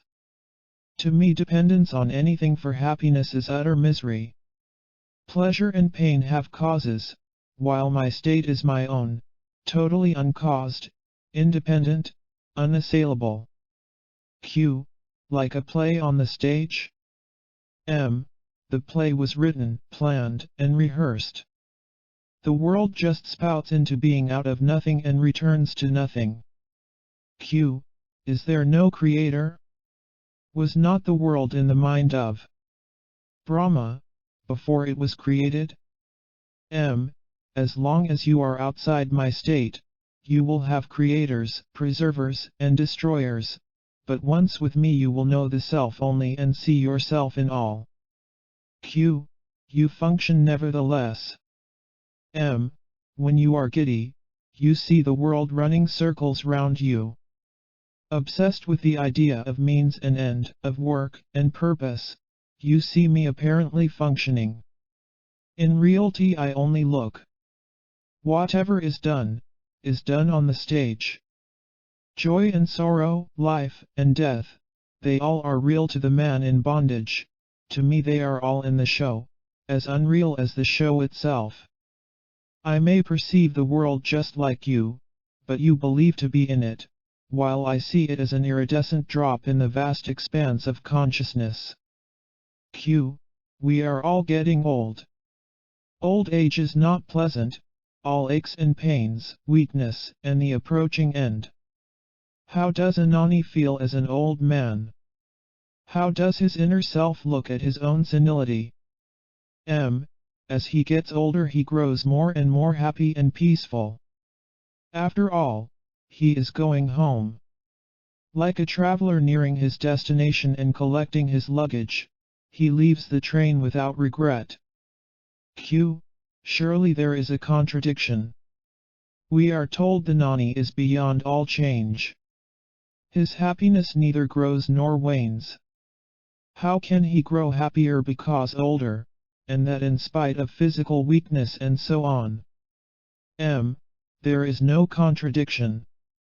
The reel of destiny is coming to its end, the mind is happy. The mist of bodily existence is lifting, the burden of the body is growing less from day to day. Q. Let us say, the nani is ill. He has caught some flu and every joint aches and burns. What is his state of mind? Every sensation is contemplated in perfect equanimity. There is no desire for it, nor refusal. It is as it is and that he looks at it with a smile of affectionate detachment. Q. He may be detached from his own suffering, but still it is there. It is there, but it does not matter. Whatever state I am in, I see it as a state of mind to be accepted as it is. Q. Pain is pain. You experience it all the same. He who experiences the body, experiences its pains and pleasures. I am neither the body, nor the experiencer of the body. Q. Let us say you are 25 years old. Your marriage is arranged and performed, and the household duties crowd upon you. How would you feel? Just as I feel now. You keep on insisting that my inner state is molded by outer events. It is just not so. Whatever happens, I remain. At the root of my being is pure awareness, a speck of intense light. This speck, by its very nature, radiates and creates pictures in space and events in time, effortlessly and spontaneously. As long as it is merely aware there are no problems. But when the discriminative mind comes into being and creates distinctions, pleasure and pain arise. During sleep the mind is in abeyance and so are pain and pleasure. The process of creation continues, but no notice is taken. The mind is a form of consciousness, and consciousness is an aspect of life. Life creates everything, but the Supreme is beyond all. Q. The Supreme is the Master in consciousness, his servant. M. The Master is in consciousness, not beyond it. In terms of consciousness, the Supreme is both creation and dissolution, concretion and abstraction, the focal and the universal. It is also neither. Words do not reach there, nor mind. Q. The Nani seems to be a very lonely being, all by himself. M. He is alone, but he is all. He is not even a being. He is the beingness of all beings. Not even that. No words apply. He is what he is, the ground from which all grows. Q. Are you not afraid to die? M. I shall tell you how my guru's guru died. After announcing that his end was nearing, he stopped eating, without changing the routine of his daily life. On the 11th day, at prayer time he was singing and clapping vigorously and suddenly died. Just like that, between two movements, like a blown-out candle. Everybody dies as he lives. I am not afraid of death, because I am not afraid of life. I live a happy life and shall die a happy death. Misery is to be born, not to die. All depends how you look at it. Q. There can be no evidence of your state. All I know about it is what you say. All I see is a very interesting old man. M. You are the interesting old man, not me. I was never born. How can I grow old? What I appear to be to you exists only in your mind. I am not concerned with it. Q. Even as a dream you are a most unusual dream. M. I am a dream that can wake you up. You will have the proof of it in your very waking up. Q. Imagine, news reach you that I have died. Somebody tells you, you know so and so. He died. What would be your reaction? M. I would be very happy to have you back home. Really glad to see you out of this foolishness. Q. Which foolishness? M. Of thinking that you were born and will die, that you are a body displaying a mind and all such nonsense. In my world nobody is born and nobody dies. Some people go on a journey and come back, some never leave. What difference does it make since they travel in dreamlands, each wrapped up in his own dream? Only the waking up is important. It is enough to know the I am as reality and also love. Q. My approach is not so absolute, hence my question.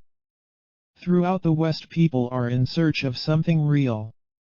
They turn to science, which tells them a lot about matter, a little about the mind and nothing about the nature and purpose of consciousness. To them reality is objective, outside the observable and describable, directly or by inference. About the subjective aspect of reality they know nothing.